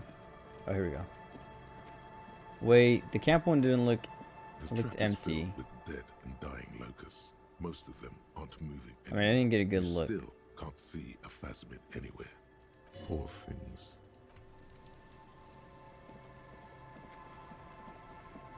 I'll check again tomorrow if I have to. Oh, it is empty again. Kuno. A few locusts trudge along the wall of the trap. The rest are piled in Oh. a heap in the corner, dead. What? Poor I just put things. these ones here. Okay. Well, go to the church. And that'll be it.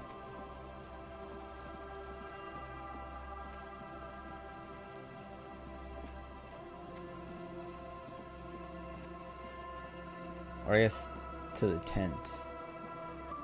So I want to talk to the guys in the tent before I go into the church. Oh, there's that bridge I could have just crossed. I forgot. Dang it. Well, let's talk to... what was her name again? Hello again. So. Let's try it.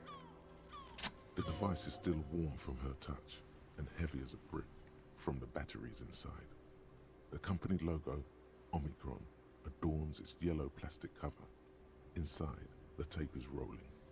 The girl looks at the device in your hands. I'm sorry you have to sit. Wait, what? Put the tape recorder down. Nothing to emote over. You put the device back on the ice.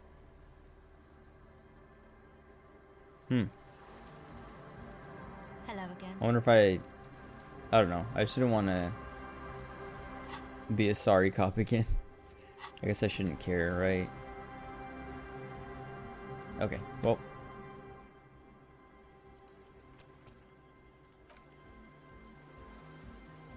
That's it.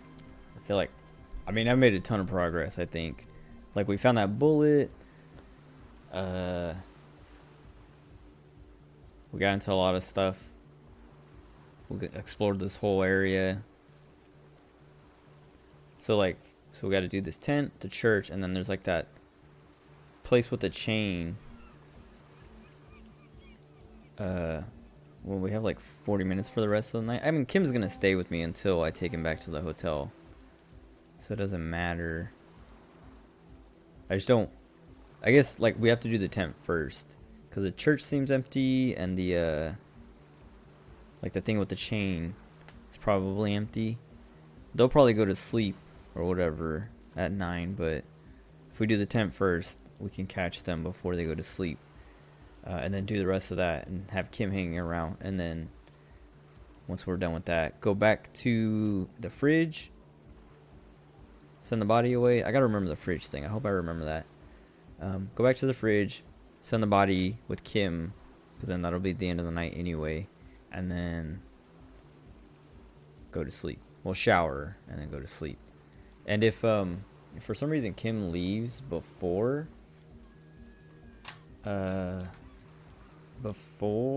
like if it, I don't know, like we stay out too late that he's like, I'm going to sleep. I don't know if that's a thing. Seems like it could be. We'll take the boots. And then we'll have him send the body the next day. But yeah.